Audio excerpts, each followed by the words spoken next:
Hey there everyone, we're settling into the entire history of the Netherlands, a story shaped by water, wind, trade, and the stubborn art of making a home where the sea kept trying to take one back. Imagine flat green fields stretching beneath a huge open sky, narrow canals glowing beside old brick houses, fishing boats rocking in quiet harbours, and windmills turning slowly over land that generations worked to protect. So get comfortable and let this story unfold at a relaxed pace. We'll move through early communities, medieval towns, reclaimed land, merchant ships, paintings, ports, floods, inventions, and the calm determination that helped shape the Netherlands over time. And before we begin, if you're new here, welcome on in. This is your place to slow down, learn a little, and let the day fade out.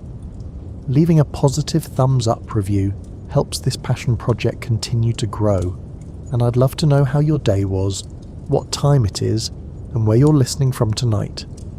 Now dim the lights, take a sip of water if you need one, turn on a fan or some soft background noise, and let's drift into the story together.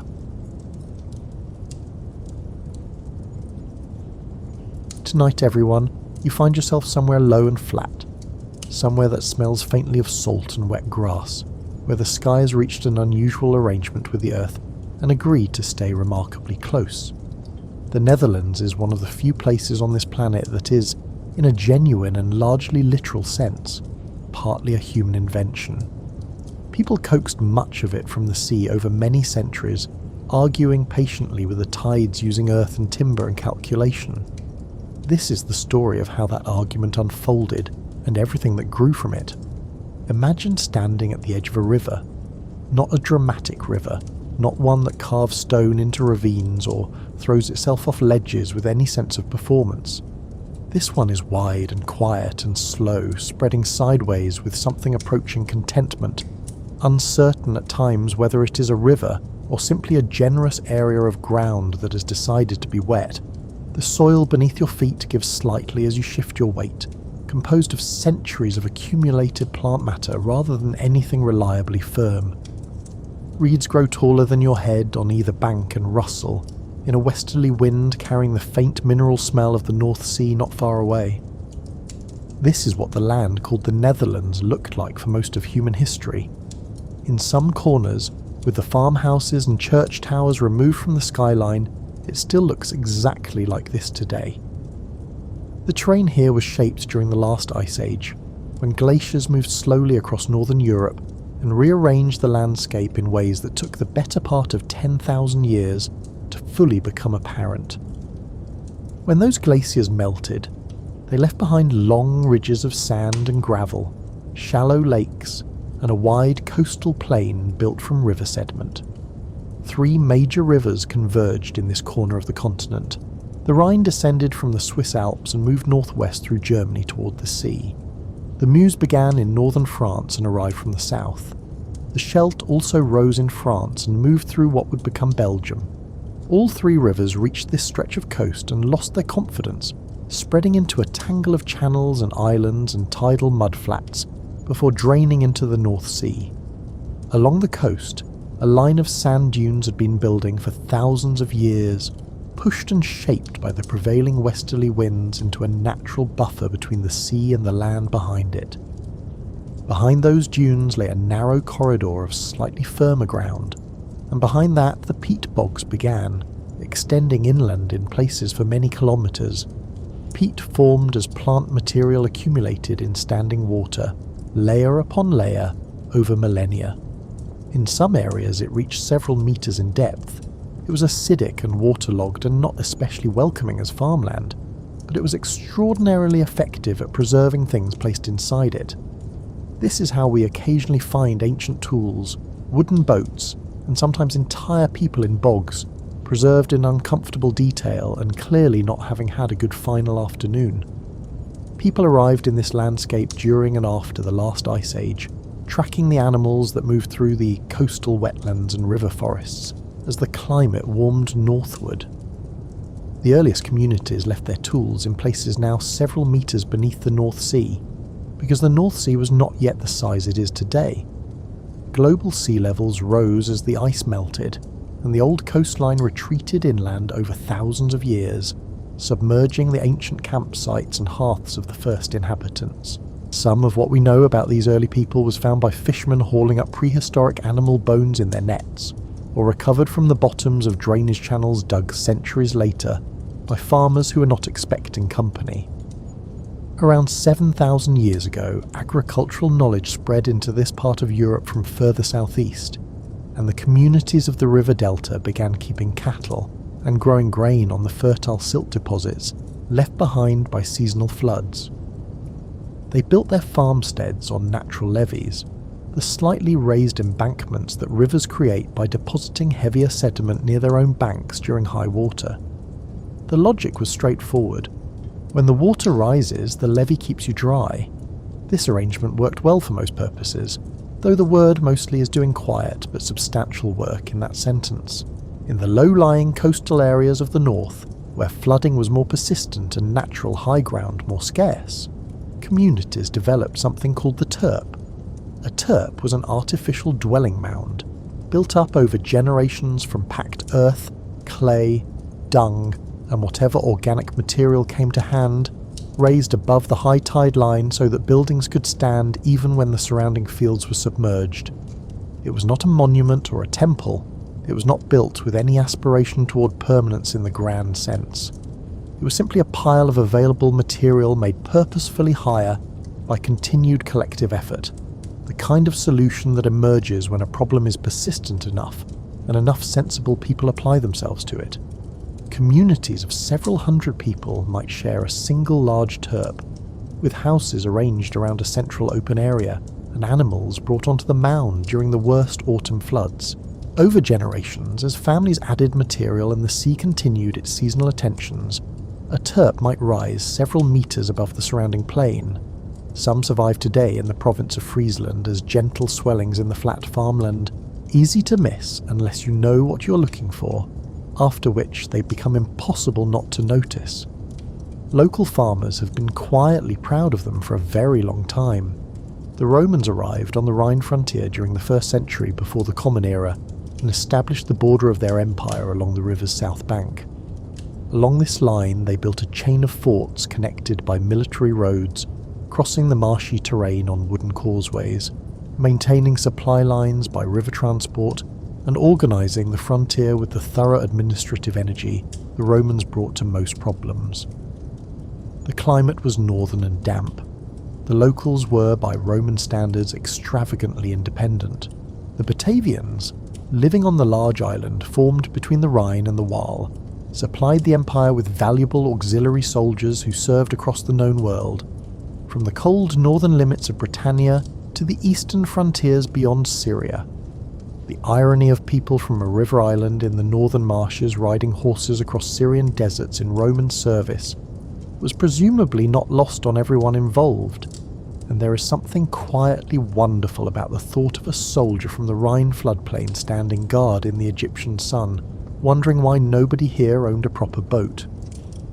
In 69 of the Common Era, the Batavians staged a revolt under the leadership of Gaius Julius Civilis, a figure later immortalised in an enormous and somewhat imaginative painting by Rembrandt van Rijn, now residing in Stockholm rather than Amsterdam due to a complicated history of its own.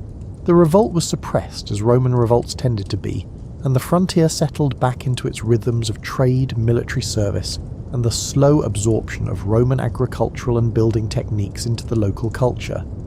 The Roman settlements at what became Utrecht and Nijmegen were not grand cities by the standards of the empire. They were working frontier posts, occupied by soldiers and administrators and the civilian communities that always accumulate around military bases. But in their foundations and their ditches and their modest infrastructure lay traces of an idea that would outlast the empire itself. The waterways could be organised, the flooding could be managed, the low ground could be made to yield something useful. It would take the people who remained here many more centuries to work out exactly how, but the notion had been planted. When the Roman presence on the Rhine faded in the late 4th and 5th centuries, the frontier forts emptied, the supply chains dissolved, and the great bureaucratic apparatus of the empire retreated southward. The landscape it left behind had been quietly altered. Drainage ditches had been cut, roads built, and new crops introduced. But perhaps the most lasting legacy was subtler than any engineering. It was the demonstrated idea that the waterways could be managed, organised, and made to serve human ends. The Romans had shown it was possible. The people who remained would spend the next 15 centuries pursuing it with increasing invention. The Germanic peoples who filled the space left by the Romans were not a single cohesive group but a collection of tribes and communities with distinct territories and customs. The Franks occupied the river country to the south. The Saxons pressed in from the east. The Frisians held the northern coast with a particular stubbornness that would become characteristic of the region for a very long time. Between these groups lay negotiated borders that moved with the seasons of war and alliance, and through the gaps in those borders ran the river trade that connected everyone regardless of political arrangement. What is easy to forget when reading this period from a distance is how young the landscape itself still was in terms of human use. The Turpen were relatively recent constructions. The drainage ditches were barely a generation old in places. The idea of a settled, managed, permanent inhabitation of the river delta was still something people were inventing as they went, making decisions that would only reveal their consequences to people who came much later. There is something rather touching about that. The early inhabitants of this difficult terrain working out the rules of a game whose full implications would only become clear to their great-grandchildren. The North Sea itself was a presence in daily life that people who live far from the coast find difficult to fully imagine. It was not merely scenery, it was a weather system, a food source, a trade route, and a threat, sometimes all four within the same week. The sounds of it reached inland on still nights, a low persistent note beneath the other sounds of a marsh village, and the smell of it arrived in the morning air before the fishing boats had even left the harbour. The sea shaped not only the coastline but the psychology of the people who lived beside it, giving them a familiarity with uncertainty and an appreciation for good drainage that distinguished them from people who lived on reliably solid ground. The centuries following the Roman departure were, from a record-keeping perspective, quieter than the period before, which does not mean nothing was happening. The peoples of the river delta were reorganising themselves, establishing new political structures, and continuing the slow work of making the landscape habitable. You're somewhere in the early medieval period now, which smells of wood smoke and river mud, and, if you're near any of the new monasteries being established along the major rivers, possibly very good bread.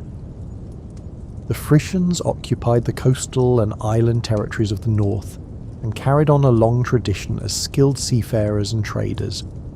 Frisian merchants sailed the North Sea and the Channel in flat-bottomed boats well suited to the shallow coastal waters, carrying cloth, amber, pottery and agricultural goods between the ports of England, Scandinavia and the Frankish territories to the south.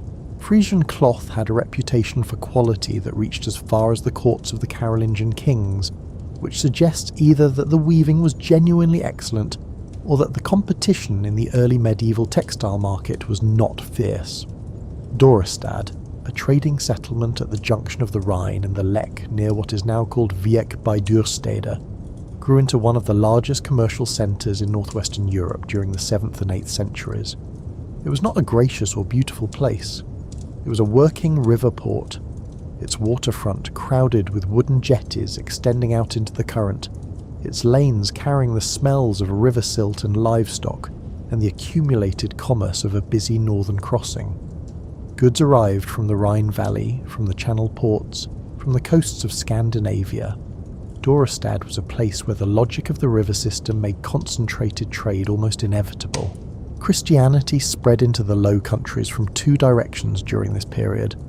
It came from the Frankish kingdoms to the south and from the monastic communities of Ireland and northern Britain. The missionary Willibrord arrived in the Frisian territories in the late 7th century and established the bishopric of Utrecht, giving the church an institutional anchor in the river country. His contemporary Boniface continued the evangelizing work further north and east, before being killed by Frisians near Dockham in the year 754. Boniface is now a saint. The Frisians who killed him were eventually converted by other means, which speaks well of somebody's persistence. The Frankish Carolingian dynasty extended its control over the Low Countries during the 8th century, incorporating the region into the expanding empire of Charlemagne. The Frisians resisted repeatedly, and were subdued repeatedly, a cycle that resolved ultimately in favour of the Franks, but took considerably longer than Charlemagne had perhaps planned. The empire imposed Christianity and Frankish law, and appointed counts to govern the various territories, a system that functioned reasonably well, while the Carolingian dynasty remained strong enough to enforce it. Viking raids began in the late 8th century, and continued with unwelcome regularity through the 9th and into the 10th. Dorestad was attacked several times, its wooden waterfront structures burned, rebuilt, and burned again, until the river changed course and rendered the site commercially obsolete, which was perhaps a more effective deterrent than the burning had been. The Viking presence was not only destructive, Scandinavian traders also moved through the Low Countries, and some settled in the coastal areas and river estuaries, adding to the already complicated mixture of peoples and languages that characterised the region. As Viking pressure diminished and the Carolingian Empire fragmented after Charlemagne's death, the Low Countries became a collection of small competing territories. The County of Holland, the County of Zeeland, the Bishopric of Utrecht, the County of Flanders in the south, and the distinctively self-governing territory of Friesland in the north, which continued to resist the installation of any external count with the consistent determination of people who have thought about it carefully and concluded they do not need one. The towns of the Low Countries took on their distinctive medieval shapes during the 10th through 13th centuries. Utrecht grew around its cathedral and monastic institutions. Leiden occupied a position at the junction of two Rhine branches and developed as a textile centre. Dordrecht sat at a critical river crossing in the south and received the first city charter granted in Holland in 1136. Haarlem, Delft, Gouda, and Rotterdam each grew up around a particular geographical advantage: a river crossing, a harbour mouth, a meeting of waterways, and each received eventually the legal recognition that distinguished it as a city with rights extending to its inhabitants. The urban communities of the Low Countries were accumulating the commercial instincts and habits of negotiation that would later define Dutch culture internationally. City merchants sat on governing councils alongside local nobility. Craft guilds organised the skilled trades and gave their members a collective voice in municipal affairs. The political culture here was never purely aristocratic in the manner that England or France managed at their heights. There were too many competing interests, too many prosperous merchants, and too much active trade conducted by people with no patience for decisions made entirely over their heads. The great fairs of the region drew merchants from across northern Europe, cloth from Flanders, grain from the eastern provinces, fish from the North Sea coast, leather from the German hinterland. All of it moved along the river roads and into the market squares of the Low Country towns. The towns grew not because anyone had planned them, but because the rivers made commerce logical and commerce made settlement necessary. The medieval Dutch town was, in many respects, a trade route that had decided to stay in one place. The waterboards deserve special attention here, because they represent one of the most distinctively Dutch institutional inventions in all of history. The waterschappen emerged gradually from the 10th century onward, as communities in the river delta recognised that maintaining dikes and drainage channels required collective organisation that private landowners could not provide on their own. The underlying problem was stubborn and simple. A dike is only as secure as its weakest section, and the weakest section is reliably the one maintained by whoever has been most stretched financially or most distracted in recent seasons. The Waterboard gave communities the authority to tax themselves for flood protection work, to compel participation from all landowners in a given drainage area, and to penalise those who neglected their obligations. It was an elected body, with landholders participating in proportion to their stake, which made it unusually democratic by the standards of the 12th century. A count might sit alongside a small farmer on the same board, because the tendency of water to drown low-lying fields made no exceptions for social rank. Dignity was one thing, a dry cellar was another entirely. Some waterboards founded in the 12th and 13th centuries still operate in modified form today, making them among the oldest continuously functioning governing bodies anywhere in the world. That a governmental institution should survive for 800 years speaks either to extraordinary institutional resilience or to the unchanging nature of the underlying problem. In this case, it is genuinely both. The Great Peat Bogs were also being opened up during this period, as growing populations moved into previously uninhabited territory. Farmers drained the bogs by cutting long straight channels and settling along the raised edges, creating the characteristic narrow strip farm landscape that still defines large parts of the Western Netherlands today. Each farm was a thin rectangle extending back from the drainage ditch, and the farmhouses sat in a row along the waterside like a very wet and purposeful terrace. What nobody fully grasped at the time was that drained peat shrinks. Oxidation and compaction caused the surface to subside slowly but persistently over decades and centuries. The fields that had been raised above the water level when the first ditches were cut were, over time, subsiding back toward and eventually below the water level they had escaped. More drainage was needed, more pumping, more dikes. The Dutch polder was from its earliest days a landscape that required unbroken attention, demanding the same maintenance as a vessel at sea, which is to say constant and without the option of a rest day. The slow subsidence of the peat bogs created a feedback problem that the communities of the medieval Low Countries were only beginning to understand. As the ground sank, the rivers that drained the land now ran at a higher level relative to the surrounding fields. Sluices that had once allowed gravity drainage now needed to be managed more carefully. Dikes that had once stood comfortably above flood level needed to be raised.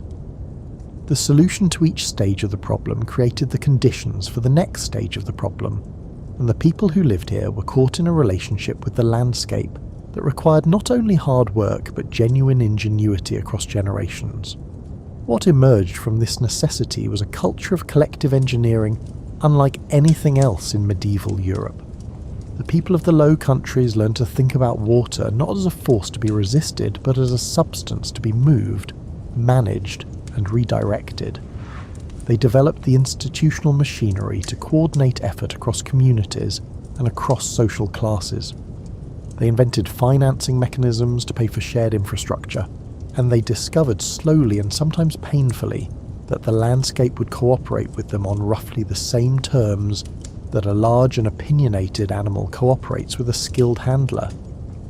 Reliably, most of the time, there were occasional reminders of who was ultimately in charge.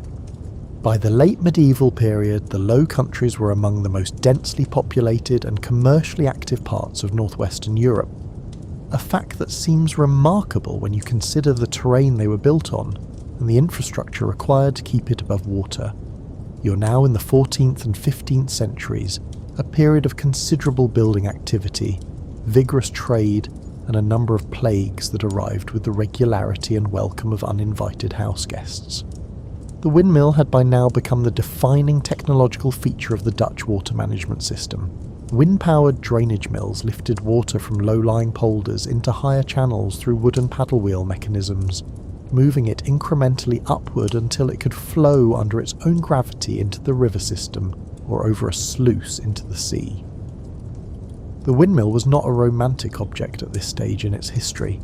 It was a working machine, running whenever the wind cooperated, requiring constant maintenance, its sails adjusted to the wind conditions by the miller who lived in its base and whose entire professional reputation rested on keeping it operational. A windmill that stopped turning because of a broken gear or a missed repair was not a quaint inconvenience.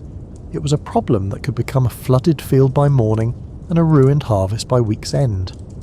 The miller's life was governed by the wind in the way that a farmer's life is governed by the rain. Gratefully when it arrived, anxiously when it did not, and always with one eye on what the sky was doing. The windmill became so embedded in the Dutch landscape that centuries later it became a symbol of the country itself, which is one of those rare cases where a national symbol is also just literally accurate. Large-scale land reclamation became possible as windmill drainage engineering improved. Lakes were targeted, pumped dry over years, and converted into polders, flat agricultural land lying below the surrounding water level and kept dry by a permanent network of drainage channels and pumping mills. The Beemster polder in North Holland was completed in 1612 using a ring of 43 windmills, draining a lake of several thousand hectares into farmland that was promptly divided into geometrically precise rectangular plots. You can see this geometry from above today, the Beemster landscape preserved almost unchanged. Straight lines crossing flat ground with a clarity that speaks of people who had thought very carefully about what they were doing and intended the result to last. The storms of the 13th and 14th centuries were catastrophic in ways that reshaped the map of the northern Netherlands permanently.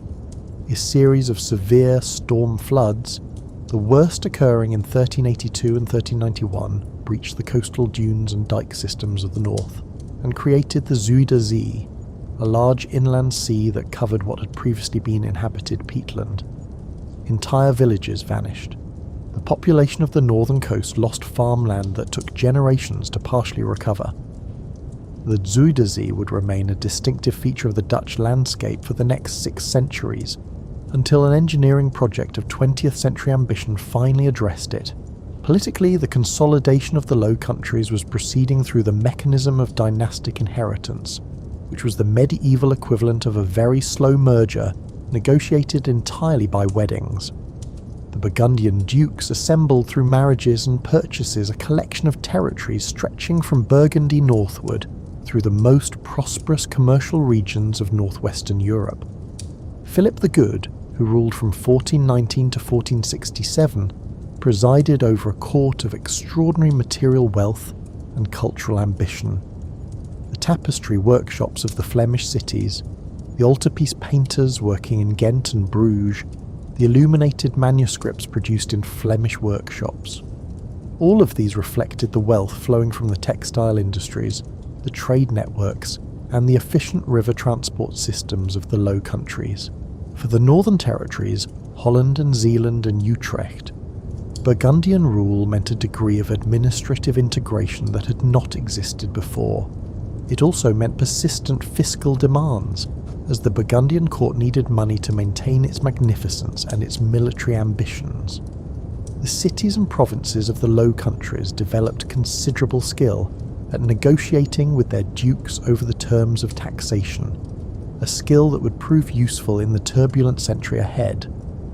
The Burgundian inheritance passed to the Habsburg dynasty through the marriage of Mary of Burgundy to Maximilian I in 1477. Their grandson Charles, born in Ghent in 1500, eventually ruled an empire that included Spain, the Americas, the Kingdom of Naples, large portions of the Holy Roman Empire, and the Low Countries, among numerous other territories.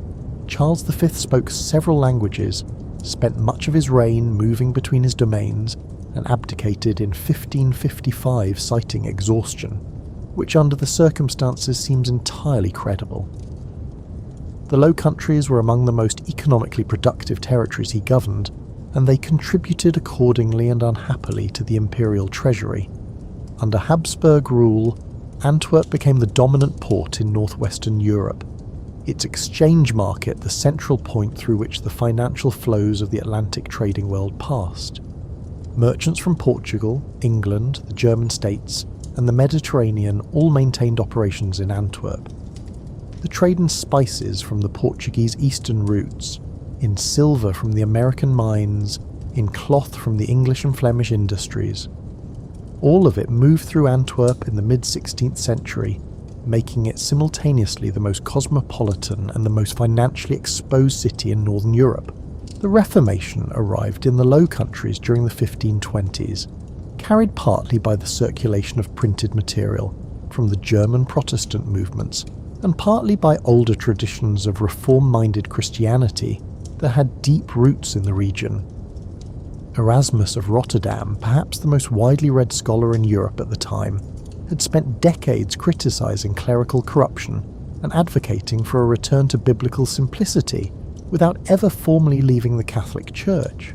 He managed this position with considerable intellectual dexterity, threading an increasingly narrow path as the theological atmosphere of the 1520s made the middle ground progressively harder to stand on.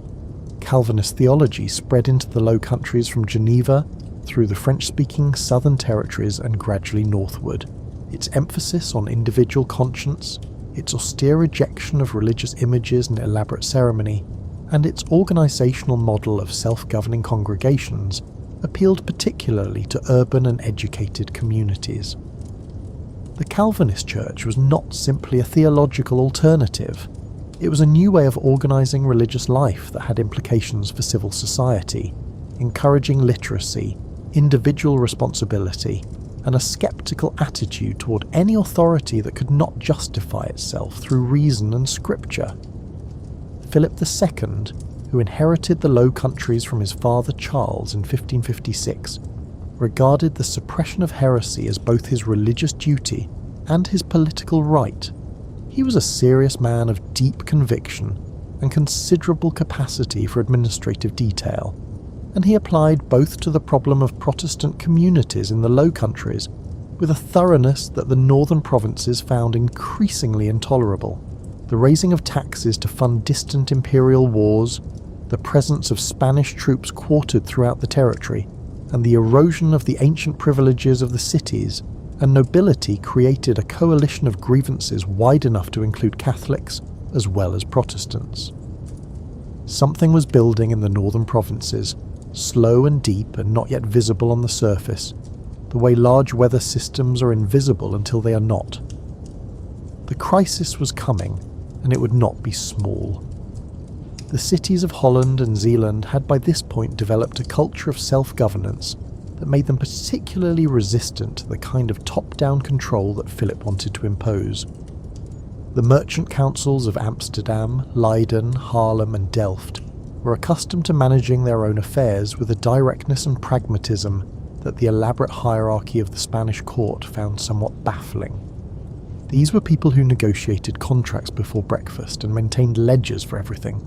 The idea that a distant king in Madrid should dictate the terms of their religious practice and their civic organisation struck them as both theologically questionable and commercially inconvenient. The printing presses of the Low Country cities had by the mid-16th century made the spread of ideas faster and cheaper than at any previous point in history.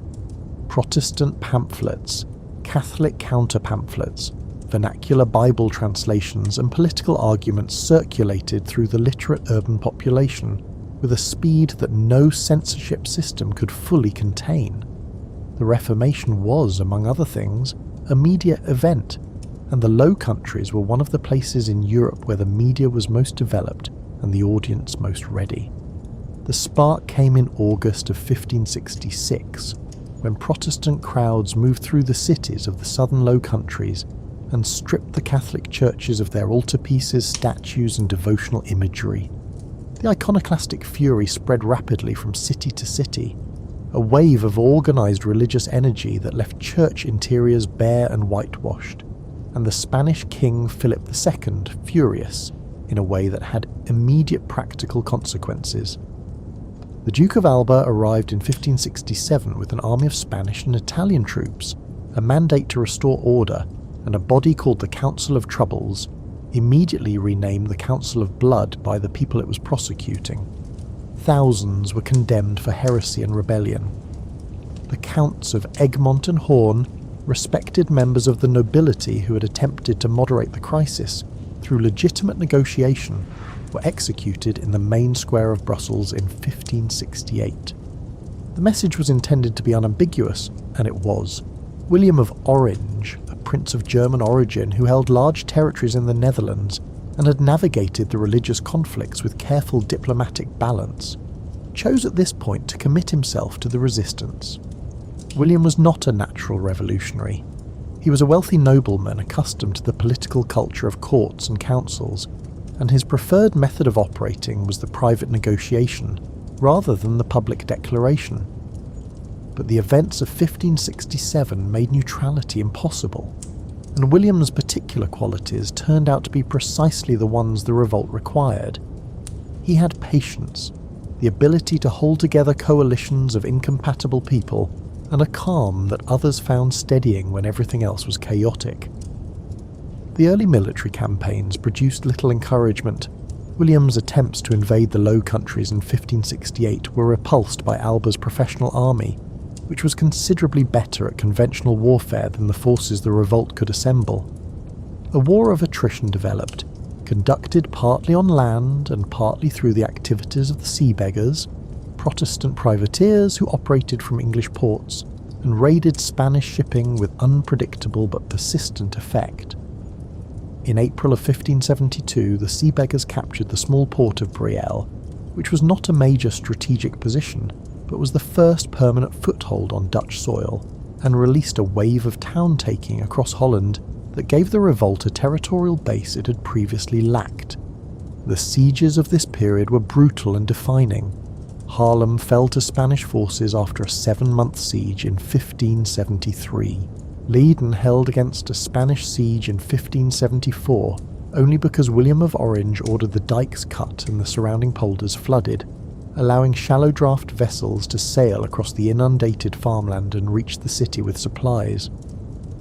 The relief of Leyden was celebrated with the founding of a university, which was either a remarkable expression of civic resilience or a very Dutch way of converting a siege into an institution, probably both. The Spanish Fury of 1576, in which unpaid Spanish troops sacked Antwerp and killed several thousand of its inhabitants in 3 days of organised violence, had the paradoxical effect of briefly reuniting the southern and northern provinces against Spanish military conduct. The pacification of Ghent brought the provinces together in a fragile alliance against the Spanish presence. The fragility proved decisive. The southern provinces, with larger Catholic populations and closer cultural ties to the Habsburg world, eventually reached a separate accommodation with the Spanish crown. The northern provinces pressed on. The Union of Utrecht in 1579 bound Holland, Zeeland, Utrecht, Gelderland, Overijssel, Friesland, and Groningen together in a defensive alliance. In 1581, these same provinces signed the Act of Abjuration, formally rejecting the sovereignty of Philip II and declaring themselves free of his authority. It was, at the time, a legally extraordinary document, the first instance in European history of a group of political subjects publicly articulating and acting on the principle that a ruler who governed tyrannically had forfeited his right to rule. Nobody had quite written that down before with the intention of acting on it, and the writing of it changed what was thinkable. William of Orange was assassinated in Delft in 1584 by Balthazar Gerard, a young man who had presented himself as a sympathiser before shooting William in the hallway of his own house. The bullet holes are still visible in the wall of the Prinsenhof Museum in Delft today, which visitors can inspect with a mixture of historical appreciation and private discomfort. The Republic lost its founding figure but not its momentum. The Dutch Republic that emerged from the revolt was a genuinely novel political structure. It was a federation of 7 sovereign provinces, each sending delegates to the States General based in The Hague. The province of Holland dominated economically, contributing roughly half the Republic's revenues, but could not impose its will unilaterally on the others. The stadholder, drawn from the House of Orange, wielded considerable practical military authority, but formal sovereignty rested with the provincial assemblies. No single king, no hereditary dynasty in the usual sense. The messiness was built in, and the messiness was also arguably the point. The Republic was also unusual in its approach to religious difference. It was not a tolerant state in any modern sense of the term. The public practice of Catholicism was restricted, and Jews and religious minorities lived within carefully negotiated limitations. But by the standards of 16th and 17th century Europe, the Republic's practical tolerance of religious diversity was remarkable. Catholic worship continued in semi-private. Jewish communities established synagogues.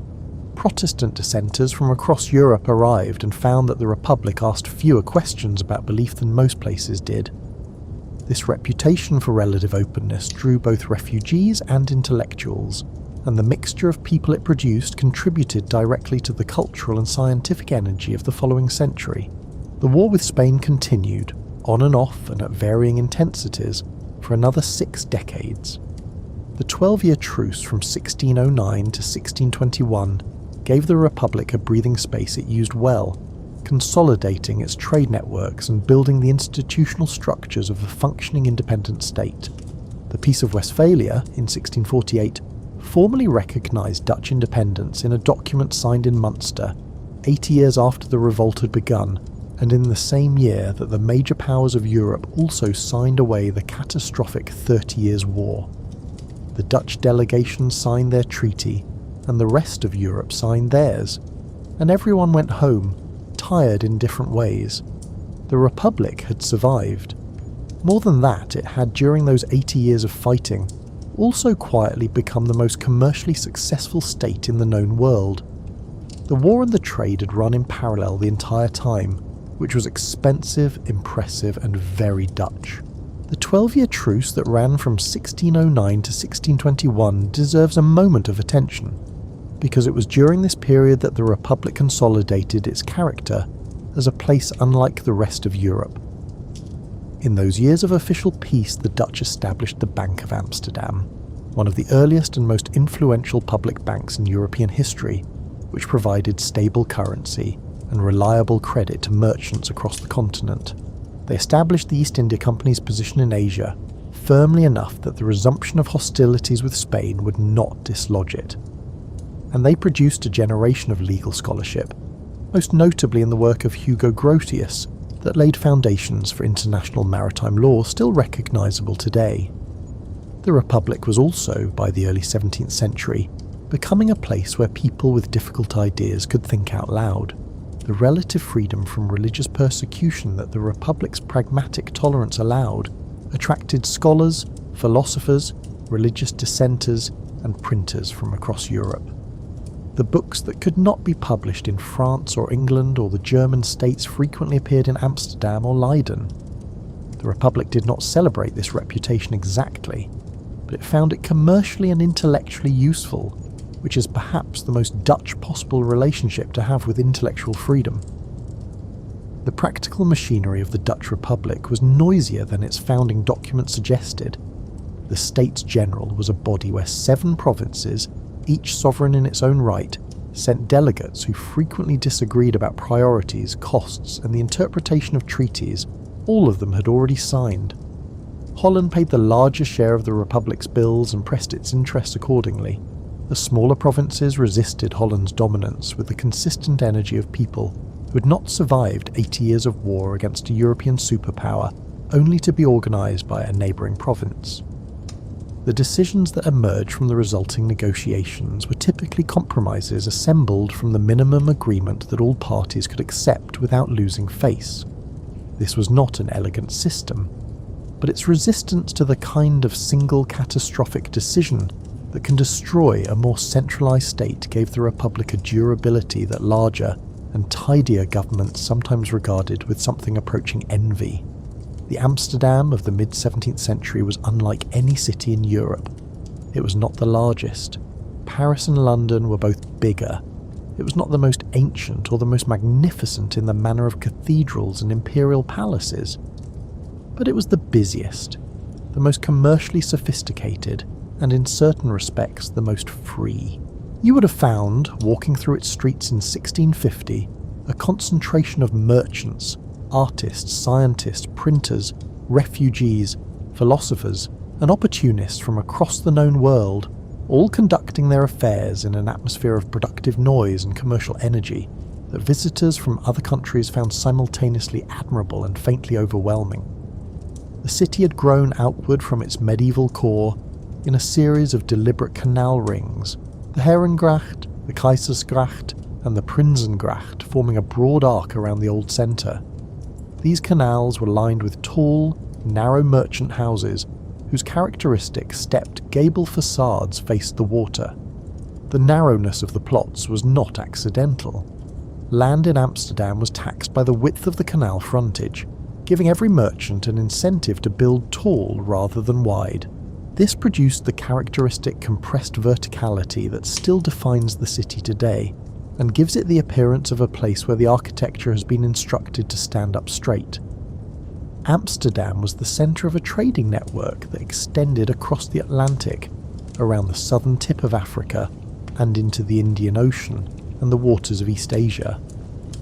The Dutch East India Company, known by its initials as the VOC, was established in 1602 as a joint stock company with a government-granted monopoly on trade in the eastern seas.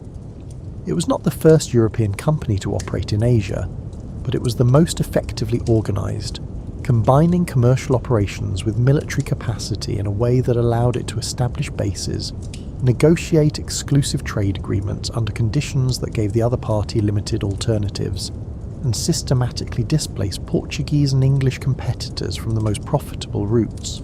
The VOC operated through a network of trading posts stretching from Batavia in Java, which served as its Asian headquarters, to Nagasaki in Japan, where the Dutch maintained the only European trading presence the Tokugawa shogunate permitted. The company paid substantial dividends to its shareholders for most of its operating life. At its peak, it was the largest commercial corporation the world had yet seen, employing tens of thousands of people across multiple continents and operating a fleet that dwarfed the naval forces of many contemporary European states. It was, in contemporary terms, a corporation with its own army, its own foreign policy, and its own prisons, which says something about the period that historians are still working through. The cargoes moving through Amsterdam's warehouses in the mid-17th century were an inventory of the known world's desirable things: nutmeg from the Banda Islands, black pepper from the Malabar coast, cinnamon from Ceylon, clothes from Maluku, silk from China, porcelain from the kilns of Jingdezhen, cotton cloth from Gujarat, sugar from Brazil. The warehouses on the Amsterdam canal banks were filled with commodities that European consumers wanted, and that the VOC and the West India Company had the organisational capacity to deliver at scale. The smell of those warehouses, spice and timber and tar, was the smell of the 17th century global economy concentrated in one city.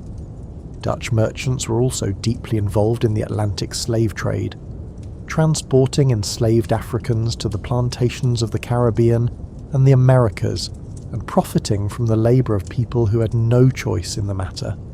The Dutch role in this trade was substantial, and is part of the historical record in the same way the Golden Age paintings are. Not separately, not in a different conversation, but in the same breath, because they were funded by the same economy. The Netherlands has in recent decades engaged more seriously with this history, including formal governmental acknowledgements of the state's role in the trade, though those conversations are still unfinished and appropriately so. The wealth flowing into Amsterdam from these trading networks supported an extraordinary cultural outpouring. Rembrandt van Rijn painted in Amsterdam, producing portraits and biblical scenes and group paintings that would eventually make him the most reproduced Dutch artist in history. Though during his own lifetime his relationship with financial stability was, to use the most charitable possible description, inconsistent. He died in 1669 with considerably more masterworks than liquid assets, having spent decades producing some of the most technically accomplished paintings in European history, while also spending his money on art collecting and real estate, with the enthusiasm of someone who believed the next commission would always cover the previous bill. Jan Vermeer worked in Delft in a quieter way. His paintings of domestic interiors, a woman reading a letter by a window, a milkmaid pouring from a jug, a geographer consulting a globe on a table, communicated the interior lives of ordinary people with a subtlety and quality of light that continues to produce genuine admiration in people who stand in front of them 4 centuries later. Vermeer was not exceptionally famous during his own lifetime, and died leaving debts. His reputation was reconstructed by later critics, who recognised what had been quietly happening in those modest rooms in Delft. The sciences flourished alongside the arts, and often in the same streets. Anthony van Leeuwenhoek, a cloth merchant in Delft who ground lenses as a hobby, constructed microscopes of sufficient quality to observe bacteria for the first time in human history. He sent reports of tiny swimming creatures in pond water and dental scrapings to the Royal Society in London, written with the calm, specific prose of a man who has discovered something that overturns several centuries of assumptions about the nature of life and is mildly curious whether anyone else will find it interesting. They did. Christian Huygens, a mathematician and natural philosopher from The Hague, invented the pendulum clock, described the rings of Saturn, and made contributions to the understanding of light that remained relevant for centuries after his death. Baruch Spinoza, a philosopher of Portuguese Jewish heritage living in Amsterdam and later The Hague, developed a system of thought that proposed a rational basis for ethics independent of revealed religion, and was excommunicated from the Amsterdam Jewish community for it. His books were banned in many places, which meant they were read everywhere. Amsterdam's publishing industry, relatively free from the censorship that constrained printers elsewhere in Europe, produced a disproportionate share of the controversial intellectual output of the century. The tulip arrived in the Netherlands from the Ottoman Empire in the mid-16th century and immediately acquired cultural significance well beyond its status as a flowering plant. By the 1630s, particular varieties of tulip, especially those displaying the streaked and feathered petal patterns caused by a mosaic virus nobody understood at the time, had become status objects of the first order among the merchant class. The prices paid for single bulbs of desirable varieties reached extraordinary heights during the peak of speculation in 1636 and early 37. A single Semper Augustus bulb was reportedly exchanged for a price comparable to a substantial Amsterdam canal house, which was a remarkable valuation for something that would be underground for most of the year. The market collapsed in February of 1637, when buyers stopped appearing at the prices sellers were asking. The episode became the first famous example of speculative financial excess in European history, and has been cited as a cautionary tale ever since, with no noticeable effect on the frequency of similar episodes in the centuries that followed. The Dutch economists who lived through it and wrote about it would recognise the pattern in many markets of the intervening years without the slightest surprise. The Dutch language itself changed during the Golden Century as the enormous flood of new words required by global trade, new science, new philosophy, and new art created a vocabulary that earlier speakers of the language would not have recognised. Sailors returned from Asia with names for spices, fabrics, and animals that had no Dutch equivalent. Merchants developed a financial vocabulary of bills of exchange, futures contracts, and share certificates that was essentially invented during this period. The printing industry produced dictionaries, grammars, and standardized spelling guides, as the language of commerce gradually became the language of literature and scholarship as well. The Golden Century was not golden for everyone in the Republic, and it is worth remembering as you lie here thinking about Amsterdam's painted canal houses that the city's prosperity rested on a very broad base of ordinary labour: the workers who packed the herring barrels, the sailors who crewed the VOC ships and did not always return, the textile workers of Leiden who operated the looms in conditions that the city's wealthy merchants preferred not to inspect too closely. These were the people whose combined effort produced the surplus that paid for Rembrandt's portraits and Huygens' telescopes. The Republic was not egalitarian. It was merely less hierarchical than its neighbours, which in the 17th century was still a genuine distinction. The sailors and dock workers whose labour kept this trading system moving left fewer records than the directors and admirals. They lived in boarding houses near the waterfront, spent their wages with the speed characteristic of people who regarded the next voyage as uncertain, and signed on again when the money ran out. The VOC's ships were not comfortable places to work or to travel. The mortality rate on long eastern voyages was considerable, since disease, shipwreck, and the various hazards of operating in unfamiliar waters killed a significant fraction of the sailors who departed Amsterdam. The people who kept the company functioning did so at cost that the dividend reports did not itemise, and their labour underwrote a commercial structure whose rewards distributed themselves with a reliable upward tendency common to most such structures in most eras. The canal houses and the paintings and the scientific instruments were paid for by many kinds of work, and most of it was unglamorous. The Dutch Republic's position as the dominant commercial power in Europe made it, inevitably, a target for the powers that came after it. 3 Anglo-Dutch wars between 1652 and 1674 were fought largely at sea over trade routes and commercial rights, testing the Dutch navy against the growing English one in a series of engagements that were expensive, destructive, and largely inconclusive. The Dutch admirals of this period, Michiel de Ruyter in particular, commanded with tactical intelligence and personal steadiness that won battles against larger forces and preserved the Republic's maritime position through decades of sustained pressure. In the famous raid on the Medway in 1667, de Ruyter's fleet sailed up the Thames estuary, broke through the defensive chain at Chatham, burned English warships at their moorings, and towed away the flagship, the Royal Charles, as a prize.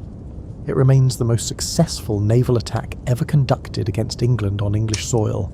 You can still see the carved stern decoration of the Royal Charles in the Rijksmuseum in Amsterdam today, which is the kind of historical detail that museum visitors either find thoroughly satisfying or feel complicated about, depending on their passport. Louis XIV of France attacked the Republic in 1672 in what the Dutch call the rampjaar, the disaster year. French armies moved with alarming speed through the southern provinces, and for a time the survival of the Republic appeared genuinely uncertain. William III of Orange, young and not yet fully proven, was appointed stadholder in the emergency, and responded by ordering the sluices opened and the farmland south of Amsterdam deliberately flooded, creating a defensive water barrier that French cavalry could not cross. This was, again, the Netherlands using water as a weapon, which by this point had become something of a national habit. The Republic held, and William III subsequently became King of England in 1688 through the Glorious Revolution, an event the English generally describe as having been entirely their own idea. By the early 18th century, the Republic was entering its long transition from great power to prosperous smaller state, outpaced by larger nations with bigger populations and greater territorial resources. The wealth accumulated during the Golden Century sustained a high standard of living and continued cultural refinement for another generation or two, but the commercial and naval dominance of the previous century was not sustained. The Republic participated in the wars of the 18th century in its customary role of calculating which alliances served its trading interests most precisely, a pragmatic approach that worked imperfectly as the conflicts around it grew larger and the stakes harder to calculate. The French Revolution arrived at the Republic's borders in 1792, and French armies entered the Netherlands in 1794 and 1795, helped considerably by the Rhine being frozen hard enough to allow cavalry to cross, which was either excellent timing or the sort of thing that happens when a large, well-organised army has been planning its arrival. The Batavian Republic was proclaimed, a French client state with the name selected for its ancient resonances, implying that the new order was a restoration of something rather than an imposition of something. The Batavian Republic lasted until 1806, when Napoleon transformed it into the Kingdom of Holland and installed his brother Louis Bonaparte as its king. Louis Bonaparte turned out to be a considerably more conscientious king than Napoleon had intended. He learned Dutch with genuine effort and attempted to govern in the interest of his subjects, resisting French demands that the Netherlands simply function as a resource depot for the Grande Armée. Napoleon, who had expected a compliant administrator, found instead a brother who had developed inconvenient opinions about the welfare of his adopted country.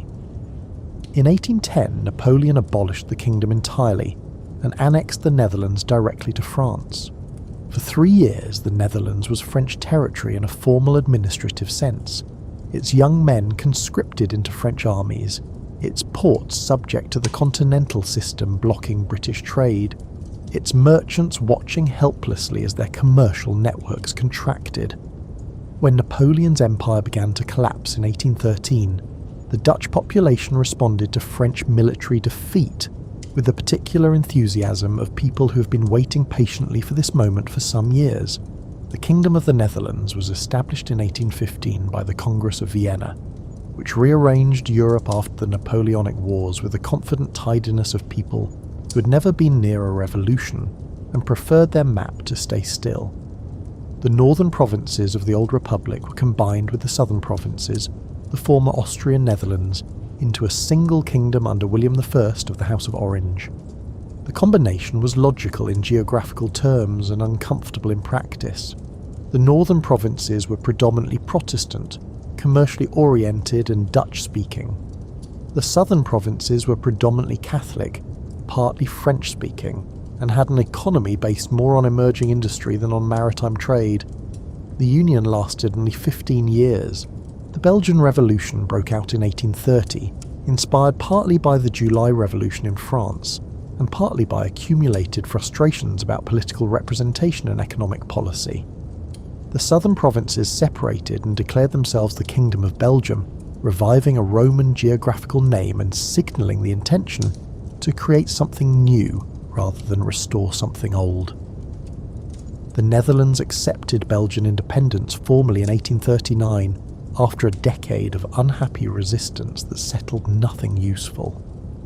The remaining Netherlands turned to the business of modernisation. The first Dutch railway opened in 1839, connecting Amsterdam and Haarlem on a short stretch of track that produced considerable public excitement.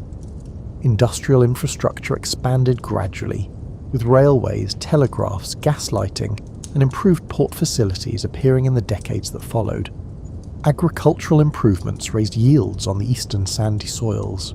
The cities grew as population shifted from agricultural work toward urban employment.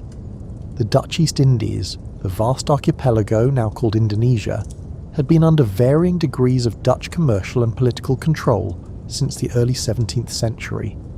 Through the 19th century, the colonial administration in Java imposed the cultivation system, compelling Javanese peasants to grow cash crops, primarily coffee, sugar and indigo, for export to the Netherlands. The system extracted enormous wealth and caused significant suffering, including famines in areas where food crops had been displaced by forced cultivation of export products. The novelist Eduard Douws Dekker, writing under the name Multatuli, published Max Havelaar in 1860, documenting and condemning the abuses of the colonial system with force and specificity. The book was widely read in the Netherlands and contributed to genuine policy reform, though the fundamental structure of colonial extraction continued in various forms for decades afterward. The Dutch relationship with the history of its colonies remains a subject of serious, ongoing and unfinished reckoning in the Netherlands today, one that sits alongside considerable pride in the golden century achievements in the same national self-understanding, because a country, like a person, contains more than one true thing at once. The late 19th century brought the Netherlands into closer alignment with the industrial transformation occurring across northern Europe. Amsterdam's harbour was connected to the North Sea by a new canal in 1876. The North Sea Canal, which bypassed the silted-up natural approach and restored the city's access to deep-water shipping. Rotterdam grew rapidly as the preferred port for German industrial goods moving to and from the Rhine Valley, and the competition between Amsterdam and Rotterdam for commercial supremacy was conducted with the polite but very genuine intensity that the Dutch apply to most forms of economic competition. The social reforms of the late 19th and early 20th centuries extended education, improved housing conditions in the rapidly growing industrial cities, and built the foundations of a welfare state that would be considerably expanded after 1945.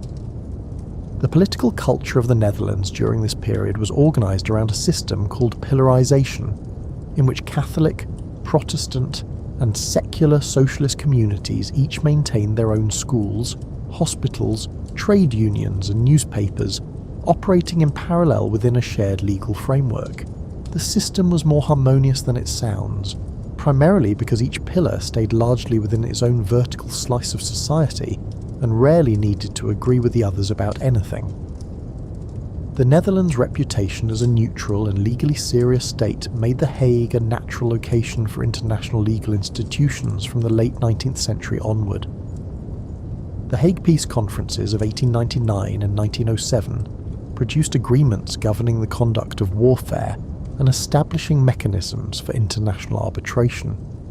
The Permanent Court of Arbitration, founded as a result of those conferences, represented a genuine Dutch contribution to the emerging international legal order.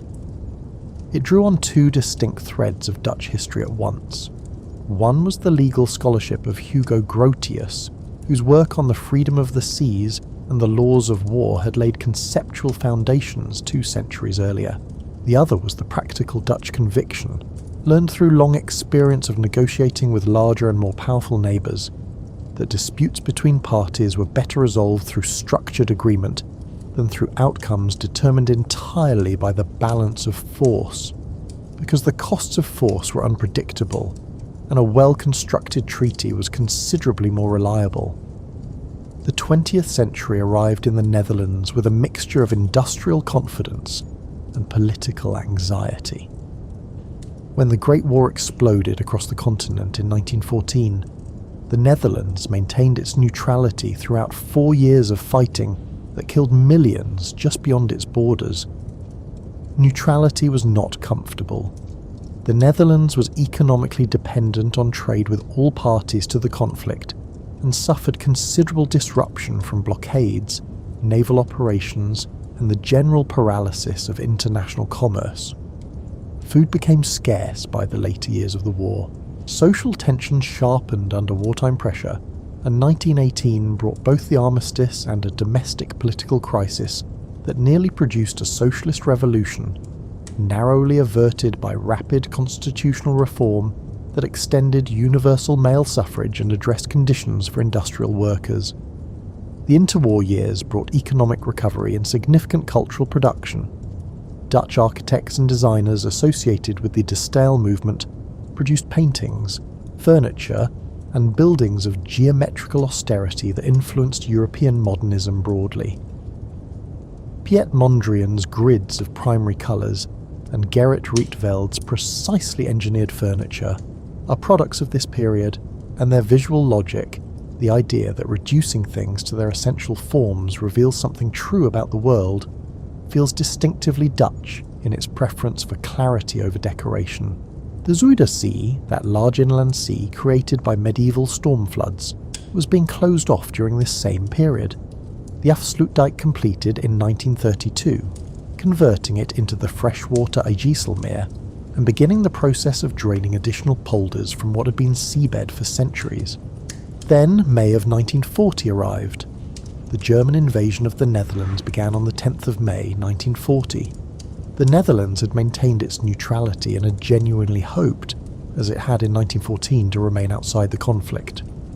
The hope was misplaced.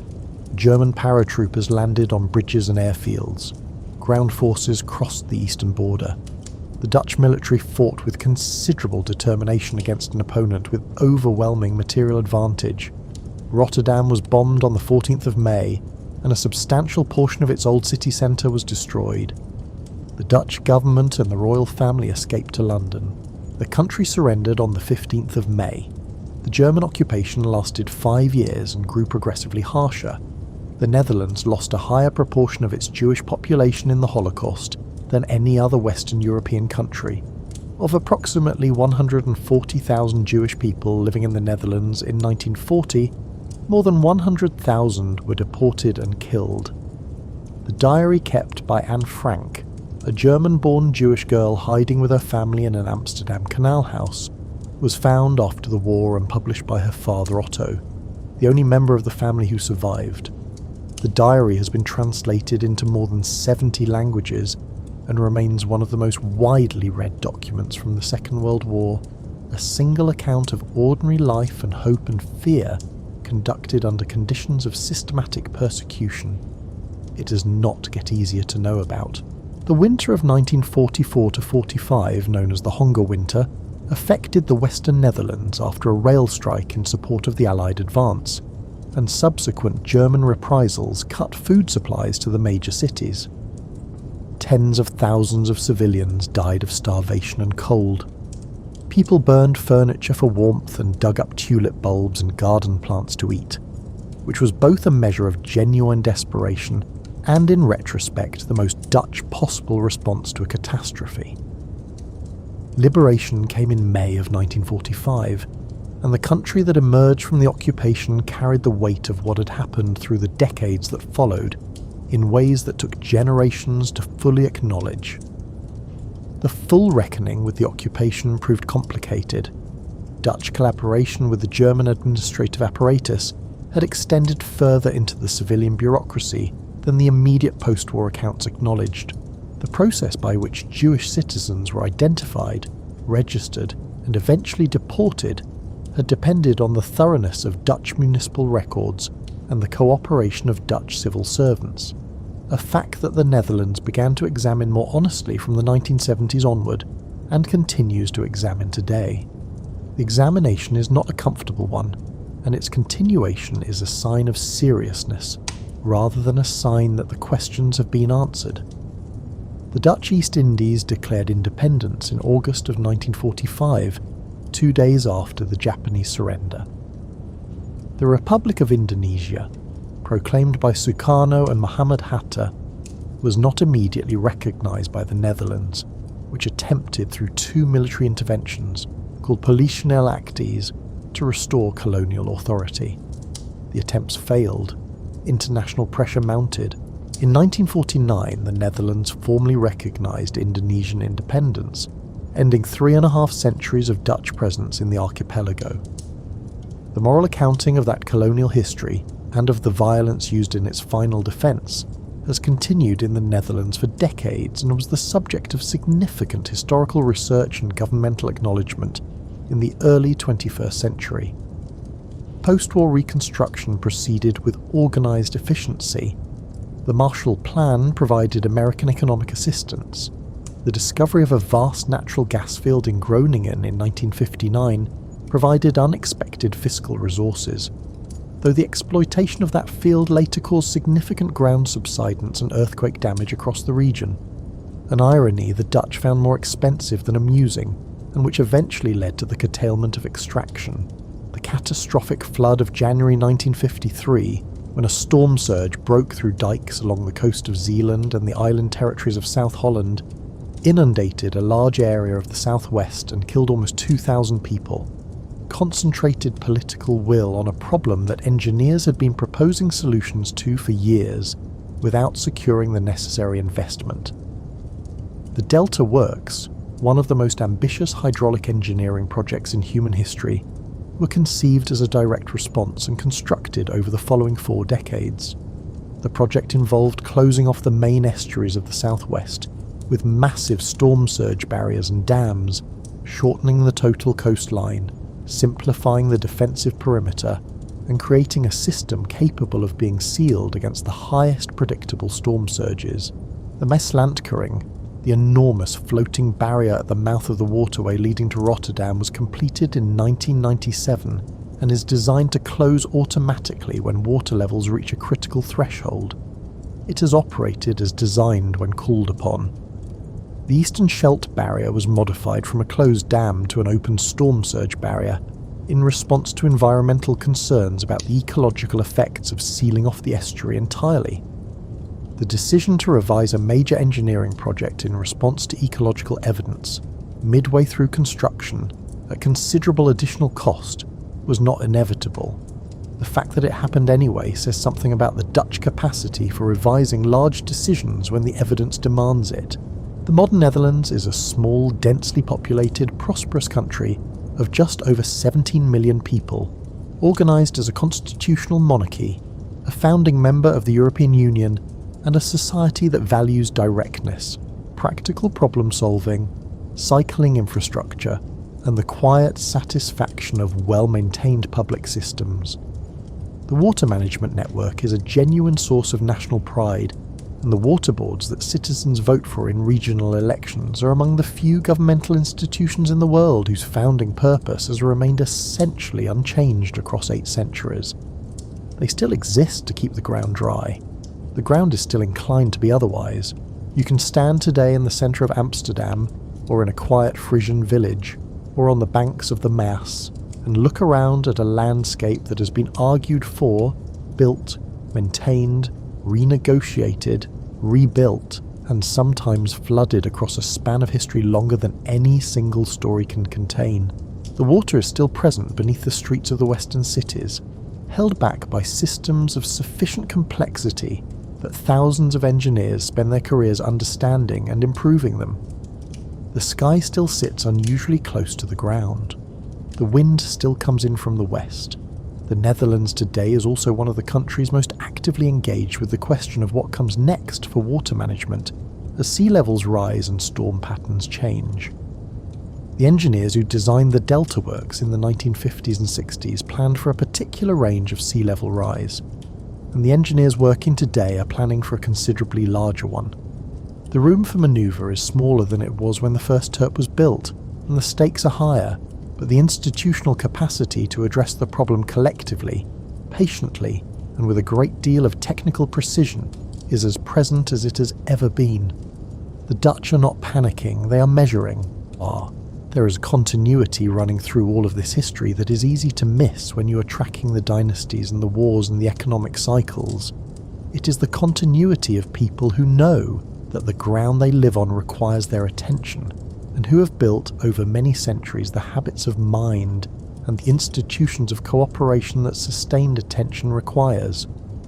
The water board that a Frisian farmer voted for last autumn is the institutional descendant of the water board that his ancestors organised in the 12th century for exactly the same reason. The problem has never been solved. It has only been continuously managed. From the 1960s onward, the Netherlands became a destination for migration in ways that reversed its centuries-long pattern of sending people outward. Workers arrived from Turkey and Morocco to fill labour shortages in industry and agriculture.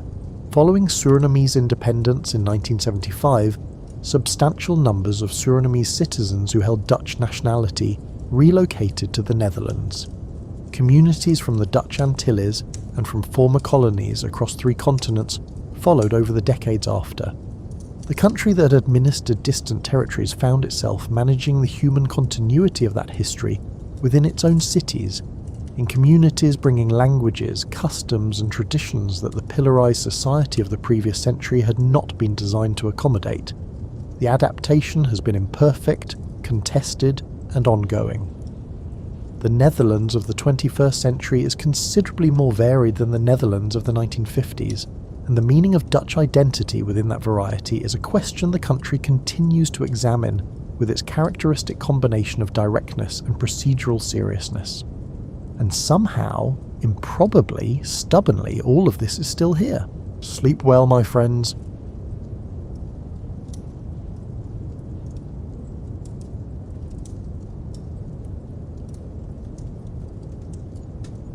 In the summer of 1976, one of the most closely observed corridors of land on the planet was a 4-kilometre wide strip crossing the Korean peninsula, locked in a condition that was technically neither war nor peace. The soldiers assigned to its edges had developed a very particular professional skill, one that centred on remaining composed in a place where composure was both essential and genuinely difficult to maintain. In Washington and in Seoul and in Pyongyang, the governments responsible for that strip of land had spent more than 2 decades maintaining a fragile arrangement that required constant attention and produced no resolution. Then came August, a work crew with pruning equipment and a single tree that had spent 2 decades growing quietly into the exact wrong position. What followed was one of the strangest episodes of the entire Cold War. A crisis built around something so ordinary it would be funny if the stakes had not been so serious. The stakes, as it turned out, were very serious indeed. You're standing at a checkpoint in the summer of 1976, and the grass around you is so precisely cropped, it looks like someone measured each blade separately before allowing it to exist. The sky over the Korean peninsula is thick with August heat, the kind that sits on your shoulders and makes everything feel slightly heavier than it actually is. A row of low, pale blue buildings sits a short distance away, plain and functional in the manner of structures built under sustained pressure and not under any expectation of architectural admiration. A small river threads through the scrubby greenery nearby, quiet and indifferent to the surrounding complications. A bird crosses overhead, easy and unhurried, passing an invisible boundary without filling out any documentation, and you find yourself briefly envious of that particular freedom. You are in Panmunjom, and on the surface everything looks almost peaceful. That is the first and most persistent illusion of this place. To understand why a tree became a crisis here, you need to understand the world that made each small thing significant. That world was built from a war that stopped without concluding, and from a silence maintained for more than 20 years through an extraordinary and fragile combination of restraint, readiness, and very careful mutual calculation. Both sides understood what they were calculating. Neither side wanted to miscalculate. The question that hung in the air every day was whether the understanding would hold. The Korean War began in June of 1950, when North Korean forces crossed the 38th parallel and drove south with a speed that caught the Republic of Korea almost entirely unprepared. The United Nations assembled a response coalition, led primarily in composition and command by the United States, under General Douglas MacArthur and then General Matthew Ridgway, after MacArthur's dismissal by President Truman in 1951. China entered the conflict on the northern side in the autumn of 1950, sending hundreds of thousands of soldiers across the Yalu River in a move that fundamentally changed the character of the war and pushed the front lines back toward where they had started. For 3 years, one of the bloodiest and most exhausting campaigns of the 20th century ground on across terrain that made all of it harder, through seasons that swung between brutal summer heat and winters cold enough to freeze weapons and equipment, and the extremities of soldiers who were not sufficiently supplied for what they were facing. The casualty figures across all parties ran into the millions, a number so large it tends to resist comprehension. The land was devastated. Then, in July of 1953, the shooting stopped. Not because peace was made. That distinction sounds like a technicality and is in fact the defining fact of everything that followed. What the two sides signed was an armistice, an agreement to suspend hostilities, pull both sides back to their present positions, and establish a buffer zone between them, while negotiations toward a permanent settlement continued. The permanent settlement never materialized. The negotiations proceeded through various formats over the years, produced some prisoner exchanges and some procedural agreements, and very little else, and eventually stopped pretending to move toward anything.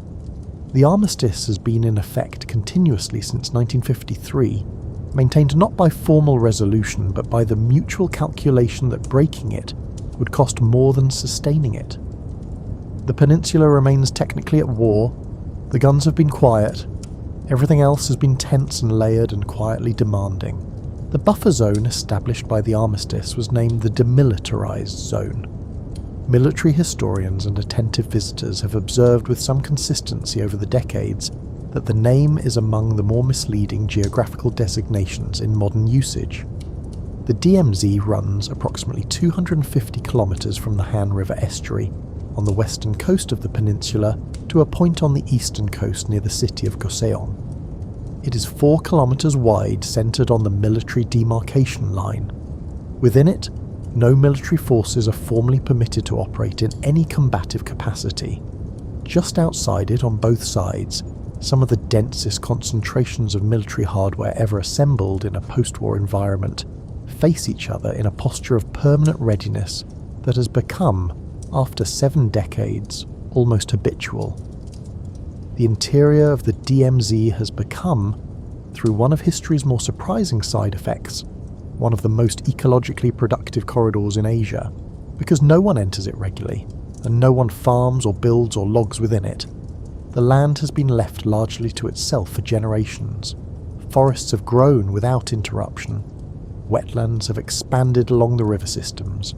Wildlife surveys conducted carefully from the edges of the zone have documented populations of rare Asiatic black bears, Manchurian cranes, and Amur leopard cats living in numbers that have declined significantly elsewhere on the peninsula under pressure from human activity.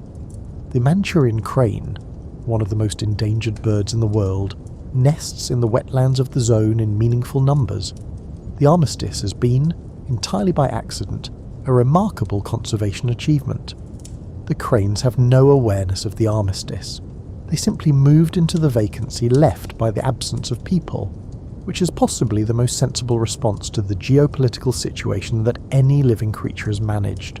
For the human beings on either side of this accidental wildlife sanctuary, the conditions were considerably less idyllic. Both armies maintained extensive fortifications along the outer edges of the zone. Watchtowers, artillery positions arranged in depth behind the forward lines, minefields covering the approaches to the DMZ boundary, dense communication networks threading through the rear positions. On the southern side, the Republic of Korea military maintained its forces alongside a substantial American contingent, part of the United Nations Command established during the war and never dissolved in the years that followed. By the mid-1970s, approximately 40,000 American soldiers were stationed in South Korea on a permanent rotating basis, organised under United States Forces Korea and contributing the senior leadership of the UN Command. On the northern side, the Korean People's Army maintained a force that, measured against the country's total population, was one of the largest standing armies on Earth. Kim Il-sung had governed the Democratic People's Republic of Korea since its founding, and he had built the state into an entity whose entire organisational logic centred on the military and on the permanent condition of threat that the unresolved war provided as justification for essentially every aspect of how the society was organised and run. Into this deeply layered arrangement, one specific exception had been established. Near Panmunjom, where the armistice talks had taken place over 2 exhausting years before the agreement was finally signed, a small shared zone was designated, the Joint Security Area, a rough circle approximately 800 metres across, centred on the military demarcation line, containing the conference facilities where Armistice Commission meetings were held, a cluster of observation posts and guard stations, a small bridge over the Sashon River, and more mutual surveillance per square metre than any other comparable patch of land in the history of human territorial arrangements. Both sides stationed guards within the JSA. Both sides conducted patrols within it. In the early years of the JSA's existence, soldiers from each army had moved throughout the compound with a degree of freedom that reflected the original design intention of the space as a venue for ongoing contact and communication between the two sides. That freedom had been progressively reduced by confrontations and by deepening mutual suspicion. But even in 1976, the JSA remained a place of unusual physical proximity between armed adversaries.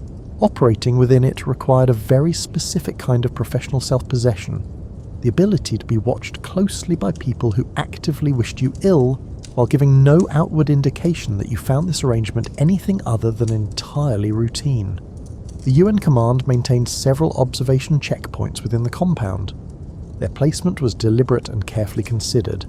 Each post was positioned to provide overlapping fields of observation so that no significant portion of the JSA would be unwatched at any moment. The sight lines between those checkpoints were not maintained as a formality. They were the operational nervous system of the UN Command's entire security posture within the compound. If you could see your fellow soldiers at another post, you knew immediately whether they were safe and whether anything unusual was developing near them.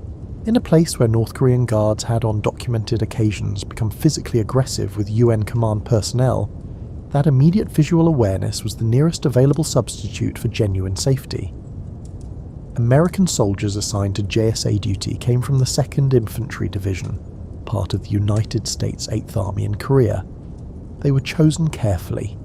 The environment required a very specific quality of professional character, someone capable of absorbing provocations without reacting in kind, someone able to maintain a composed and outwardly neutral bearing while being watched closely by armed men who did not wish them well and were not concealing that fact. Someone who could document incidents with precision and escalate through proper channels rather than responding impulsively to whatever the other side chose to do on a given morning. Officers commanding JSA operations carried a particular weight of responsibility. They set the tone for every interaction between their personnel and the North Korean guards across the line. Among those officers serving with the UN command in the summer of 1976 was Captain Arthur Boniface. He was 30 years old, a West Point graduate known to his colleagues by the informal name Ace, and he had built a reputation for the particular professional steadiness that makes people feel settled rather than anxious in demanding circumstances. He was 9 months from the end of his Korean tour. He was the right person for a difficult posting. He could not have known, in the first weeks of August 1976, that his name was about to become permanently attached to one of the most unusual episodes of the entire Cold War. Life at the JSA had its own textures that were distinct from any other military posting in the world. The grounds were maintained with a particular care, because the compound was, among other things, a stage. Both sides understood that what happened within it was observed not only by the soldiers present, but by governments and analysts far away. Every patrol had a quality of theatre to it, the theatre of professionalism under pressure, of demonstrating through posture and bearing and routine that your side was composed, capable, and not going anywhere. It was an exhausting form of theatre to sustain over the duration of a tour. The soldiers who did it well tended to be the ones who had found a way to make the theatre feel like simply doing their jobs properly, because over time, that is what it was. The summer of 1976 had been a season of particular watchfulness. The pattern of North Korean provocations within the JSA had been running at an elevated frequency through the spring and into the summer months, and the commanders responsible for JSA operations were attentive to the pattern without knowing quite what it was building toward. In retrospect, a great many things about that summer look like signals. At the time, they looked like the same friction that the compound had always generated, slightly more of it than usual. A short distance from where Captain Boniface worked each day, a tree was growing. It had been growing for 2 decades. It had not been causing any particular problems until recently, which is exactly the kind of timeline that makes institutional systems slow to respond to a thing. Now it was causing a problem. That problem was about to matter enormously. The Normandy poplar is, as trees go, something of an overachiever. It grows faster than most of its neighbours. It reaches considerable heights while other species are still negotiating patiently with the soil about their longer-term ambitions. Its silhouette is narrow and vertical, pointing skyward with a focused energy that most trees do not bother with. It is not a glamorous tree or a particularly distinguished one. It is the kind of tree that ends up in parks and along roadsides and in the grounds of government installations, chosen for its speed and its reliability and its willingness to grow somewhere without a great deal of fuss. It grows. That is its primary characteristic. It grows quite a lot, and it does not ask anyone's permission before doing so. The Normandy poplar, standing in the northern section of the Joint Security Area, had been planted sometime in the mid-1950s, not long after the armistice established the JSA as a functioning operational compound. Exactly who planted it, and precisely why, is not preserved in any document that has surfaced in the decades since. The most plausible reconstruction is that it was planted as part of a general effort to make the grounds of the compound look like something other than the aftermath of a recently concluded phase of a war that had not actually concluded. That is a reasonable thing to want. Whatever the original intention, the tree grew. It grew at the pace Normandy poplars grow, which is faster than you would expect and considerably faster than anyone managing the JSA's security assessments was keeping track of. By the summer of 1976, it had reached approximately 18 metres in height. For a tree in a park, 18 metres is simply a tall tree. For the soldiers at Checkpoint 3 and Checkpoint 5, 2 UN command observation posts on the northern side of the Joint Security Area, near the Sachin River Bridge, 18 metres of Normandy poplar positioned between them was a developing inconvenience that had crossed into a genuine security concern. The tree's canopy had spread into the corridor between the two posts in a way that broke the sightline. Soldiers at Checkpoint 3 attempting to observe Checkpoint 5 found their view interrupted by branches and summer foliage. The view in the other direction was equally compromised. The visual connection between the posts had been degraded to the point where the UN Command's ability to monitor its own personnel within the northern section of the JSA was meaningfully reduced. In an ordinary professional environment, this is the kind of situation that gets raised in a meeting, loses priority to more urgent matters, gets raised again 3 months later, and eventually results in a phone call to whoever handles facilities. In the joint security area, the situation carried considerably more weight. The visual connection between those checkpoints formed part of the basic protective logic of the entire observation network. Being able to see the soldiers at the adjacent post meant knowing immediately whether they were safe and whether anything unusual was happening near them. In a compound where North Korean guards had on multiple recorded occasions turned physically aggressive toward UN command personnel, losing clear visibility of your colleagues was not a theoretical concern. It was a specific and practical vulnerability. The UN command had been tracking this problem as the tree grew. Trees announced themselves as security issues very gradually.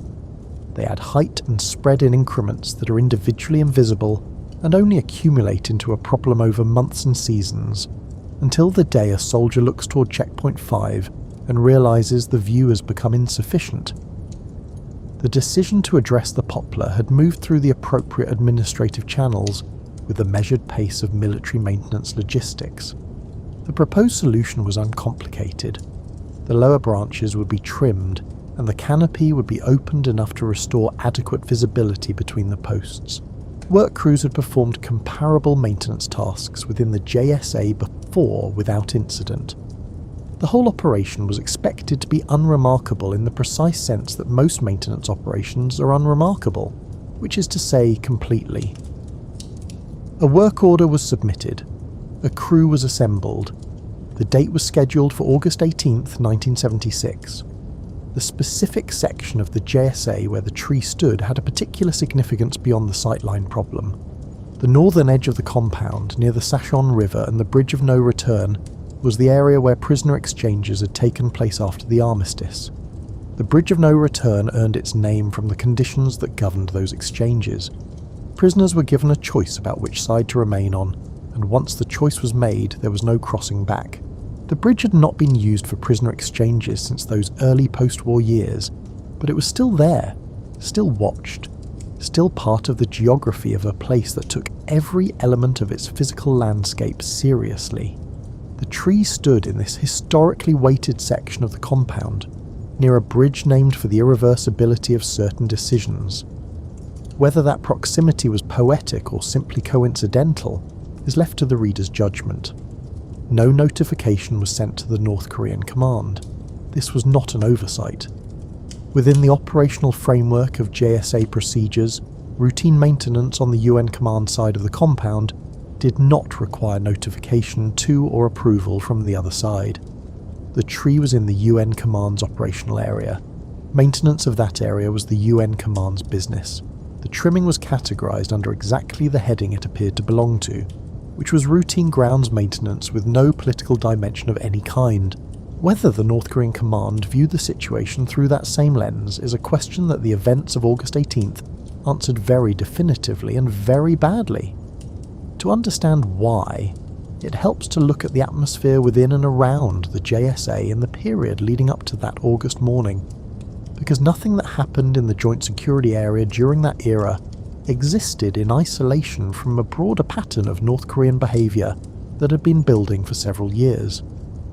Military analysts and historians who have worked with declassified UN command incident logs from this period have noted a consistent pattern of increased North Korean aggression within the JSA beginning in the early 1970s and intensifying through 1975 and into 1976. North Korean guards had blocked UN command patrol routes on multiple occasions. They had physically confronted South Korean workers within the compound. They had seized equipment and interfered with operations in ways that were documented and escalated through the Armistice Commission's formal channels without producing substantive changes in behaviour. The incidents had a quality of deliberateness, a consistent pressure at the edges of what the framework would absorb that was different from the friction of ordinary operational misunderstandings. The wider geopolitical context gave that pattern additional meaning. Kim Il-sung made public statements in 1975 suggesting that conditions might be approaching that would allow for the forcible reunification of the peninsula. The fall of Saigon in April of that year had demonstrated to governments across Asia that American military commitments in the region could be reversed under sufficient political pressure, and Kim Il-sung took careful note of that demonstration. American intelligence assessments of North Korean intentions during this period were closely watched in Seoul and in Washington, and what they reflected was a government that appeared to believe it had more room to operate than it had previously been permitted. The American domestic situation in the mid-1970s added complexity to the environment. The Watergate scandal had ended the Nixon presidency. Gerald Ford was in the White House, managing the international consequences of a Vietnam withdrawal that was barely a year old. The American Congress was assertive about oversight of military commitments in the wake of Vietnam. The American public was not enthusiastic about new military engagements in Asia, and the political establishment was well aware of that, maintaining a firm and credible posture in Korea, demonstrating that the withdrawal from Vietnam did not represent a broader retreat from American commitments in Asia, was a priority that shaped decisions across the command structure in Korea in ways both explicit and subtle. All of that accumulated history was quietly present in the air on the morning of the August 18th, when a small crew gathered near Checkpoint 3 with their tools and their entirely reasonable expectations about how the day was going to go. Approximately 11 American soldiers were part of the escort. A group of South Korean workers and guards brought the total to around 30 people. Captain Boniface was there, overseeing the operation in the composed and attentive manner that the JSA required of its senior officers. First Lieutenant Mark Barrett, 25 years old and assigned to the escort detail, was present as well. There was nothing unusual about the morning, and there was no reason to expect anything unusual. A work party assembled to trim a tree in the joint security area was a routine and entirely unremarkable kind of event. The soldiers in the escort had weapons, as they always did. The workers had their tools. The sky above the JSA was clear. The grass around the compound was as carefully maintained as it always was. Everything about the scene looked exactly like what it was, which was a small maintenance crew going to do a straightforward job. The South Korean labourers lifted their equipment and began work on the lower branches of the poplar. For approximately 30 minutes, the morning was exactly as uneventful as everyone had every reason to expect it to be. Branches fell. The sight line between the checkpoints slowly began to clear. The tree stood a little more open than it had. Everything was going to be fine. And then it was not fine. The North Korean soldiers came from across the military demarcation line while branches were still falling. Their arrival did not immediately register as alarming. Guards moving within the JSA was a routine feature of daily operations, and the initial group was not so large as to suggest anything other than a patrol or an informal supervisory visit. What distinguished this group from a routine presence was what happened as the minutes passed. More soldiers appeared, then more. The group grew in a way that had a deliberate quality to it, as if the arrival had been staged in increments specifically to allow a certain amount of time to pass before the full number was visible. The group was led by an officer who appears in UN Command incident documentation and in subsequent historical accounts as Lieutenant Pak Chul. He moved toward the work party with a directness that separated him from the ordinary studied neutrality of JSA patrol behaviour. He positioned himself near Captain Boniface and stated without apparent ambiguity that the work must stop immediately. The reason he offered was that the tree had been personally planted by Kim Il-sung, and that trimming it therefore constituted an act of disrespect toward the leadership of North Korea that the Korean People's Army could not permit. This claim does not appear in any North Korean document or media statement from the period. It does not appear in any other account of the tree's history. Military historians who have studied the incident in the decades since have treated it consistently as a pretext that had been prepared in advance, rather than a genuine objection that arose organically from the situation. The quality of a justification assembled before the confrontation, rather than discovered within it. Captain Boniface responded as his training and his judgment both indicated, calmly, directly. The work party was conducting authorised maintenance within the UN Command's established operational area of the Joint Security Area. The trimming would continue. He held his position. The North Korean soldiers withdrew a short distance. Then more soldiers arrived from their side of the line. The group that had been 15 became 20, and then exceeded 30. Among the items they were carrying, increasingly conspicuous as the number grew, were wooden axe handles.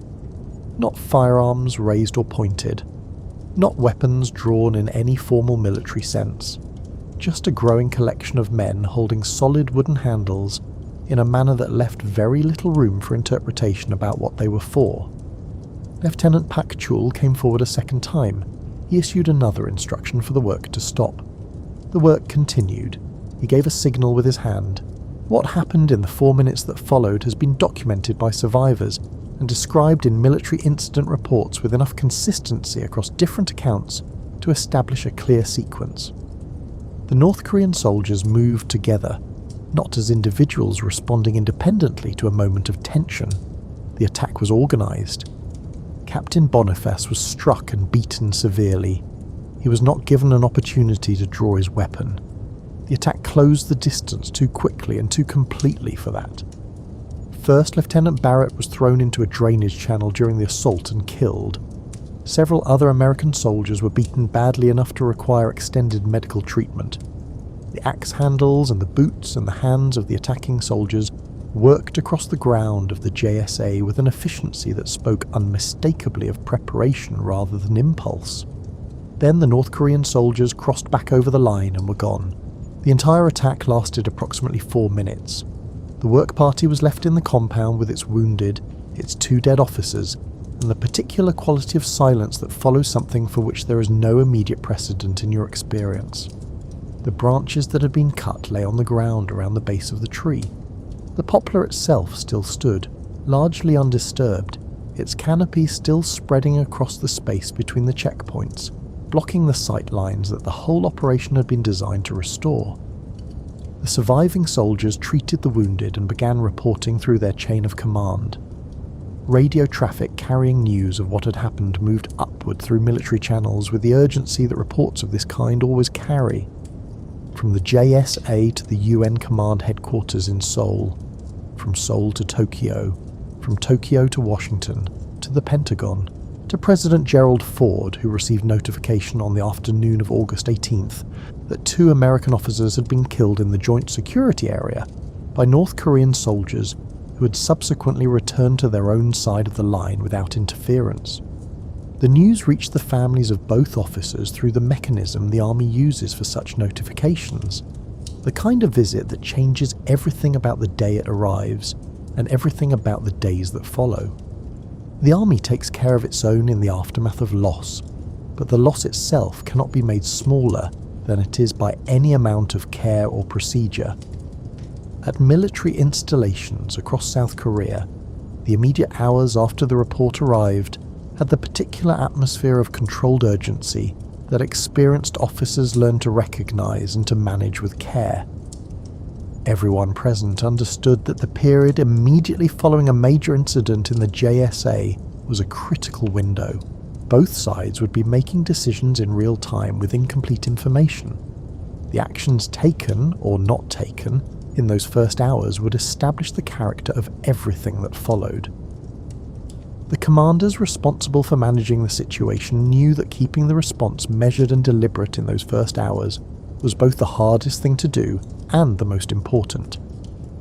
Captain Arthur Boniface was 30 years old. He was married with 2 young children.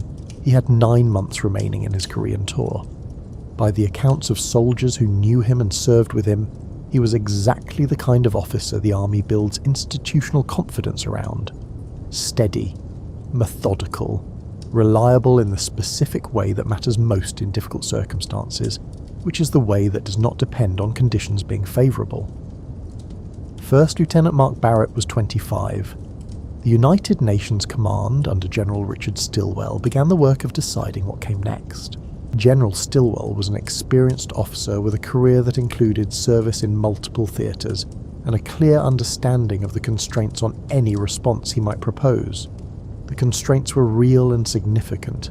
Too small a response and the attack would register as a successful test of limits, an invitation to further aggression.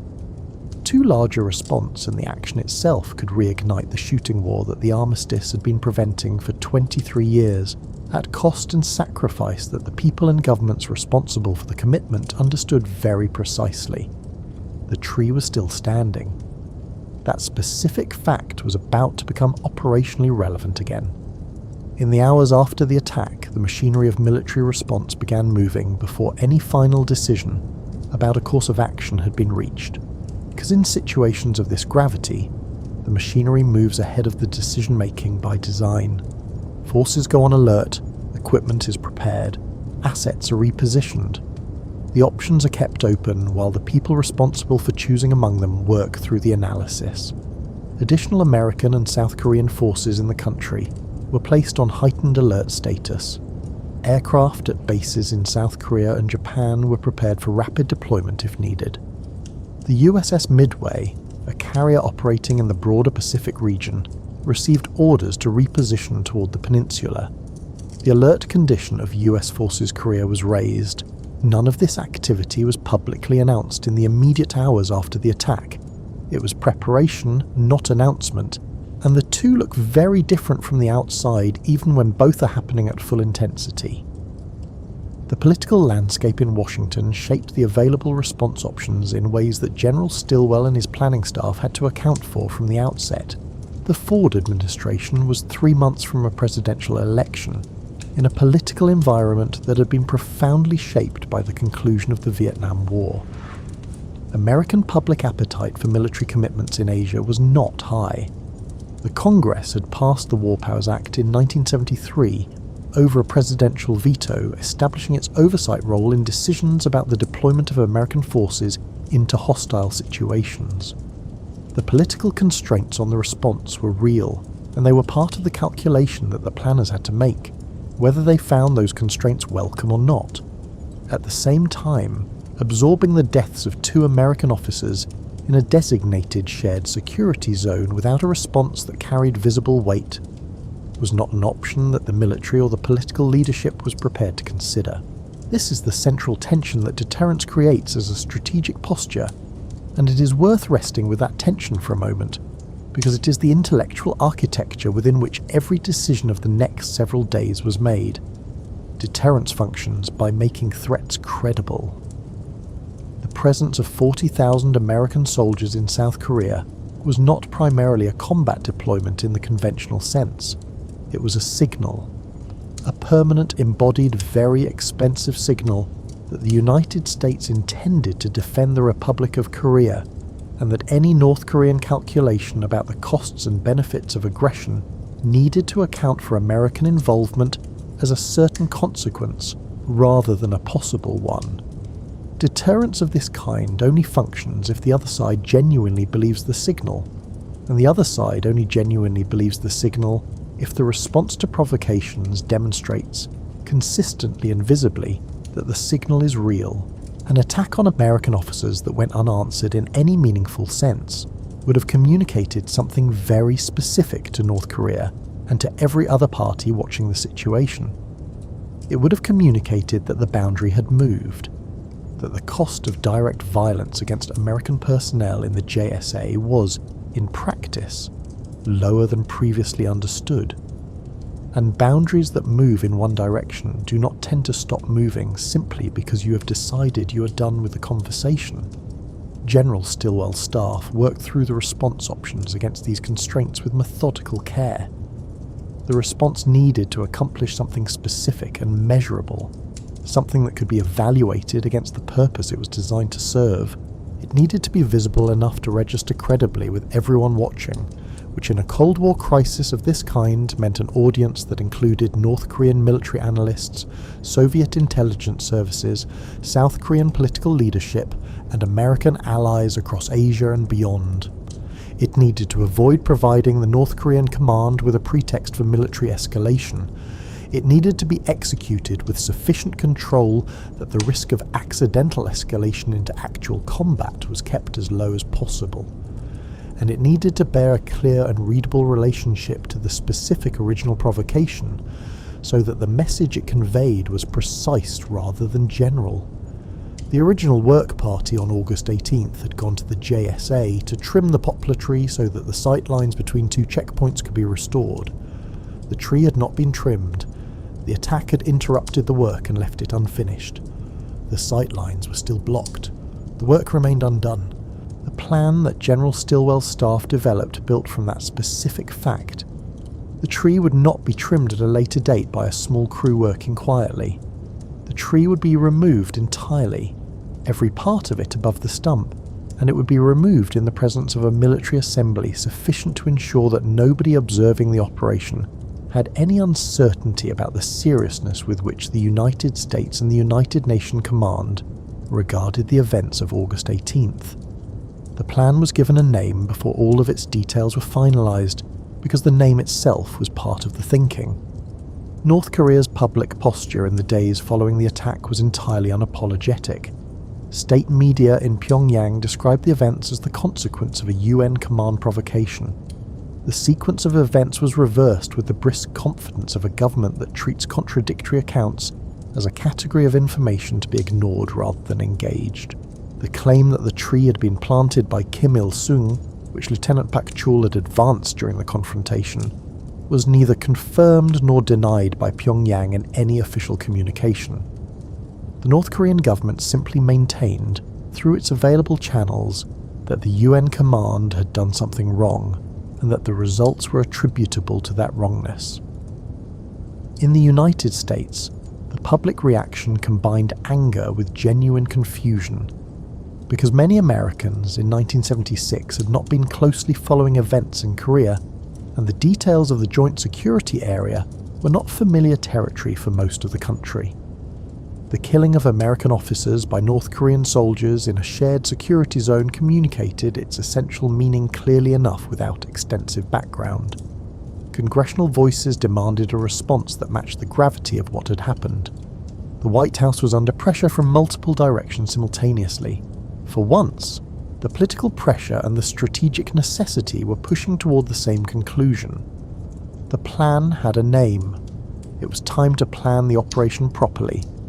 It is worth noting, before moving to the operational planning, that the Soviet Union was watching the entire situation with close professional attention. The Soviets maintained intelligence sharing arrangements with North Korea and had analysts monitoring events on the peninsula as a matter of course. The American response to the deaths of Boniface and Barrett was being evaluated in Moscow as well as in Pyongyang, and Soviet analysts understood the situation in the same deterrence framework that American planners were working within. What the Soviet assessment concluded about the appropriate scope of North Korean provocation would be shaped, in part, by how the United States responded.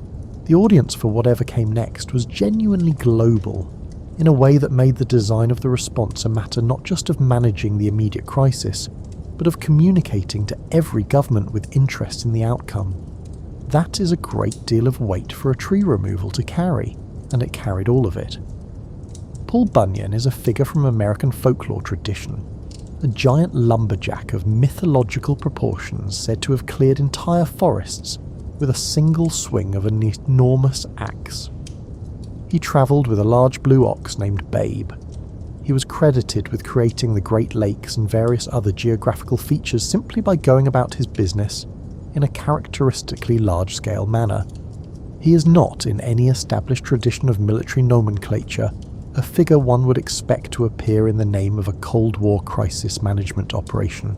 Naming an operation to remove a tree from the Korean demilitarized zone after the world's most celebrated fictional lumberjack was either a moment of genuine wit surfacing from somewhere within the military planning process, or a very specifically chosen message delivered to North Korea through the idiom of American folk mythology, or both of those things simultaneously.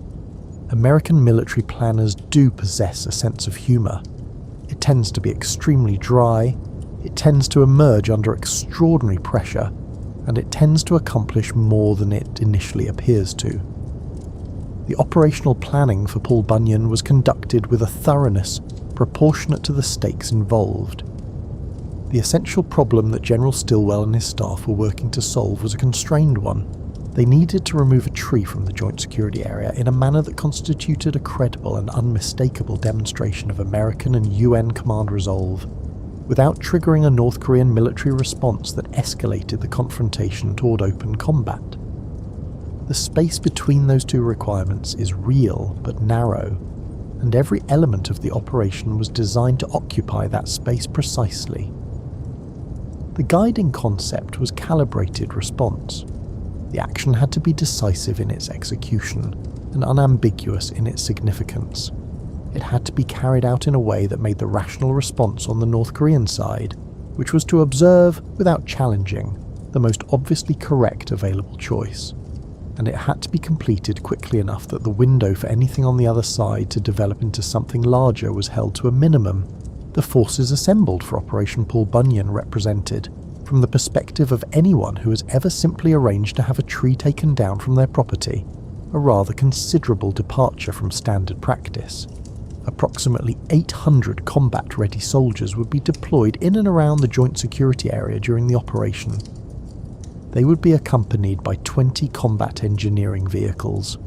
Helicopter gunships from the 2nd Infantry Division's aviation assets would provide close air support overhead throughout the operation, maintaining a constant visible presence above the compound. Fighter aircraft would be at immediate readiness at bases in South Korea and Japan within minutes of any order to deploy. At sea, the USS Midway carrier group had been repositioned to a location from which its aircraft could reach the Korean peninsula in a matter of minutes from launch. Far above the peninsula, squadrons of Boeing B-52 Stratofortress bombers would fly sustained holding patterns in the regional airspace during the operation. The B-52 in 1976 carried a meaning that went considerably beyond its function as a large aircraft. It was the most visible component of American strategic air power, the airborne element of the nuclear deterrent that had defined the Cold War's military logic since the 1950s. The appearance of B-52s circling near the Korean peninsula during an active crisis communicated something that required no translation for any government watching. It was the geopolitical equivalent of mentioning, in a very calm and measured voice, that you have a great many options available to you and sincerely hope not to use any of them. The message was too large for the situation in a way that made it exactly right for the situation. The soldiers assigned to the cutting team itself were combat engineers from the 2nd Engineer Battalion, not a maintenance crew with residential tree trimming equipment. They would carry professional chainsaws and axes. They would have a fixed operational window to bring the tree down entirely. Every minute of that window was planned and accounted for in the mission timeline. The ground troops positioned to surround and secure the cutting operation included Republic of Korea Special Forces soldiers. These soldiers, in a detail that has been noted in essentially every account of the operation ever written, and that occupies a specific place in the institutional memory of those who participated, would arrive wearing no shirts and carrying axe handles. Let that settle for a moment. The North Korean soldiers who attacked the August 18th Work Party had used axe handles as their primary weapons. The South Korean Special Forces arriving to oversee the permanent removal of the tree would be shirtless and holding axe handles, in a combination that communicated a message of extraordinary directness without the use of any language whatsoever. If there exists a more economical method of saying what that visual arrangement communicated, military history has not yet produced it. American and South Korean combat troops would hold the full perimeter of the JSA and its surrounding approaches throughout the operation, equipped with the complete range of infantry weapons, including grenade launchers and anti-tank munitions. The compound would be effectively sealed from the time the operation commenced. Movement in or out would be entirely controlled. The planning also addressed the question of North Korean observation in the preparatory phase. An assembly of this scale would generate detectable activity, vehicles moving into position, aircraft on radar, the unmistakable signature profile of a large military formation preparing to execute something specific. The planning team judged this not only acceptable but useful. The visibility of the preparation was itself a layer of the message. If North Korea could observe the force assembling during the preparation phase and chose not to challenge it during that window, that choice was already a preliminary acknowledgement of what the operation was communicating. The early restraint, if it came, would be its own form of information. General Stilwell presented the completed operational plan to his chain of command. It moved through the approval process in Washington. The National Security Council reviewed it. President Gerald Ford authorized it. The date was set for August 21st, 1976, 3 days after the attack. Long enough to stage an operation of this complexity, short enough that the causal connection to August 18th was completely unambiguous. The night before the operation, soldiers completed their final preparations across every element of the assembled force. Equipment was checked and verified. Assignment briefings were conducted. The operational window from first movement to completion was planned to run well under an hour, possibly as little as 45 minutes from when the cutting team reached the tree. Speed, in this specific context, was a form of control. The faster the mission was completed, the smaller the window for anything unexpected to develop into something the planners had not accounted for. Nobody involved in any aspect of the planning was treating this as a landscaping project. One further detail is worth noting about the preparation. The soldiers assigned to the cutting team were briefed on the history of what had happened at the tree's location 3 days earlier. They knew who had died there. They knew what the operation was for and what it was trying to say. They also knew that their job was to cut the tree down and nothing more, that the message would be sent by the totality of the assembled force, and not by any individual action of any individual soldier during the operation. That understanding, the clear assignment of purpose within a larger structure, was part of what made it possible for the operation to be conducted as precisely as it was.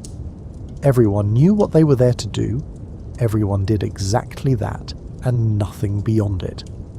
August 21st, 1976 began before the sun rose for the soldiers of Operation Paul Bunyan.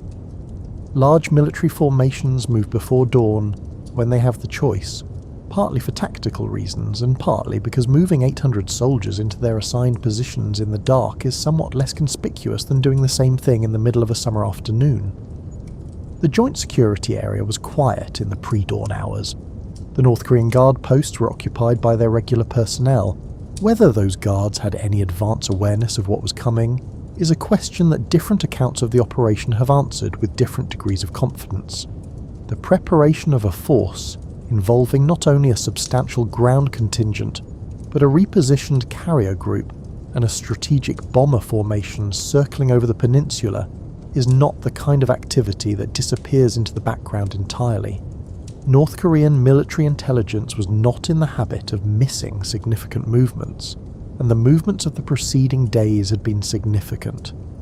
At approximately 7 in the morning, United Nations command forces began entering the joint security area. They arrived in a manner specifically constructed to be impossible to misinterpret. Approximately 16 military vehicles moved into the compound in organised formation. Combat troops assumed their designated positions around the perimeter with the composed efficiency of soldiers who had rehearsed exactly these movements. The helicopter gunships began their orbital patterns overhead, the sound of their rotors a constant presence across the compound from the moment the operation commenced. Further from the compound, the larger force held its positions. Further still, beyond visual range, the aircraft were airborne. At sea, beyond the horizon, the carrier group sat at immediate readiness with its full air wings prepared to launch. For the North Korean guards at their posts across the line, the view of the JSA that morning would have been unlike anything in the ordinary rotation of JSA operations. The compound was not particularly large. 800 soldiers, 20 engineering vehicles and circling gunships do not disappear into the landscape of an 800-metre compound, the visual effect of the assembled force was, by any reasonable estimation, exactly what the planners had intended it to be, which was decisive and unmistakable. The cutting team moved directly to the tree.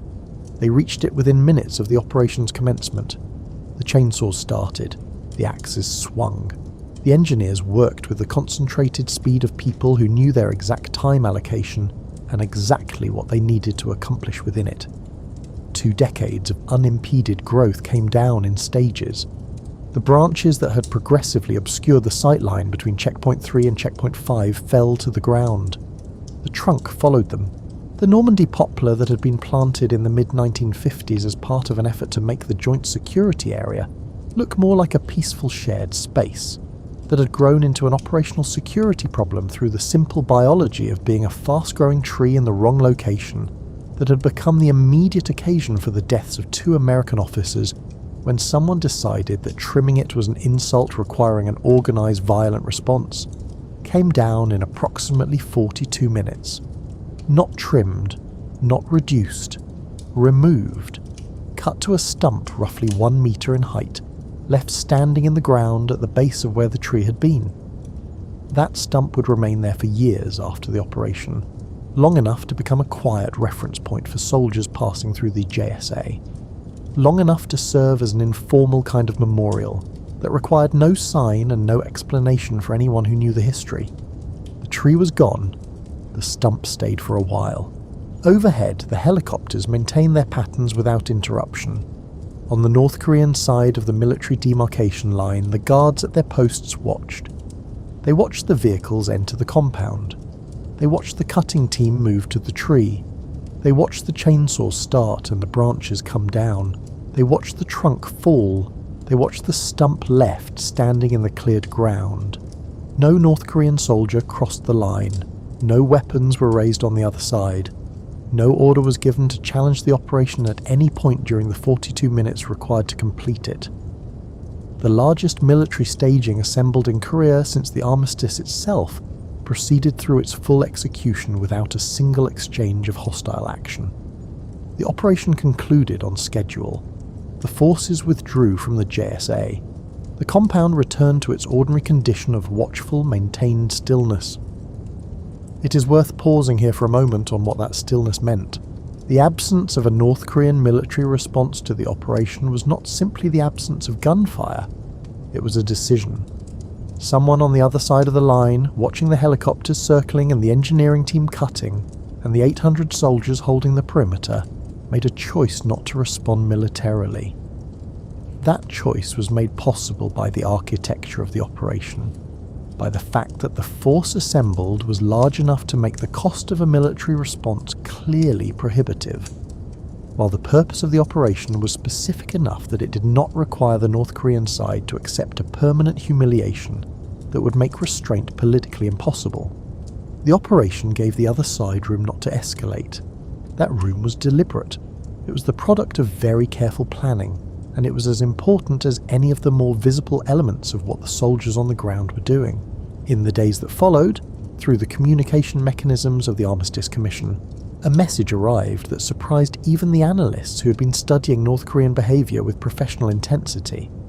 A statement attributed to Kim Il-sung himself was transmitted through the formal channels. It was brief. It did not use the word apology.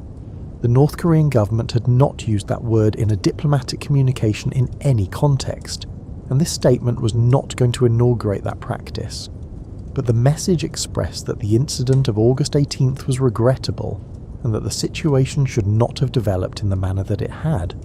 For anyone who had followed North Korean official communication with close attention over the years, this statement was notable in proportion to how unusual it was. It was not a confession. It was not a direct acknowledgement of responsibility for the deaths of Boniface and Barrett, but it was an acknowledgement that something had gone wrong, expressed in language that represented a departure from the complete denial and counter-accusation that had been the consistent pattern in the North Korean government's response to previous incidents. Military analysts at the time, and historians studying the episode in the decades since, have treated that statement consistently as evidence that Operation Paul Bunyan accomplished what it was designed to accomplish. The message had been received. The translation of a specific and very visible military action into a specific diplomatic communication had worked in the way the architects of the operation intended. The sightlines between Checkpoint 3 and Checkpoint 5 were open again. The stump stood in the ground where the tree had been, exactly 1 metre high, in the warmth of a Korean summer morning that had turned out to matter considerably more than it appeared to when the chainsaws first started. The joint security area did not close after August 1976. The armistice was still in effect. The military demarcation line was still there. The soldiers still rotated through their assignments. The blue conference buildings remained in the centre of the compound. The North Korean guards continued to occupy their posts.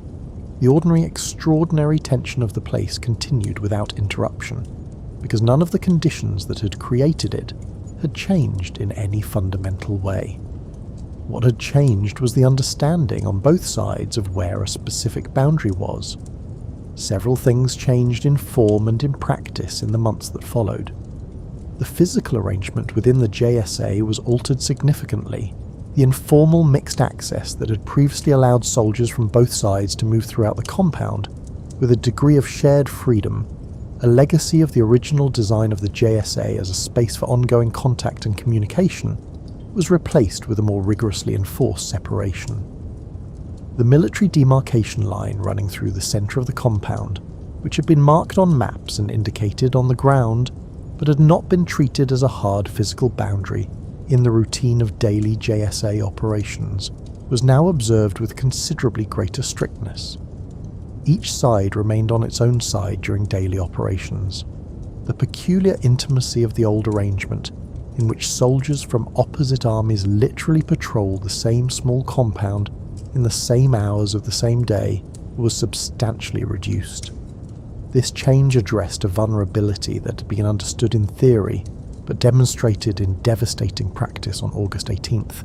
The original structure of the JSCA had assumed a level of mutual restraint that could not be assumed to hold indefinitely. Building the physical environment around a more clearly enforced boundary acknowledged that truth in concrete terms, rather than depending on the continued goodwill of whoever happened to be in command on the other side on any given morning.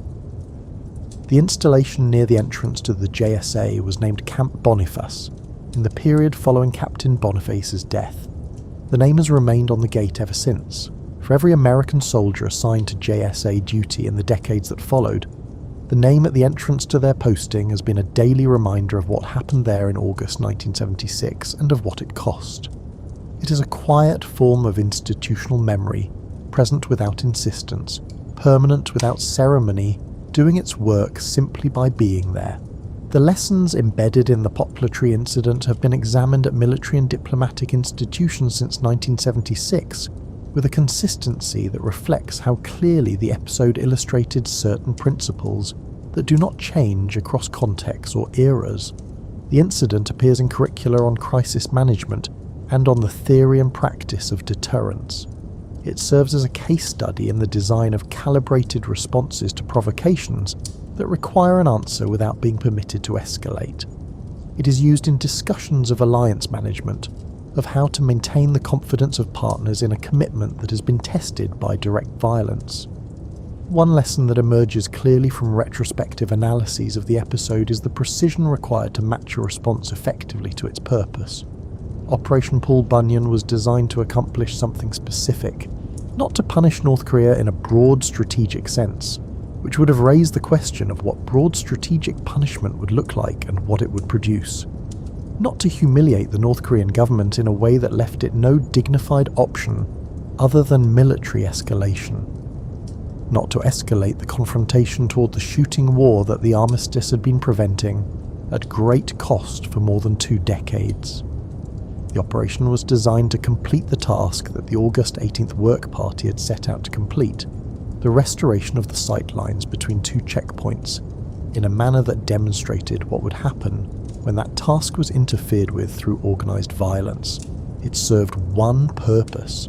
It accomplished that purpose and nothing beyond it. This kind of restraint in response design is considerably more difficult to achieve than it sounds when described in summary.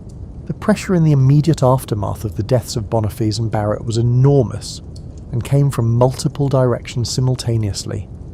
The public, the Congress, the military community and the alliance partners all wanted a response that felt commensurate with the gravity of what had happened. Calibrating that response so that it communicated everything it needed to communicate while staying within the boundaries that prevented further escalation required a quality of strategic thinking under sustained pressure that is easy to describe in retrospect, but very demanding to exercise in the actual moment.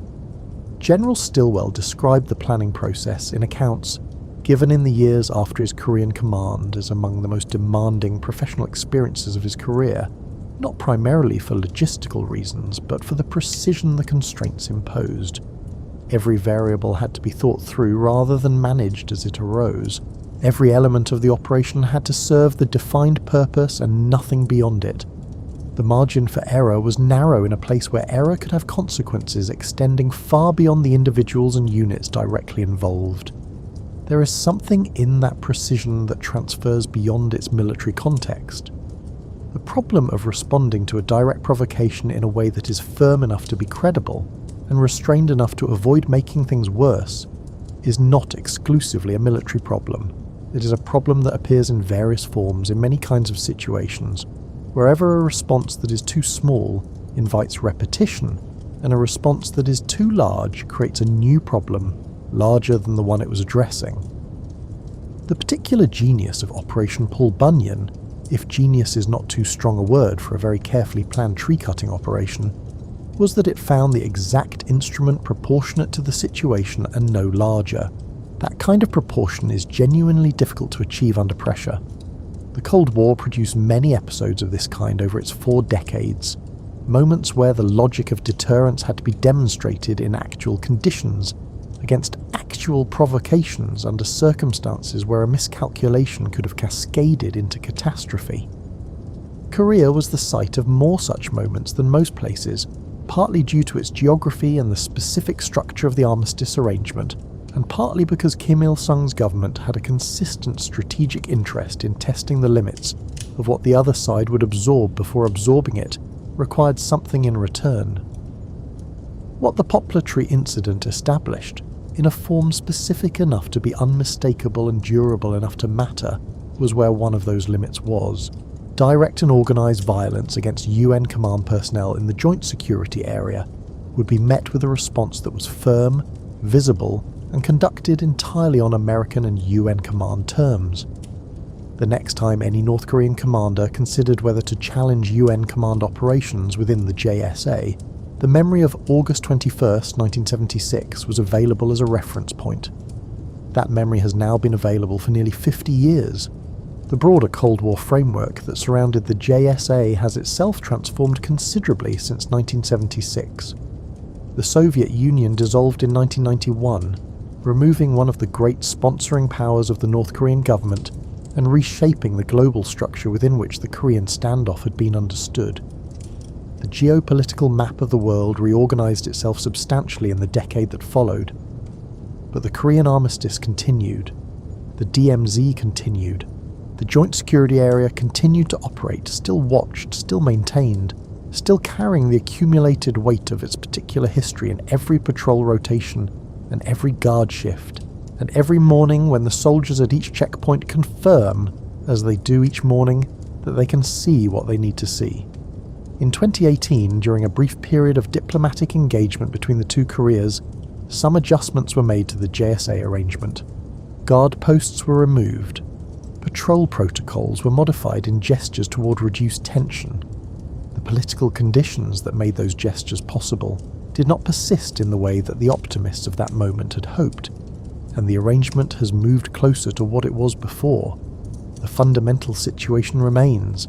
The stump of the Normandy poplar is gone now.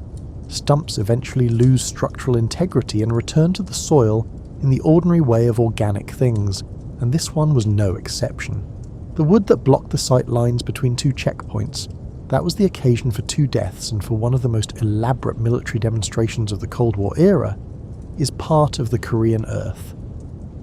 The sight lines are still open. You can let that rest with you for a moment, in the comfortable weight of wherever you happen to be. The full apparatus of a nuclear-era superpower, the carrier groups and the strategic bombers, and the 800 soldiers and the careful diplomatic back channels and the presidential authorizations and the National Security Council deliberations, and the meticulous operational timelines, all of it was set in motion so that 2 checkpoints could see each other across an open space, so that soldiers at their posts could look across the compound and know, with the certainty that visibility provides, that their colleagues were there. That is either the most absurd thing about the whole story, or the most clarifying thing about it, depending on how you choose to sit with it. The enormous and intricate machinery of Cold War deterrence, which in 1976 included enough nuclear capacity to remove the possibility of complex life from most of the Earth's surface, ultimately existed to protect very small and very specific things. The safety of a work crew doing a maintenance job on a Tuesday morning, the ability of soldiers at a checkpoint to see their fellow soldiers across a compound, the credibility of a promise made to an ally on the other side of the world. These are not grand abstractions. They are concrete things, the kind that you do not think about until they are threatened, and then you find you can think about very little else. The Korean armistice is still in effect tonight.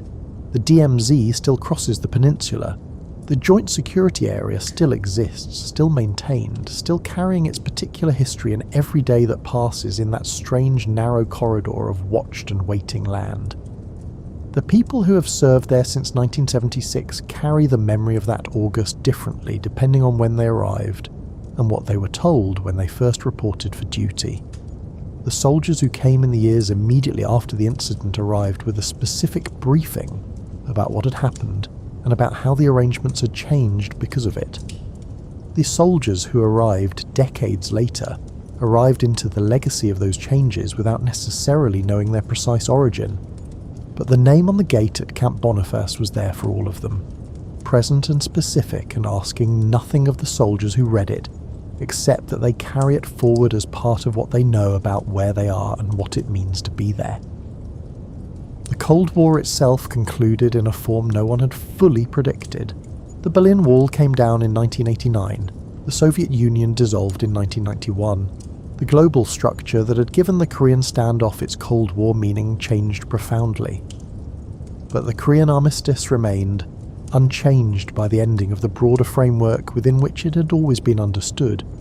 It is one of the last surviving structures of the Cold War era in active, daily operation, maintained through the same combination of mutual calculation and sustained readiness that has kept it in place since July of 1953.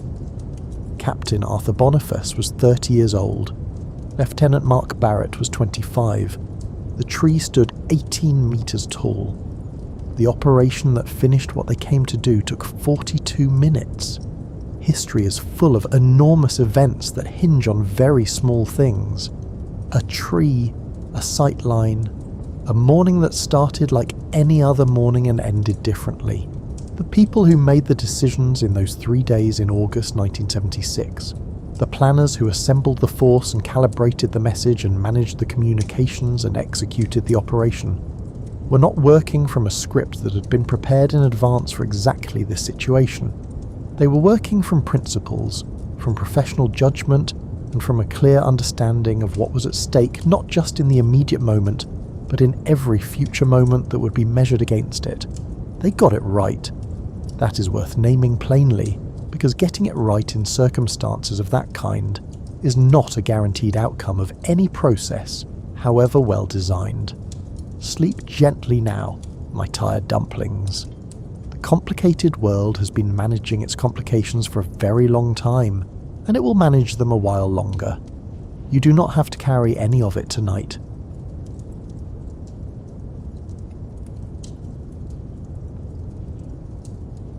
In the tumultuous years following the French Revolution, when Paris streets still echoed with recent upheaval and society reinvented itself daily, 2 unlikely souls found each other amidst the chaos. Their love story would reshape an empire, influence the fate of nations, and endure beyond the grandest ambitions of power. You're about to witness how passion, politics, and profound affection intertwined in one of history's most compelling romances. You step into Paris in the autumn of 1795, and the city feels like it's still catching its breath after the revolution's violent convulsions. The streets carry a peculiar mix of wariness and excitement. Former aristocrats walk past newly wealthy merchants, each pretending not to notice the other. Women have adopted simpler fashions out of necessity, though some are beginning to experiment again with luxury now that the worst terrors have passed. The air smells of roasting chestnuts from street vendors and the ever-present scent of coal smoke from thousands of chimneys. Underneath it all lingers something else, something harder to name. Perhaps it's the smell of fear finally fading, or hope tentatively returning. The buildings themselves tell stories of survival. Some houses still bear marks from revolutionary violence. Bullet holes pock certain facades. Other structures display hasty repairs where doors were smashed in during searches for aristocrats or hoarded grain. But life persists with stubborn determination. Shop windows display goods again. Cafes fill with customers debating politics and philosophy. Street performers entertain crowds that actually have a few coins to spare. In one of the elegant townhouses that survived the revolution's fury, you notice a gathering taking place. The salon belongs to Paul Barras, one of the 5 directors who now govern France through a complicated system designed to prevent any one person from gaining too much power. Tonight, the rooms glow with candlelight that reflects off polished wood and the few remaining mirrors that weren't smashed during the terror. The guests represent the new France in all its contradictions. Military officers in slightly worn uniforms mingle with politicians in fashionable coats. A few survivors of the old nobility who've learned to adapt stand near former revolutionaries who sent their friends to the guillotine. The conversation flows in multiple directions at once. Someone discusses the latest play at the Comédie Française. Another group debates military strategy in the war against Austria. A cluster near the fireplace gossips about who's rising in the new government and who's falling from favour. The room hums with ambition and calculation disguised as social pleasantry. Among the guests, you observe a woman in her early 30s who seems to move through the room like water finding its path. Her name is Rose de Beauharnais, though she will soon become known to history as Josephine. She wears a simple white muslin dress that somehow appears more elegant than the fancier gowns around her. The fabric drapes in the classical style that's becoming fashionable, suggesting ancient Greek statues rather than the elaborate constructions of the old regime. Her dark hair falls in the fashionable loose curls of the day, held back with a simple ribbon. What strikes you most is how she listens. When someone speaks to her, she gives them her complete attention, her dark eyes focused, her head tilted slightly to indicate genuine interest. Each person she engages feels as though their words matter profoundly. Her hands move gracefully as she gestures, and you notice she wears very little jewellery. A simple gold bracelet catches the candlelight. The restraint is calculated. Too much jewellery would suggest she's trying too hard or doesn't understand the current political climate. Too little would make her seem poor or unimportant. She's found the perfect balance, as she does in most things. Her story already contains enough drama for several lifetimes, though most people at this gathering know only fragments of it. Born Marie-Joseph Rose, Tacher de la Pagerie, on the Caribbean island of Martinique to a sugar plantation family, she married young to Alexandre de Beauharnais and came to France full of dreams about Parisian society. The reality proved more complicated than her island fantasies. Her husband turned out to be difficult and unfaithful. They separated. Then came the revolution, which swept through France like a cleansing fire that burned everything, guilty and innocent alike.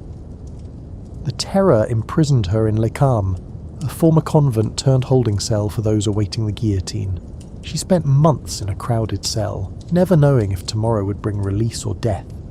She watched her first husband go to the scaffold, his head falling into the basket while she waited her turn.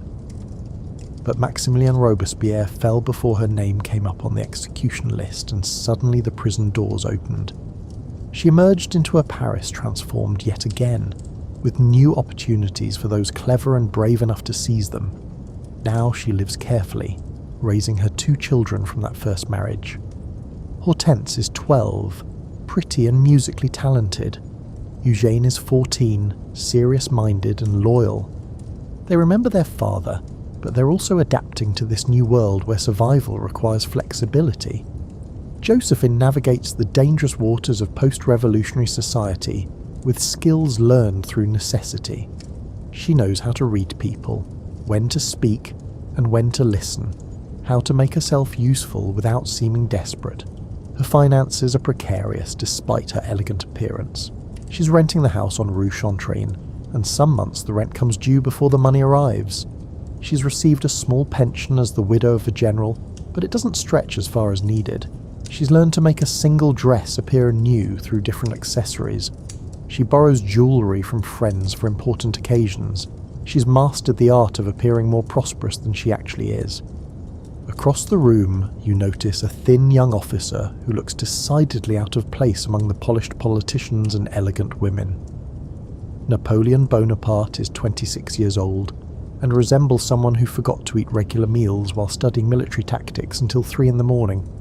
His uniform, while clean and properly buttoned, hangs a bit loosely on his spare frame.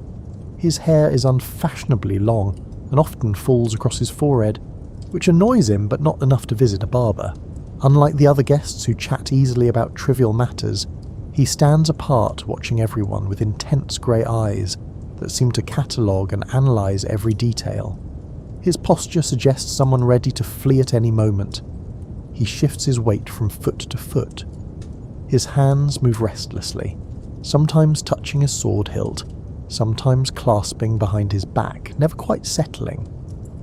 When someone tries to engage him in small talk about the weather or fashion, he responds with curt, factual observations that kill the conversation dead. He simply doesn't understand how to discuss nothing gracefully. Napoleon grew up on Corsica, that rugged island where family loyalty runs deeper than any political allegiance and where blood feuds can span generations. The island only became French a year before his birth, so he considers himself Corsican first, French second.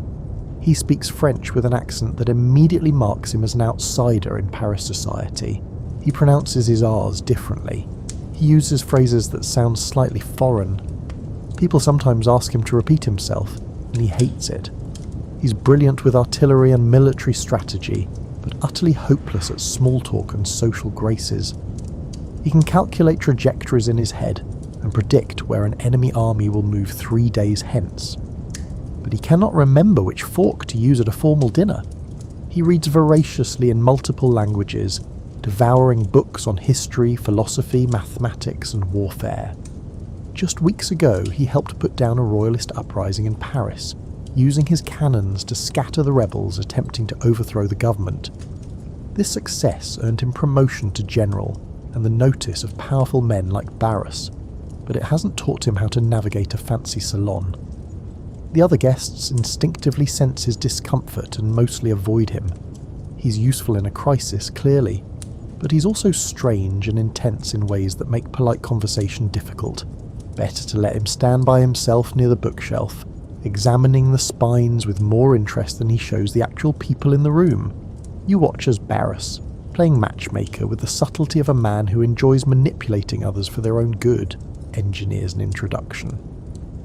He's noticed Napoleon's isolation and Josephine's grace, and some instinct tells him these two might complement each other. He guides Napoleon over to where Josephine stands examining a painting of a pastoral scene, all soft clouds and grazing sheep. The young officer tries to bow gracefully and nearly trips over his own sword. The weapon clatters against a chair leg. Two nearby conversations pause as heads turn to see what caused the noise. Napoleon's face flushes with embarrassment, but Josephine's mouth curves into a smile that somehow manages to be amused without being mocking. It's the smile of someone who's witnessed far too many awkward moments to be bothered by one more, and who finds human imperfection endearing rather than contemptible. Barris makes the introduction with practiced ease, then drifts away to other conversations, leaving them together. An uncomfortable silence threatens to develop. Josephine, experienced in rescuing failing social situations, asks Napoleon about the painting. Does he like pastoral scenes? Has he spent time in the countryside? The question opens a floodgate. Napoleon begins to talk, and something shifts in the room's energy. He tells her about Corsica, about the mountains and the sea, about terrain and how it shapes military strategy. Then somehow he's discussing Italy, about his theories on warfare, about how ancient generals used geography to their advantage. His hands move as he speaks, tracing invisible battle formations in the air. Most people find his intensity overwhelming, like standing too close to a fire, but Josephine leans in slightly, genuinely interested. She asks him questions that show she's actually following his complicated explanations. She mentions a book she read about Hannibal crossing the Alps with elephants. Did Napoleon think that was militarily sound or just dramatic? Napoleon looks at her as though she just revealed herself to be a fellow member of some secret society. He's spent years being dismissed as too serious, too intense, too focused on matters that polite society considers boring. Here's someone actually engaging with his ideas. He explains his theory about Hannibal's campaign with growing enthusiasm. He's forgotten to be self-conscious. He's in his element now, discussing tactics and strategy. Josephine watches his face transform. The awkward, comfortable young man disappears, replaced by someone confident and passionate. She sees intelligence flash in those grey eyes, along with something else. Hunger, ambition, a desire to prove himself that burns like a forge. For a man who spends most of his time with soldiers and feels perpetually out of place in civilian life, finding someone who engages with his ideas feels like discovering water in the desert. He's been so lonely, though he'd never admit it. Lonely in Paris, lonely in the army, lonely in rooms full of people who don't understand him. Suddenly he's not lonely, at least for this moment, and it's intoxicating. Josephine, for her part, recognises something in this awkward young officer. She's spent years learning to read people's potential beneath their surface presentation. It's a survival skill.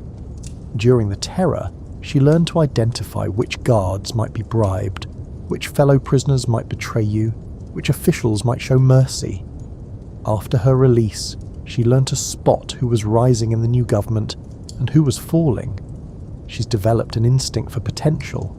She sees past his ill-fitting uniform and social clumsiness to glimpse the fierce intelligence and ambition burning underneath. She notices how other people in the room occasionally glance his way, with a mix of wariness and respect. This strange Corsican clearly matters to powerful people like Barris. She also notices something the other salon guests miss. When Napoleon looks at her, he doesn't see a widow trying to survive in difficult times. He sees someone worthy of building empires for. The evening grows late, and the candles burn lower in their holders, creating deeper shadows in the corners of the room. The other guests begin to drift away, calling for their carriages, making plans for future gatherings, saying elaborate goodbyes. But Napoleon and Josephine remain in conversation. They've moved to a settee near one of the tall windows overlooking the street. Outside, Paris settles into its nighttime rhythms. Lamplighters make their rounds. The sounds of carriages on cobblestones echo up from the street. The night air carries a chill that makes the warmth inside more welcome. They've moved beyond military history now. Napoleon asks about her children. His whole demeanour softens when she describes Hortense's musical talent and Eugene's seriousness. He tells her about his own family, his complicated relationship with his mother who both loves and criticises him, his siblings who depend on him financially, even as they mock his provincial manners. There's vulnerability in this sharing that surprises them both. Josephine finds herself genuinely charmed. Yes, he's strange and awkward and far too intense. But he's also brilliant and oddly innocent despite his military achievements. When he talks about his dreams for France, about making the country strong and prosperous, about earning glory through great deeds, There's a purity to his ambition that's refreshing. He's not cynical like most of the men she knows. He actually believes in something beyond personal advancement. Napoleon, meanwhile, is falling hopelessly in love. Every smile she gives him feels like a gift. The way she listens, really listens, makes him want to tell her everything. He wants to impress her with his knowledge, protect her from hardship, give her everything she deserves. He's read about love in books, but this is the first time he's felt it, and it overwhelms him with its intensity. When they finally part ways as the gathering breaks up, Napoleon bows over her hand with more grace than his earlier attempt. He asks permission to call on her. She grants it, giving him her address on Rue Chanterine. She watches him leave, noticing how he glances back twice before disappearing into the night. She's not sure what to make of this strange young general, but she's intrigued.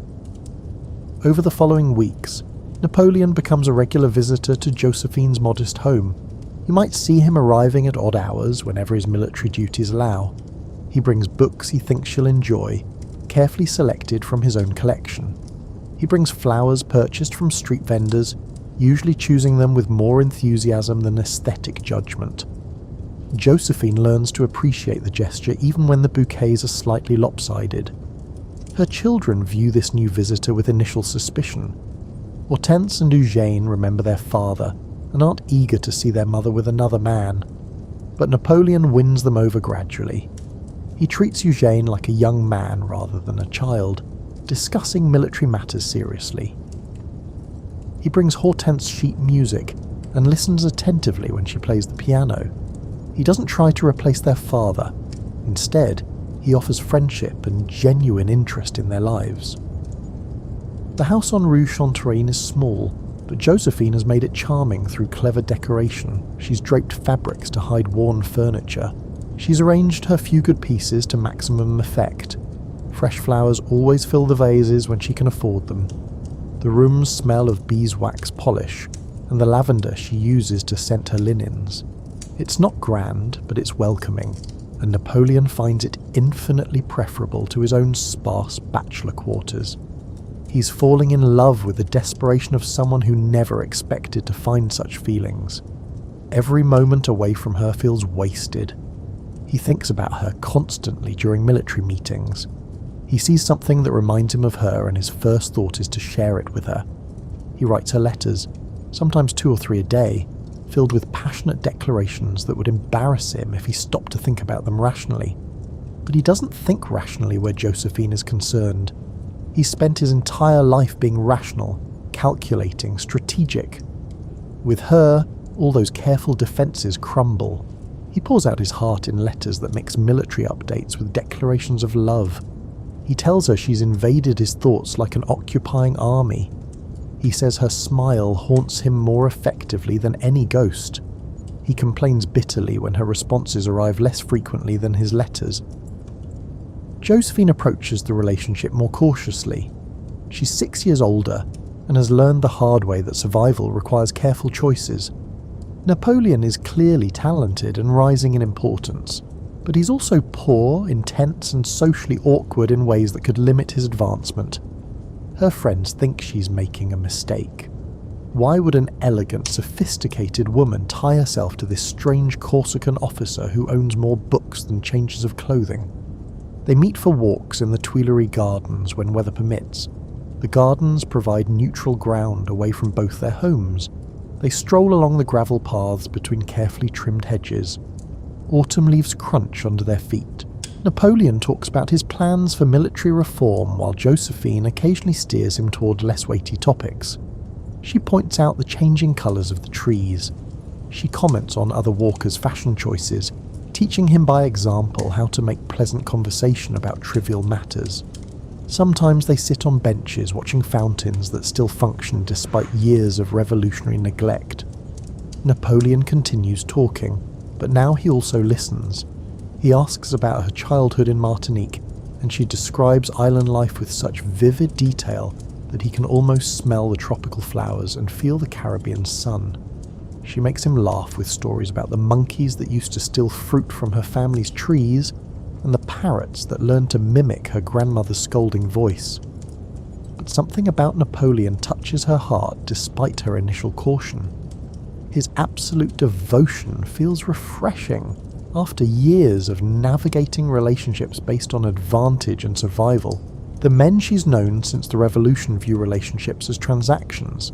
They calculate what they can gain from any connection. Napoleon doesn't calculate, he just loves, completely and overwhelmingly. When he looks at her, she feels seen in a way she hasn't experienced since before the Revolution shattered her first life. His awkwardness around others disappears when they're alone. He makes her laugh with his observations about the pompous politicians and social climbers they encounter. He can perfectly mimic Barris's self-important manner or the affected speech of the new rich who try too hard to sound cultured. His impression of the Austrian ambassador at a recent reception has her laughing so hard she has to wipe tears from her eyes. There's also the practical matter that Josephine needs stability. She has children to raise and limited resources. The pension she receives is unreliable, and she's exhausted from constantly worrying about money. Napoleon, despite his current lack of wealth, clearly possesses a brilliant future. She's not naive about this calculation, but it exists alongside genuine affection. The best relationships she's learned balance both heart and head. Love alone won't pay rent or feed children, but money without affection creates its own misery. Her friends notice the change in her. She seems lighter, younger. She smiles more easily. When Napoleon's name comes up in conversation, her whole face softens. She tries to be practical and measured, but her heart has other ideas. She's falling in love too, though in her own way, more slowly and carefully than his passionate plunge. By late 1795, they're spending nearly every free moment together. Napoleon's military responsibilities keep him busy, but he arranges his schedule to maximize time with Josephine. He neglects sleep. He works through meals, anything to create hours he can spend with her. His fellow officers notice their commander's distraction and make knowing jokes. They've never seen the serious young Corsican so obviously besotted. In the cold January of 1796, they marry in a brief civil ceremony at a municipal building. The revolution abolished religious marriage, so civil ceremonies have become the norm. The room is bare and official looking, nothing like the grand church weddings Josephine might have imagined in her youth. A few witnesses attend. The official who performs the ceremony rushes through the words, clearly eager to move on to his next appointment. Napoleon arrives late because he's been working on last-minute details for his upcoming command. He's been appointed to lead the army of Italy, and the departure date looms. Josephine waits with growing anxiety, wondering if he's changed his mind. When he finally bursts through the door, breathless and apologetic, she feels relief flood through her. Josephine lies about her age on the paperwork, making herself 4 years younger. Napoleon adds 2 years to his age. They're both presenting slightly edited versions of themselves, which seems fitting for two people who will spend their marriage reinventing reality together. The official doesn't care about the discrepancies. He's processed dozens of marriages today and will process dozens more tomorrow. The wedding night takes place in Josephine's home on Rue Chantrine, and you might imagine it as tender and passionate despite the odd circumstances. Her children are staying with friends, giving them privacy. Napoleon has to leave in just days to take command of the army of Italy. This campaign represents his first major independent command, the chance he's been waiting for his entire career. But now leaving feels impossibly difficult. He's spent years preparing for military glory, and suddenly all he wants is to stay in bed with his new wife. They talk through much of the night. Napoleon tells her about his plans for the Italian campaign. Josephine listens, occasionally asking questions that show she understands more about military matters than most civilians. She's learned by paying attention, by reading, by being curious about the world. He's grateful for this. He can be fully himself with her, discussing tactics and strategy without having to simplify or explain. She tells him about her fears. What if something happens to him? War is dangerous, and generals die like common soldiers. He promises to be careful, to come back to her, to write constantly. She makes him promise to eat properly and get enough sleep, knowing he'll probably break both promises. They make plans for the future, where they'll live when he returns, how they'll raise the children, what kind of life they'll build together. Josephine gives him a small portrait of herself to carry with him. It's painted on ivory and small enough to fit in his pocket. The artist captured her gentle expression and dark eyes. Napoleon treats this miniature like a religious relic. He holds it up in the candlelight, memorizing every detail. Throughout the Italian campaign, he'll sleep with it near his heart, talk to it when alone in his tent, and show it to his officers who have learned not to mock their commander's romantic obsession. The morning he departs, Paris still lies wrapped in winter darkness. The sun won't rise for another hour. Frost covers the windows in delicate patterns. Napoleon dresses in his uniform while Josephine watches from the bed, wrapped in blankets against the cold. They've said their goodbyes multiple times already, but it doesn't make the parting easier. You might see Josephine standing at her window watching Napoleon's carriage disappear down the street. She's wearing only a nightgown and shawl, and the cold from the window glass makes her shiver. She's crying, which surprises her. She's said goodbye to men before without much emotion. She watched her first husband leave without tears, but this feels different. She touches the window glass, still cold from the night, and wonders what she's gotten herself into by marrying this intense young general who looks at her like she hung the moon. Napoleon rides south toward Italy and his destiny, but his heart remains in Paris. The journey takes days over rough winter roads. The carriage jolts and sways. He tries to read military reports, but keeps finding his thoughts drifting back to Josephine. What is she doing right now? Is she thinking of him? Does she miss him as much as he misses her? The letters begin immediately. He writes to her constantly, sometimes on horseback, sometimes by candlelight in whatever rough accommodation the army provides. His handwriting, never particularly neat, becomes almost illegible when he's writing quickly, trying to get all his thoughts onto paper before the next military crisis demands his attention. His letters overflow with passion that would seem ridiculous if it weren't so genuine. He tells her she haunts his dreams. He describes how the thought of her smile sustains him through difficult days. He complains bitterly when her letters arrive less frequently than his. He accuses her of not loving him as much as he loves her. He apologizes for the accusations in the next letter, then makes the same complaints again a day later. You can imagine these letters travelling back and forth across France and into Italy. The couriers carrying them have no idea they're transporting some of the most passionate correspondence in history. They're just doing their job, delivering mail for the army. Napoleon's letters come bundled with official military dispatches. Sometimes he marks them urgent, abusing his authority to ensure they travel quickly. Napoleon's handwriting grows messier when he's particularly emotional. He covers pages with endearments, complaints about her silence, military updates mixed with romantic declarations, and plans for their future together. He signs them with elaborate expressions of love. He uses every term of endearment he can think of, some in French, some in Italian, some he seems to invent on the spot. Josephine's letters back to him are affectionate but less frequent and less intense. She writes about daily life in Paris. She describes parties she's attended and people she's met. She assures him of her love and tells him to be careful.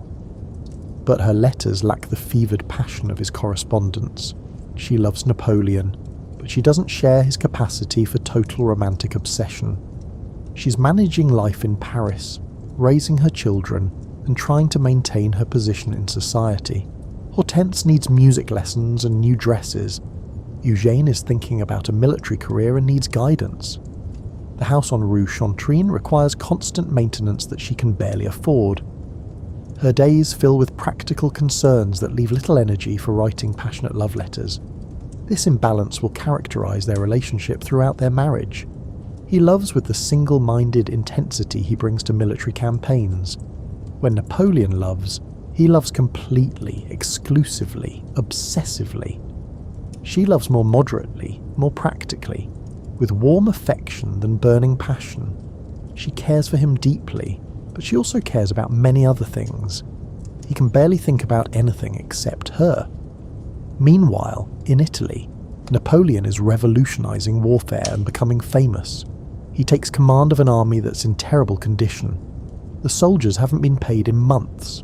They're hungry, ragged, and demoralized. Their equipment is worn out. Their boots have holes. Many are barefoot. They look at their new young commander with skepticism. What can this skinny Corsican do for them that the previous commanders couldn't? Everything, as it turns out. Napoleon immediately begins to transform the army. He secures pay for the troops. He arranges for food supplies. He gives them inspiring speeches about glory and plunder waiting in Italy. Most importantly, he gives them victories. Within weeks of taking command, he's won his first battle against the Austrians, then another, then another. Suddenly, this ragtag force is conquering northern Italy. He uses speed and surprise as weapons. He moves his army faster than anyone expects. He hits the enemy where they're weakest. He divides enemy forces and defeats them piecemeal before they can unite against him. He makes decisions so quickly his opponents can't adapt their plans fast enough. His officers struggle to keep up with his mental pace. He sees possibilities and opportunities that others miss entirely. His soldiers, who started out skeptical of this young Corsican officer, begin to worship him.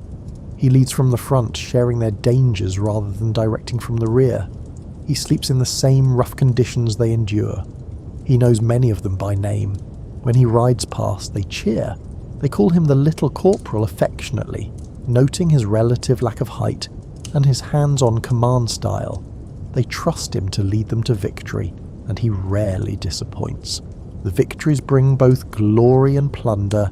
Italian cities surrender and pay tribute. The army seizes art treasures and wealth. The soldiers get their share, and suddenly they're enthusiastically following this general, who's making them rich and famous. Napoleon sends the best art and the most valuable plunder back to Paris, helping establish his reputation there as a conquering hero. News of his victories reaches Paris through official dispatches and newspapers.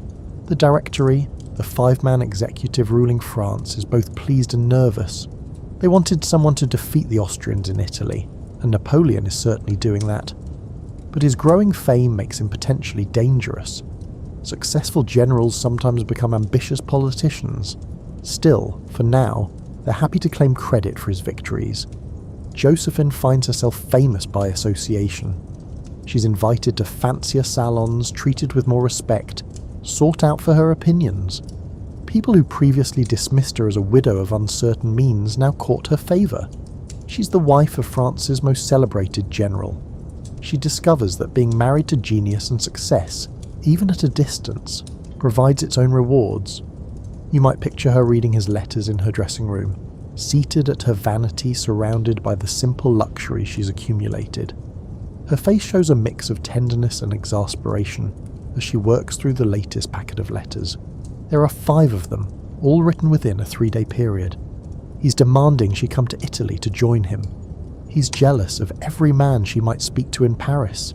He's declaring that life without her is meaningless, even as he's conquering half of Italy. She writes back with soothing words and practical delays. She'll come when she can, she promises, when the children are settled, when travel is safer, when she's finished attending to necessary matters in Paris. She doesn't mention that she's not particularly eager to trade her comfortable life in Paris for the uncertainties of following an army through Italy. In truth, Josephine is enjoying Paris more than she has in years. She's become a fashion leader. Women copy her style, her hairstyles, her way of draping shawls in the classical manner. She's learned to move in the higher circles with ease. Her salon has become important in Paris society. Artists, writers, and politicians gather at her home. She has influence and independence. Italy means dusty roads, military camps, and uncertainty. It means following an army that could face defeat at any time. It means living in requisitioned buildings with limited comforts. It means being constantly surrounded by soldiers and military matters. Paris means comfort, society, and independence. She can manage her own schedule, see her friends, and enjoy cultural life. She loves Napoleon, but she's not eager to trade her life for his military world. Eventually, though, his pleading becomes impossible to ignore. He writes that he cannot function without her. He threatens to abandon the campaign and return to Paris if she doesn't come. He sends his brother to escort her safely. The pressure builds until she finally agrees. In the summer of 1796, she begins the journey to Italy. The trip takes weeks over rough roads. Her carriage jostles over mountain passes and through territories recently conquered by Napoleon's army. The Alps prove particularly challenging. The roads are narrow and steep. Sometimes she has to get out and walk while servants guide the horses carefully around dangerous curves. She brings cases of elegant clothes because she refuses to appear in Italy, looking like a camp follower. She brings her lapdog, Fortune, a small pug who hates Napoleon and will continue to hate him throughout their marriage, occasionally expressing this hatred by biting the general's ankles. The journey gives her time to think about what she's doing. She's leaving behind her comfortable life to join her husband in a war zone. It's romantic in a way, but it's also inconvenient and potentially dangerous. What if the military situation changes? What if Napoleon's luck runs out? She's putting herself at risk by making this journey, and for what? To satisfy her husband's romantic needs. But she's also curious. She wants to see this new Napoleon everyone talks about. The dispatches reaching Paris describe him as a military genius. The newspapers print stories about his brilliant tactics and inspiring leadership. She wants to see firsthand how the awkward officer who tripped over his sword has transformed into a conquering general. Their reunion takes place in Milan in July. Napoleon has taken over one of the grand palaces for his headquarters. When her carriage finally pulls up after weeks of travel, he rushes out like a young boy rather than a commanding general. He embraces her before she's fully out of the carriage. He's babbling in Italian, French and Corsican all mixed together. His staff watches with barely concealed amusement as their fearsome commander reduces himself to incoherent joy. The reunion is everything Napoleon hoped for and slightly overwhelming for Josephine. He cancels military plans to spend time with her. He gives orders that he's not to be disturbed unless the French army faces imminent destruction. His officers learn to schedule important meetings for times when Josephine is occupied elsewhere, perhaps napping or writing letters or exploring the palace gardens. The commanding general who terrorizes Austrian armies becomes almost silly in his devotion to his wife. He follows her around like an adoring puppy. He wants to show her everything he's accomplished. He takes her to see captured cities and points out his strategic brilliance. He introduces her to his officers with obvious pride. "This is my wife," his whole demeanour says. "Isn't she magnificent?" Josephine sees Italy through the eyes of comfort and aesthetics rather than military conquest. She notices the art, the architecture, the gardens that survive despite the war. Northern Italy in summer is beautiful. The light has a particular quality that makes everything look slightly golden. The smell of olive groves and lemon trees perfumes the air. Ancient villas dot the hillsides. The people, despite being conquered, maintain a warmth and style that appeals to her. Napoleon shows her palaces he's requisitioning. They're rooms filled with Renaissance art and Baroque furniture. He's sending much of it back to Paris, creating what will become the Louvre's collection. He points out particular paintings he thinks she'll enjoy. Here's a Madonna by Raphael. There's a landscape by one of the Venetian masters. Look at how they've used light and shadow. He's learning to appreciate art not just as plunder, but as beautiful objects worth preserving. She helps him understand the cultural significance of what he's conquering, teaching him to see Italy as more than just strategic territory. She explains the history of the various city-states, the artistic movements, the literary traditions. She's better educated in these matters than he is, despite his voracious reading. His education focused on military history and mathematics. Hers included literature, music and art. They establish a pattern that will repeat throughout their marriage. Napoleon focuses on glory and empire. Josephine creates beauty and social connection. He needs her as an anchor to the normal world beyond military campaigns and political ambitions. When he's with her, he remembers he's human, not just a military machine. She needs him as a source of power and protection in unstable times. His success gives her security she couldn't achieve on her own. They complement each other in ways neither fully understands. He's all intensity and ambition. She's all grace and social intelligence.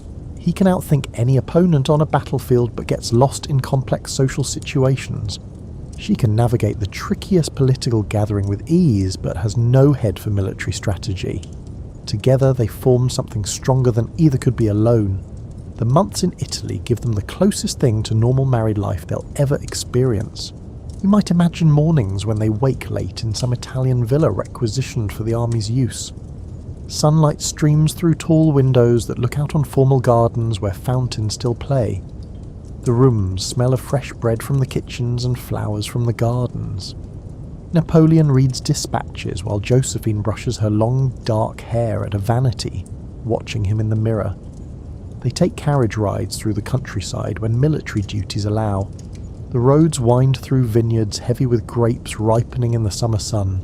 They pass ancient ruins that Napoleon insists on exploring. He clambers over broken columns and reads inscriptions in Latin, showing off his classical education. Josephine watches with amusement and occasional concern for his safety when he climbs particularly precarious structures. They attend dinners where local Italian nobility tries to ingratiate themselves with the conqueror. Josephine smooths these occasions with her social skills. She compliments the food, admires the artwork, and makes conversation that puts people at ease. Napoleon watches her work the room and marvels at her ability to make people like her. It's a skill he entirely lacks and deeply needs in a political wife. Sometimes he wakes in the night and just watches her sleep. He can't quite believe his fortune.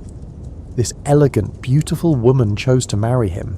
She left her comfortable life in Paris to join him in Italy. She loves him despite all his awkwardness and intensity.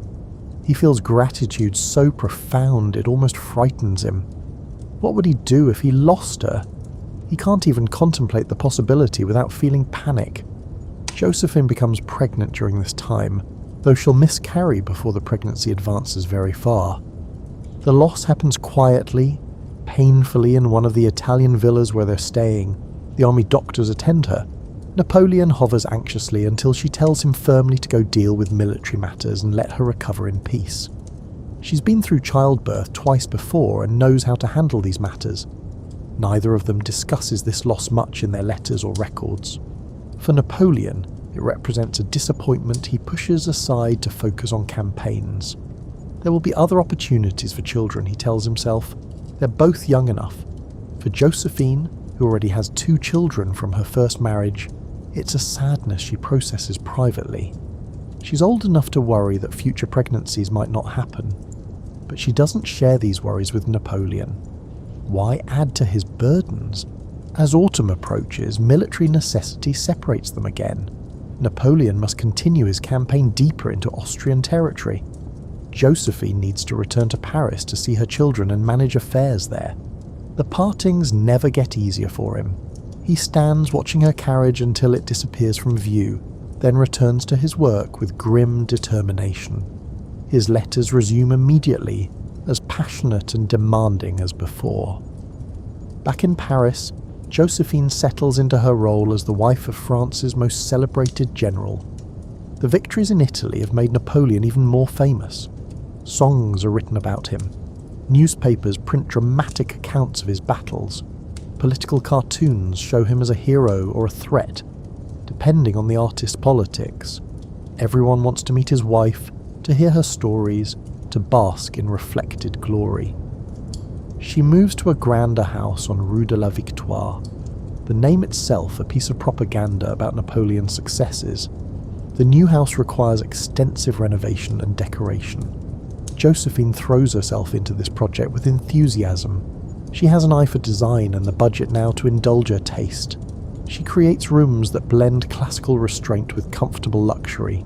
She redecorates with the plunder Napoleon sends from Italy, Egyptian artifacts from his looming campaign in that country, Italian paintings in gilded frames, ancient Roman sculptures, Persian carpets, Chinese porcelain. The house becomes a showcase of international treasures, all brought together through conquest and carefully arranged by Josephine's aesthetic sense. She becomes known for her taste and her ability to blend the classical with the contemporary. Fashion magazines describe her style in detail. Other women try to copy her combinations of simple dresses with exotic accessories. She has a gift for making the foreign seem accessible and the classical seem modern. A Greek vase sits next to a contemporary French clock. An Egyptian statue stands beside Italian Renaissance furniture. It shouldn't work, but somehow it does. Her salon becomes increasingly important in Paris' political and social life.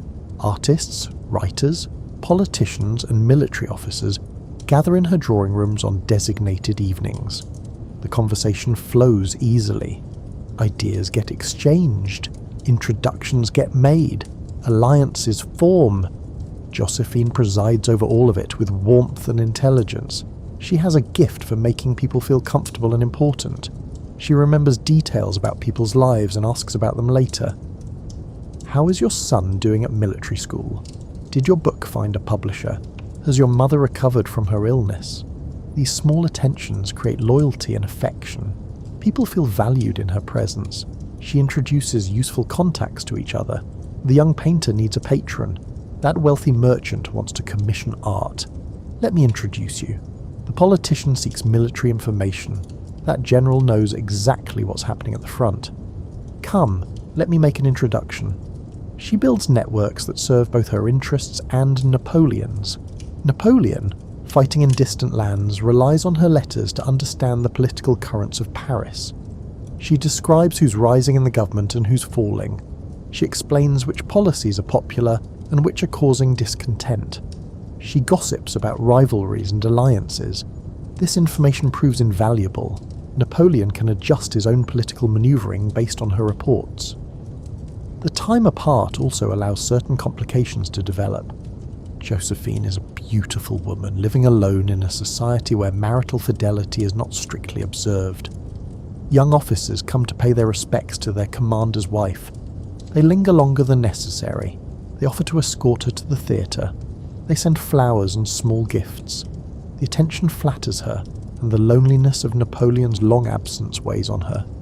Rumours reach Napoleon about her possible infidelities. His officers, returning from Paris, bring whispered stories. Did you know your wife has been seen frequently with that cavalry officer? She attended the opera with him last week. They seemed quite familiar with each other. The rumours may be exaggerated or entirely false, products of gossip and malice, or they may contain elements of truth. War makes separation inevitable, and separation creates temptation. Napoleon writes her letters full of jealous accusations mixed with desperate pleas. How can she do this to him? Doesn't she understand that he thinks of no one but her? He's faithful despite opportunities and temptations. The least she can do is show him the same loyalty. Then, in the next paragraph, he's begging her to reassure him. Tell him the rumours are false. Tell him she loves only him. He needs to hear it. Josephine denies everything and scolds him for believing gossip. Of course she's faithful. How dare he question her honour? The accusations hurt her deeply, she writes. She's alone in Paris, managing everything while he's off winning glory, and he repays her by believing malicious rumours spread by people who envy their happiness. Her letters mix genuine indignation with skillful deflection. The truth, as is often the case, likely falls somewhere between his suspicions and her denials. Perhaps she enjoys the attention of handsome young officers without letting it go too far. Perhaps she's crossed lines she shouldn't have during particularly lonely moments.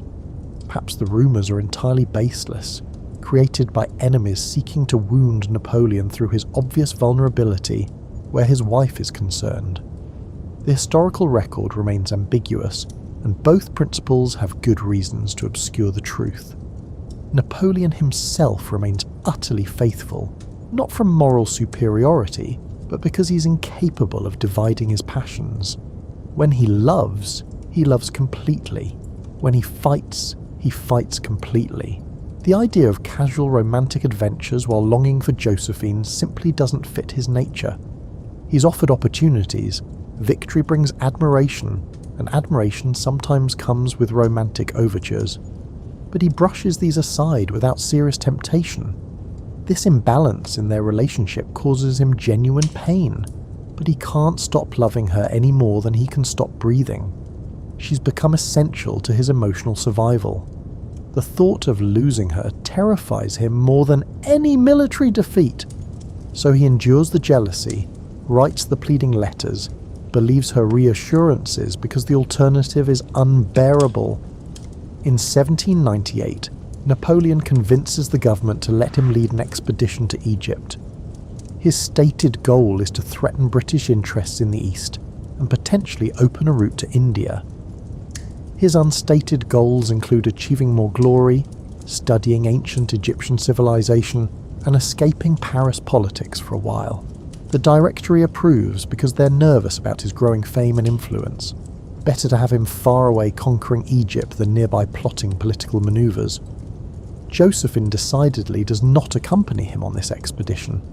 The idea of Egypt's heat, insects, and lack of Parisian amenities holds zero appeal for her. She's heard enough about desert conditions to know she has no interest in experiencing them firsthand. Besides, her children need her in Paris. Her social position requires her presence. Napoleon tries to convince her, but for once she refuses absolutely. He can conquer Egypt without her. The Egyptian campaign proves both triumphant and difficult.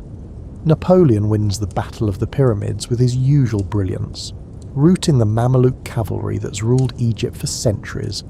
He makes his famous speech about 40 centuries, looking down on his soldiers from the pyramids. He captures Cairo and begins reorganizing Egyptian government. He studies Egyptian antiquities with genuine fascination, bringing scholars and scientists along specifically to study this ancient civilization. But he's also cut off from Europe when British Admiral Nelson destroys his fleet at the Battle of the Nile. The ships that brought his army to Egypt lie at the bottom of the Mediterranean. He's stuck in Egypt, unable to return easily to France, while rumours about Josephine's conduct in Paris drive him nearly mad with jealousy and hurt. The letters take weeks to travel between Paris and Cairo, and when they do arrive, they bring little comfort. You can imagine him in Cairo, sitting in some commandeered palace that once belonged to the Mamluks. The rooms are opulent in an oriental style completely different from European architecture. Intricate tile work covers the walls. Screens of carved wood filter the harsh sunlight. The smell of incense and spices drifts up from the markets below. But Napoleon notices none of this beauty. He's trying to focus on governing Egypt, while his mind circles obsessively around what Josephine might be doing 5,000 miles away. His officers notice their commander growing more short-tempered and distracted. He snaps at subordinates over minor mistakes. He works punishing hours, as if exhaustion might quiet his thoughts. He throws himself into studying hieroglyphics and pharaonic history, seeking escape in ancient mysteries. But thoughts of Josephine intrude constantly, unwelcome and unavoidable. The heat in Cairo during summer becomes oppressive. Even the stone buildings that stay relatively cool during the day radiate stored heat at night. Napoleon lies awake on sweat-soaked sheets, imagining scenarios that torture him. Josephine at the opera with another man, Josephine laughing at jokes he can't hear, Josephine in someone else's arms. He knows these thoughts are probably exaggerated products of distance and anxiety, but knowing doesn't help. The images haunt him anyway. Eventually, Napoleon makes a bold decision. He abandons the army in Egypt and slips back to France with a few trusted companions. It's a risky move, both militarily and politically. If the voyage fails and British ships capture him, he could spend years as a prisoner of war. If it succeeds, but the government disapproves of his unauthorized departure, he could be court-martialed for deserting his post. But he doesn't care about these risks. He needs to get home to Josephine. He needs to see her, confront her if necessary, reassure himself of her love. Everything else is secondary. Let the army manage without him. Let the politicians complain. He's going home. The journey back takes weeks of tension. His ship must dodge British patrols through a combination of luck, careful navigation, and favourable winds. They sail close to the North African coast, hoping to avoid the main British fleet routes. Every sail on the horizon brings panic until they confirm it's not an enemy ship. Napoleon spends the time composing speeches in his mind, planning confrontations, imagining reunions. His emotions swing between anger and longing, between determination and anxiety. By the time he reaches French soil in October 1799, he's wound tight with emotion and anticipation. He travels directly to Paris, to their house on Rue de la Victoire, barely stopping to rest or change clothes. He needs to see Josephine immediately. He bursts into the house only to find it empty. She's not there. The servants tell him she's travelling, having gone to meet him at a different port. They've literally passed each other on different roads, like characters in some tragic comedy. Napoleon, exhausted from weeks of travel and emotionally raw from months of anxiety, lets himself into the empty house and has a spectacular fit of rage and hurt. He storms through the rooms, noting changes in decoration, finding evidence of her life continuing happily without him. He tells Josephine's children and servants that the marriage is over. He's done. He cannot continue this way. He locks himself in the bedroom they shared and refuses to come out, refusing food, refusing company, refusing everything except his wounded pride and broken heart. Josephine arrives home the next day to find the house in uproar and her husband barricaded in their room. The servants meet her at the door with anxious reports. The general is very angry. He's locked himself upstairs. He's said terrible things. He's threatened divorce. She climbs the stairs slowly, her mind racing. She knows why he's angry. The rumours have reached him.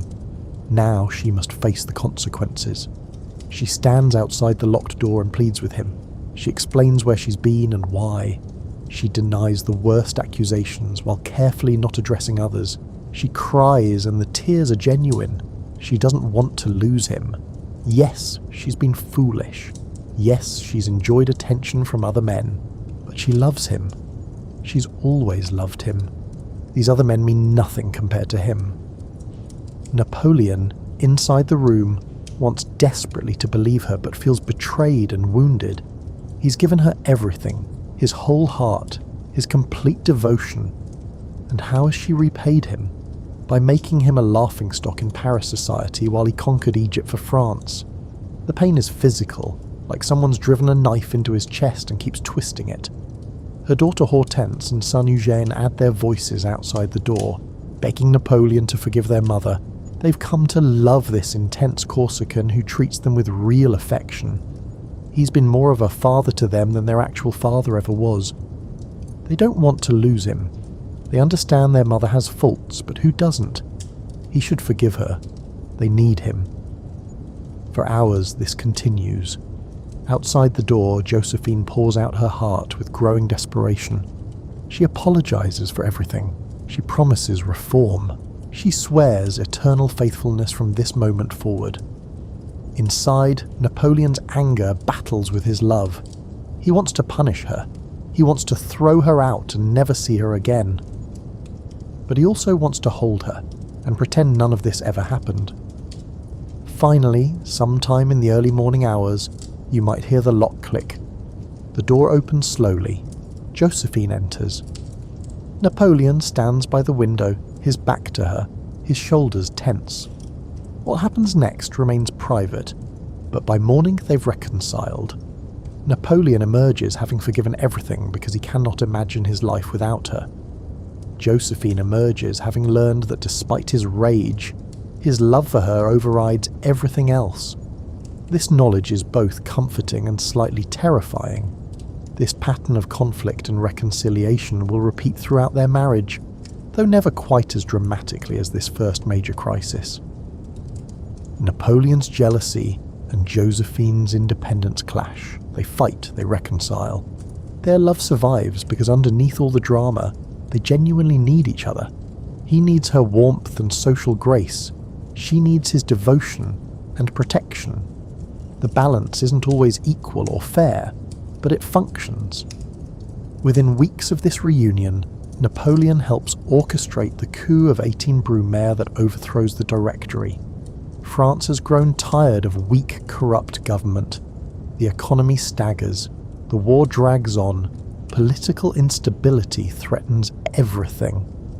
Napoleon and his fellow plotters establish the consulate, supposedly a shared leadership among 3 consuls. In reality, Napoleon quickly becomes first consul, an effective dictator of France.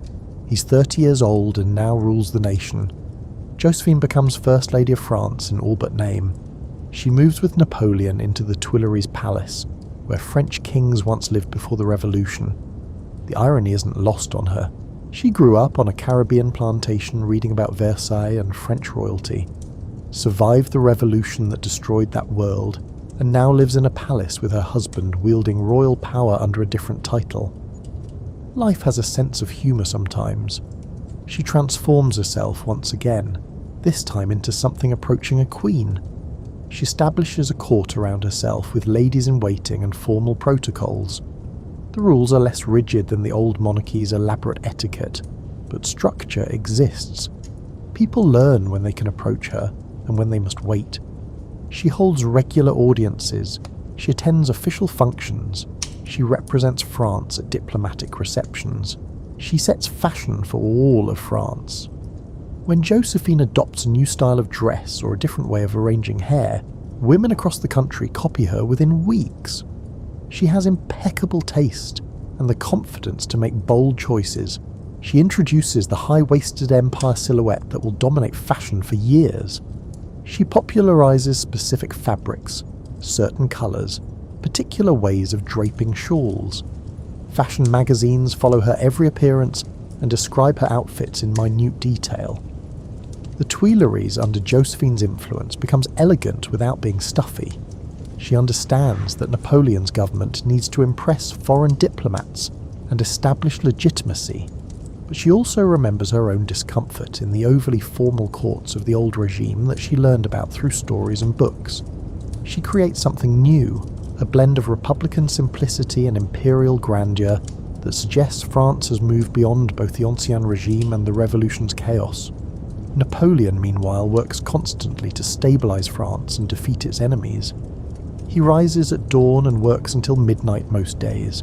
He reforms the legal system, creating the Napoleonic Code that will influence law across Europe and eventually around the world. He rebuilds roads and canals destroyed during years of revolutionary neglect. He negotiates treaties with European powers. He plans military campaigns.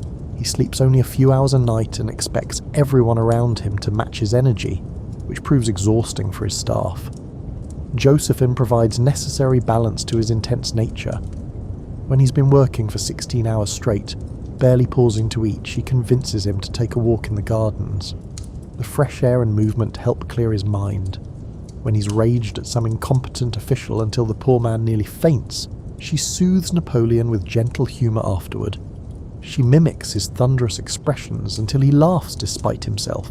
When foreign ambassadors need to be charmed rather than intimidated, she deploys her considerable social skills, making France seem civilized and cultured rather than just militarily powerful. She's become indispensable to both Napoleon personally and to his government practically.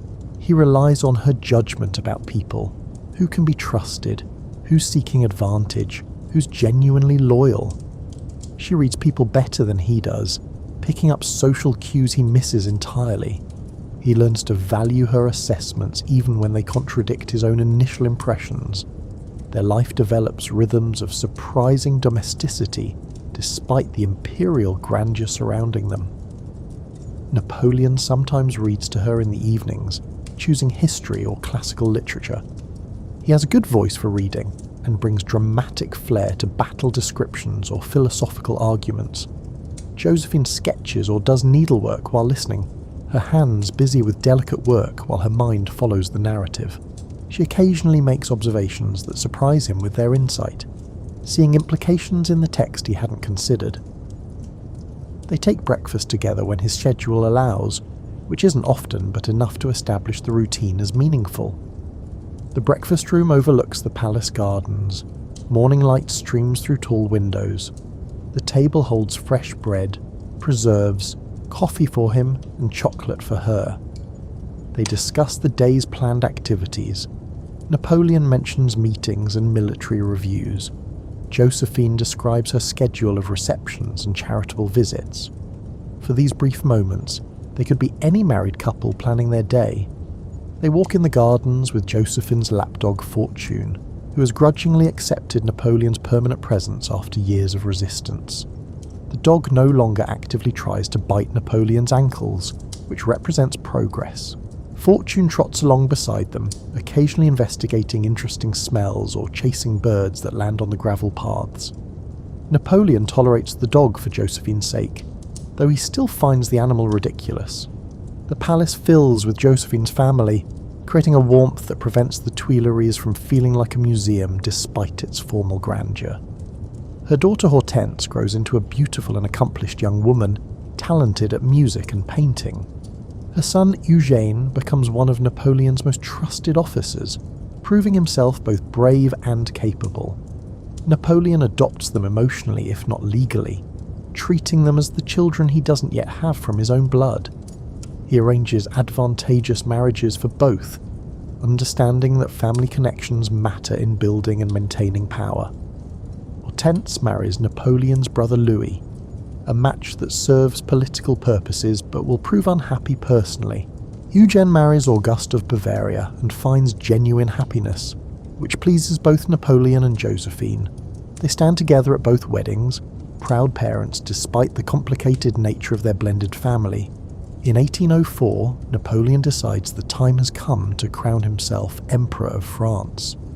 The consulate has served its purpose, stabilising the government and allowing him to consolidate power, but he wants something more permanent, more impressive. The title of Emperor carries weight that First Consul lacks. It announces to Europe that France has a new leader worthy of standing among ancient monarchies. It establishes a dynasty, or at least the intention of creating one. The coronation takes place in Notre Dame Cathedral in December, and you can imagine the scene in all its elaborate grandeur. The great cathedral has been decorated with red velvet and gold thread for months. Carpenters built special platforms and seating to accommodate the massive crowd. Artists created backdrops suggesting imperial Rome rather than Christian humility. Candles by the thousands create a warm glow that softens the winter light filtering through stained glass windows depicting biblical scenes. The congregation includes everyone important in France and representatives from across Europe. Diplomats from nations that are technically enemies sit near those from allied countries, all maintaining diplomatic courtesy while assessing France's new imperial pretensions. The imperial family occupies prominent seats, though Napoleon's mother has refused to attend in protest of his treatment of certain relatives. Her empty chair creates a small scandal that palace officials try to ignore.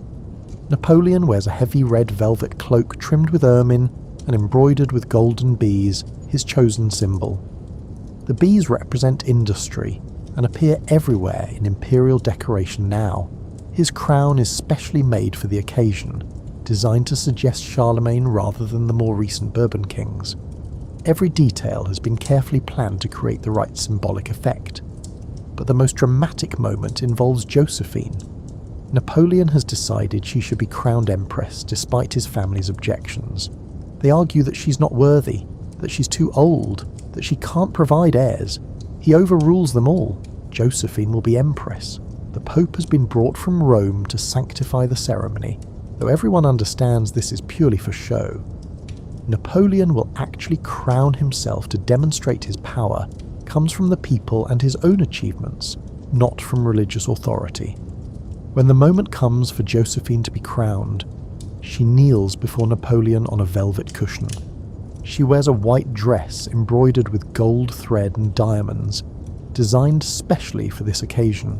Her own red velvet cloak spreads behind her, so heavy it requires her sisters-in-law to hold the train. But Napoleon's sisters, who resent Josephine's influence and hate that she's been crowned, instead let the train drag on the floor in a petty rebellion. Napoleon sees this insulting behaviour immediately. He turns and glares at them with such intensity that they quickly pick up the train properly, their faces flushing with embarrassment at being caught in their spite. The moment passes quickly, but those watching understand the message. Napoleon will not tolerate disrespect toward his wife, not even from his own family. He places the crown on her head with genuine tenderness, momentarily forgetting the thousands watching. His fingers adjust it carefully, making sure it sits correctly on her elaborately arranged hair. For a moment, despite all the pageantry and politics, you see two people who love each other. She rises as Empress Josephine, and tears shine in her eyes. She never imagined, growing up on a Caribbean sugar plantation, that she would wear a crown in Notre Dame Cathedral. Napoleon never imagined, growing up on Corsica as the second son of a minor noble family, that he would place it there. The years that follow bring both imperial splendour and increasing strain. Napoleon fights wars across Europe, winning battle after battle, redrawing maps and installing relatives as kings and queens of conquered territories.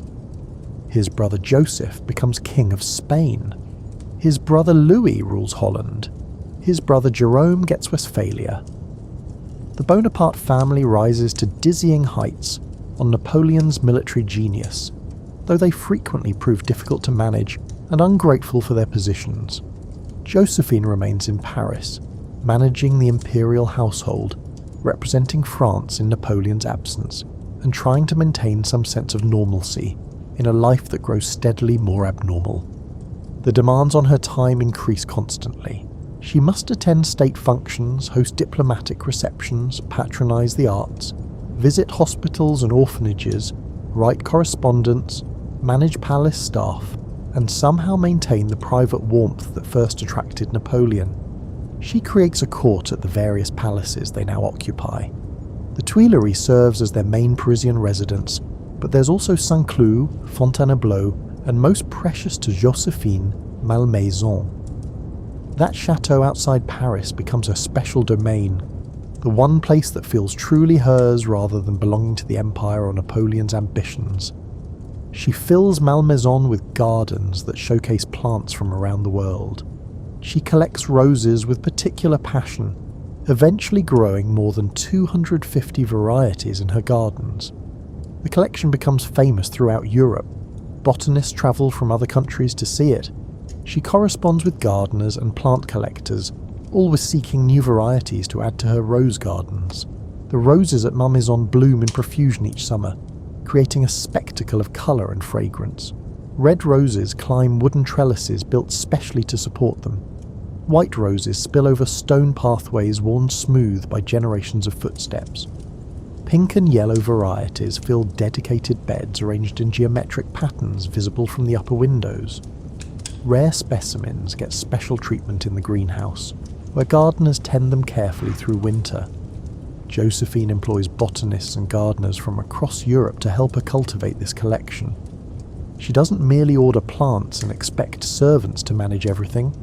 She involves herself directly, learning botanical names, understanding growing conditions, planning the garden layouts herself. She walks the grounds daily when weather permits, checking on individual plants, noting what needs pruning or fertilizing or transplanting. She has her roses painted by the finest botanical artist of the age, creating a visual catalogue of her collection. Pierre-Joseph Redoute becomes her favourite artist, and his delicate watercolours capture each variety with scientific accuracy and artistic beauty.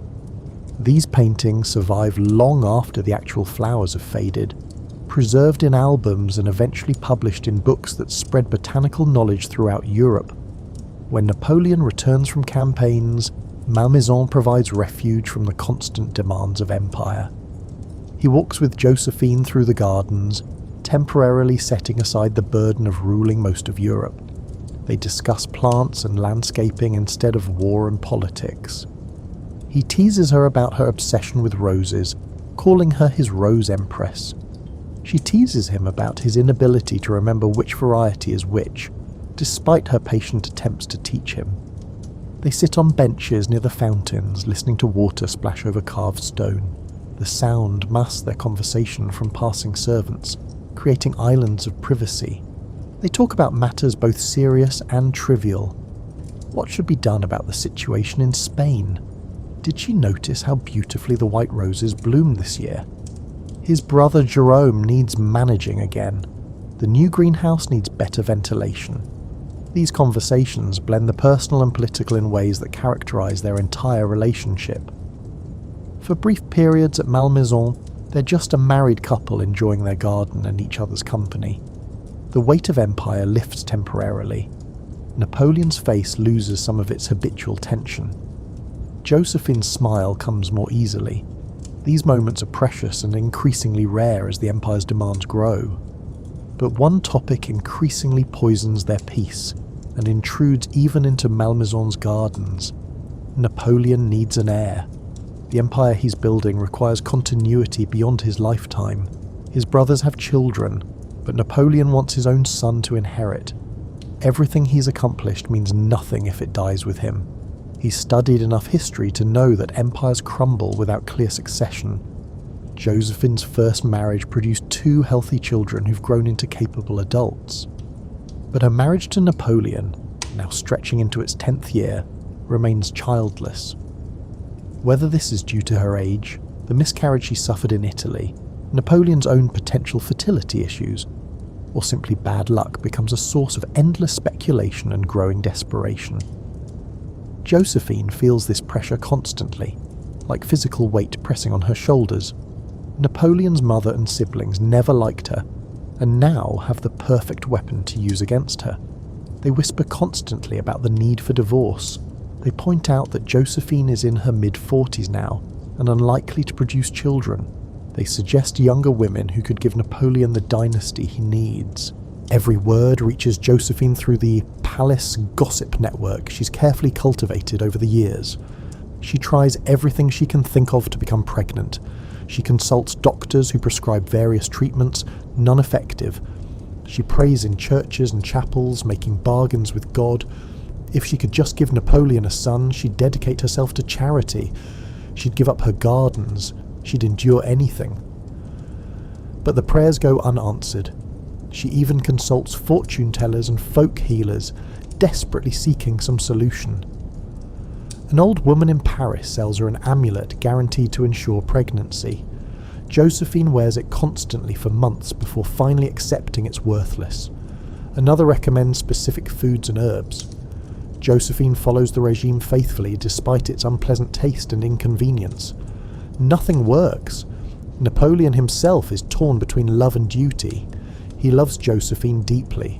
She's been his companion through his rise from obscure artillery officer to Emperor of France. She understands him in ways no one else does. She knows when he needs encouragement and when he needs someone to challenge his assumptions. She makes him laugh. She makes him feel human. The thought of life without her feels impossible to contemplate. But he also believes absolutely in dynasty and continuity. He studied Roman emperors and Egyptian pharaohs. He knows what happens when succession is unclear. Civil war, chaos. Everything he's built could collapse in fighting between rival claimants. France needs stability, and stability requires a legitimate heir from his own body. The conflict between personal love and political necessity eats at him like a slow poison. He becomes moody and difficult, his temper flaring over minor irritations. Sometimes he's affectionate with Josephine, pulling her close and murmuring endearments. Other times he's coldly distant, treating her with formal politeness that's worse than anger. He's making lists of potential second wives while still sharing a bed with his empress. The duplicity tortures him, but he cannot see another path forward. Josephine knows what's coming but feels helpless to stop it. She watches Napoleon's moods swing and understands their cause. She sees him looking at her sometimes with an expression of such sadness it breaks her heart. He doesn't want to divorce her, but he will. She knows this with terrible certainty. The only question is when. She tries to delay the inevitable. She makes herself indispensable. She represents him beautifully at state functions. She manages complex diplomatic situations with grace. She supports his policies publicly even when she disagrees privately. She's the perfect empress in every way except the one that matters most. She cannot give him a son. Her friends offer sympathy but no real comfort. They've seen enough of politics and power to know that personal feelings rarely triumph over dynastic necessity. Some suggest she should accept the inevitable and negotiate the best terms possible for her divorce. Others encourage her to fight, to make Napoleon choose explicitly between love and duty. None of it helps. In 1809, matters finally come to a head. Napoleon has defeated Austria again at the Battle of Wagram. His position in Europe feels more secure than ever. The diplomatic situation now allows him to seek a marriage alliance with one of the great European dynasties. The time has come to make the difficult decision he's been avoiding for years. One evening in November, he asks Josephine to come to his study after dinner. The request itself feels ominous. They normally spend evenings together without such formal summons. She knows immediately what's coming. She takes extra time preparing herself, choosing her dress carefully, arranging her hair, applying subtle cosmetics. If this is to be her last night as Napoleon's wife, she'll face it looking her best. You can picture the scene that follows. Winter darkness presses against the palace windows. A fire burns in the fireplace, crackling softly and casting moving shadows on the walls. Napoleon paces the study, unable to sit still or look at Josephine directly. She sits very still in a chair near the fire, her hands folded in her lap, her face composed despite the panic rising in her chest. He tells her they must divorce, and the words come out in a rush, like he's afraid if he slows down he'll lose his nerve. He explains about the dynasty, the empire, the need for an heir. His voice breaks multiple times. Tears run down his face openly, something his hardened veterans would struggle to imagine their emperor doing. He tells her he still loves her, and always will, but he must do what duty demands for France. She cries too, though she's had time to prepare for this moment. She knew it was coming when he started winning battles again, when his power became unshakable, when he no longer needed her the way he once did. She understands the political necessity, even as it destroys her heart. She tells him she understands. She'll agree to the divorce for the good of France. She loves him enough to let him go, though the words nearly choke her. They hold each other and cry together until neither has tears left. The fire burns low in the fireplace. The room grows cold, but neither notices. They're mourning the end of their marriage and the death of the future they once imagined together. Tomorrow they'll put on their public faces and manage the formal proceedings with dignity. But tonight, they're just two people who love each other facing an unbearable loss. The formal divorce happens in December at the Tuileries Palace. The imperial family gathers in the throne room, a space designed to impress with its grandeur but which now feels cold and hostile. Napoleon reads a statement about the separation being necessary for the good of France and his duty to provide for succession. His voice remains steady only through tremendous effort. Josephine reads her own statement in a voice choked with emotion, agreeing to the divorce for the same patriotic reasons. Then she signs the documents with shaking hands and becomes officially the former Empress Josephine. Napoleon provides generously for her in the divorce settlement. She keeps the title of Empress, maintaining her rank and dignity. She receives Malmaison and several other properties as her personal possessions. She gets a substantial annual income that will allow her to live in comfort. He ensures she'll want for nothing material, but none of this changes the fundamental fact that he's sending her away after 14 years of marriage. Josephine moves to Malmaison and begins a new life as an empress without an emperor. She throws herself into her gardens with renewed passion, as if beautiful flowers can fill the void Napoleon's absence creates. She hosts gatherings for friends and family in her elegant drawing rooms. She maintains correspondence with Napoleon, who writes to her regularly even as he negotiates marriage to Marie-Louise of Austria, an Austrian archduchess young enough to be Josephine's granddaughter. The letters between them after the divorce reveal the enduring nature of their connection despite its official termination. Napoleon writes asking about her health, her gardens, her daily activities. He signs his letters with continued affection and concern. He needs to know she's well, that she's not suffering too much from their separation. Josephine writes back with news of Malmaison and gentle reminders of their shared past. They've moved from passionate lovers to something more complex, a bond forged through years of shared experience that survives the formal ending of their marriage. Marie-Louise arrives in France in 1810, and Napoleon marries her with all appropriate ceremony. The new empress is pretty, young, and fertile in ways Josephine no longer can be. Within a year, she produces exactly what Napoleon desperately wanted: a son. He names the boy Napoleon Francois Charles Joseph Bonaparte and gives him the title King of Rome. Finally, Napoleon has his heir. Finally, the dynasty seems secure, but the personal cost haunts him in quiet moments when he allows himself to feel. Josephine hears about the birth through the gossip network that still keeps her informed of palace life, despite her physical distance from it. She sends official congratulations through proper channels. Privately alone at Malmaison, she tends her roses and tries not to think about the child that should have been hers. She's gracious about the new empress in her limited public statements, never speaking publicly against Marie-Louise, though it must sting to be replaced by a girl barely older than her own grandchildren. The years between the divorce and Josephine's death prove bittersweet. She maintains her dignity and position in society. She's no longer empress, in fact, but people still treat her with imperial respect. Foreign dignitaries visiting Paris often call on her at Malmaison. She's become a beloved figure to the French people, who remember her kindness and grace during her years beside Napoleon. Artists and writers continue to seek her patronage. Her gardens remain famous throughout Europe, and visitors come specifically to see the roses she's cultivated. In the spring of 1814, everything changes with shocking speed. Napoleon's empire, which seemed invincible for so many years, suddenly crumbles under the weight of its own ambitions. Years of constant warfare have exhausted France's manpower and treasury. His enemies unite against him in ways they couldn't manage before. The defeats mount. Russian winter destroyed his grand army. German states rebel. Spain bleeds his forces in guerrilla warfare. Paris itself comes under threat from Allied armies. Napoleon rushes back from his latest campaign to try to save his capital, but he's fighting against overwhelming odds. Josephine watches events unfold from Malmaison with growing alarm and sadness. The empire she helped build is falling apart. The man she still loves despite everything is facing disaster.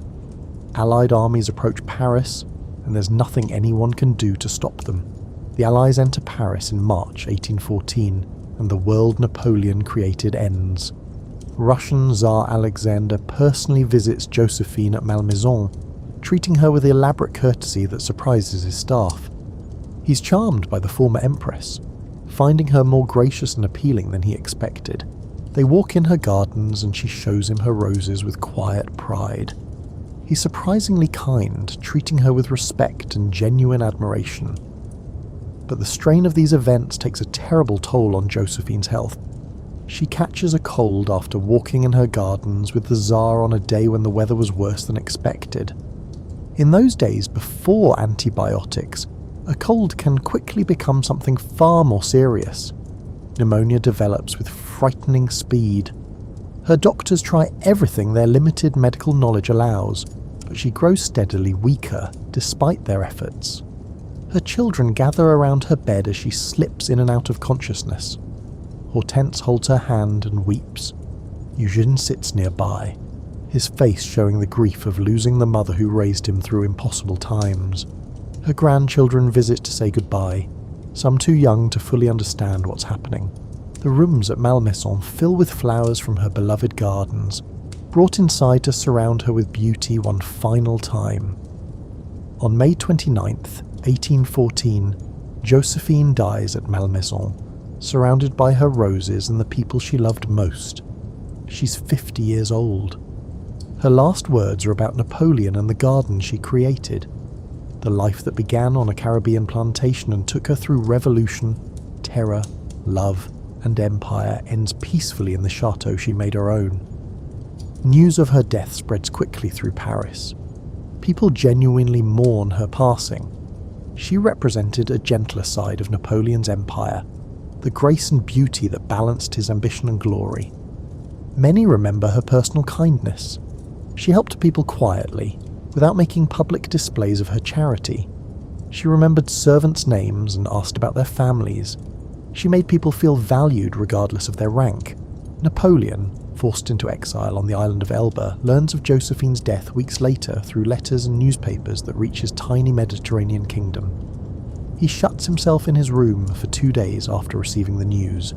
His companions hear him weeping through the closed door. When he finally emerges, he's aged visibly. The loss of Josephine seems to break something in him that military defeat couldn't touch. He says her name constantly over the following weeks, remembering their years together, regretting the divorce even though it gave him the son he wanted. He talks to anyone who will listen about Josephine, how beautiful she was, how graceful, how she made him feel when they were together. His guards and servants learn to recognize when the emperor needs to talk about his first wife, and to listen patiently to stories they've heard before. He keeps a lock of her hair carefully preserved in a special box. He carries the portrait she gave him during the Italian campaign, the same miniature he treasured throughout his military campaigns. During his 100 days of return to power in 1815, after escaping from Elba, he visits Malmaison and walks through her gardens alone. He touches the roses she planted, smells their fragrance, and lets himself remember happier times. After Waterloo and his final exile to St. Helena, that remote island in the South Atlantic where he'll spend his last years, he speaks of Josephine often to his small circle of companions. They write down his reminiscences, preserving his memories of their relationship. In his will, he requests to be buried next to her at Malmaison, though this final wish isn't fulfilled. The British bury him on St. Helena when he dies in 1821. Only decades later will his remains return to France, to lie in state at Les Invalides, rather than beside Josephine's grave. The legacy of Napoleon and Josephine's love story extends far beyond their own lifetimes, touching aspects of culture, art, and society in ways neither could have predicted. Their passionate letters survive, carefully preserved first by family members and later by museums and archives. These letters offer intimate glimpses into their relationship, revealing the human hearts beneath the imperial crowns. Her botanical collections influence gardening across Europe and eventually worldwide. The roses she cultivated spread to other gardens. The techniques her botanists developed get shared and improved. The paintings Redoute created of her roses become foundational texts in botanical illustration, studied by artists and scientists for generations. The fashions she popularized continue to inspire designers centuries later. The empire silhouette appears and reappears in fashion. Her way of combining classical elements with contemporary style becomes a template for elegant simplicity. Museums display her dresses and accessories, and modern designers study the cuts and techniques. Malmaison itself becomes a museum dedicated to their memory. Visitors walk through rooms where they lived, see furniture they used, view paintings they collected. The gardens, carefully maintained, continue to bloom each spring and summer. People come from around the world to see the roses and imagine Josephine walking these same paths, tending these same beds, creating beauty that outlasted empire. But perhaps the most enduring legacy is simply the story itself. In an age when most aristocratic marriages were arranged for political advantage, when love matches were rare, especially among the powerful, Napoleon and Josephine found genuine passion. Yes, there were complications. Yes, there were infidelities and jealousies and ultimately a heartbreaking divorce. Yes, ambition and politics shaped their relationship as much as affection, but underneath all the complexity, two people who shouldn't have worked together somehow did. She taught him grace and social connection, softening his rough Corsican edges and helping him navigate the complexities of French society. He gave her security and devotion after years of precarious survival. She survived revolution and imprisonment to become an empress who was genuinely beloved. He rose from provincial obscurity to reshape Europe's political landscape. Together they created something larger and more significant than either could have achieved alone. The roses still bloom at Malmaison every spring and summer, just as Josephine planned. Visitors walk through gardens she designed more than 200 years ago and touch walls she touched.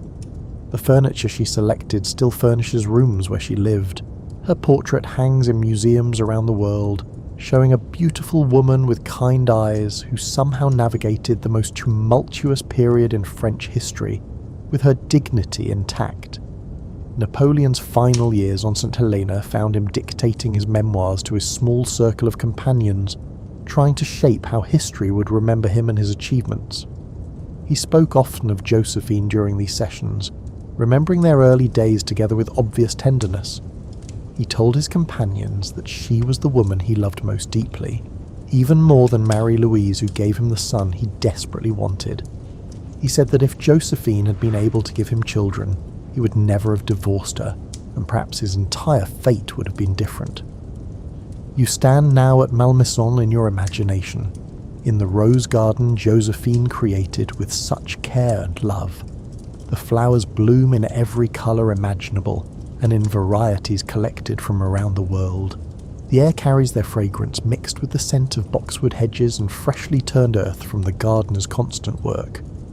If you close your eyes, you might almost hear laughter from the house, or the sound of voices in animated conversation, or the rustle of silk gowns on gravel paths. This is where their story lives most vividly. Not in the grand palaces or blood-soaked battlefields, not in the official portraits or state ceremonies, but here in this garden where a woman from Martinique who became an empress planted roses and walked with her husband who conquered Europe. Here, for brief moments between campaigns and crises, they were simply two people in love, enjoying beauty they created together. The love story of Napoleon and Josephine reminds us that even the mightiest historical forces are shaped by human hearts, beating beneath the formal costumes and impressive titles. Their romance influenced the fate of nations, determined the outcomes of wars, and shaped the political map of Europe. But at its core, their relationship remained achingly human. The passionate letters, the jealous rages, the tender reconciliations, the ultimate heartbreak of their separation. These are experiences that transcend time and empire, speaking to fundamental truths about love and loss that remain constant across centuries. As you drift towards sleep tonight, let yourself rest in Malmaison's gardens on a perfect summer afternoon. Feel the warmth of sunshine on your face and arms. Smell the roses Josephine nurtured, each variety distinct yet blending into an overall fragrance of beauty and care. Hear the distant murmur of fountains and the soft rustle of leaves in the breeze. Somewhere nearby, a bird sings its territorial claim. The gravel crunches softly under your feet as you walk slowly along paths designed for contemplation and peace. Two people met in revolutionary Paris at a time when the world seemed to be ending and everything solid was melting into air. They loved each other through impossible circumstances, survived separations and reconciliations, built an empire together, and ultimately broke each other's hearts in service of duty they both accepted as necessary. They changed the world through their partnership, leaving behind reforms and institutions and cultural influences that persist to this day. Their roses still bloom, their letters still speak across the centuries with undiminished passion, and their love story endures as a testament to what human connection can achieve and endure. Let these images and thoughts carry you gently into sleep. Napoleon and Josephine's story is over now, finished more than 200 years ago, but the gardens remain, the beauty endures, the love they shared, complicated and painful and real, continues to touch hearts and inspire dreams. Rest now, surrounded by roses and history and the eternal human story of love found, love tested and love remembered beyond death and empire.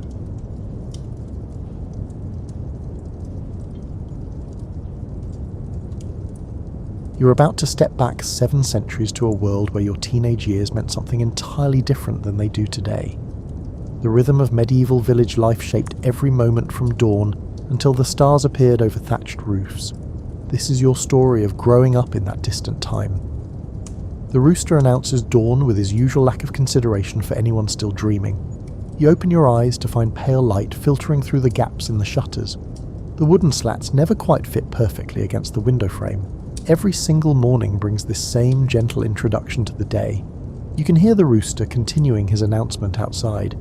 He sounds particularly enthusiastic this morning. Perhaps he has forgotten that everyone already heard him the first time. Your bed consists of a straw-filled mattress that crackles whenever you shift position. The fabric covering has been patched so many times that finding the original cloth would require a detailed investigation. Your mother sewed the latest patch just last week using a scrap from an old tunic. Sometime during the night you kicked off the woolen blanket.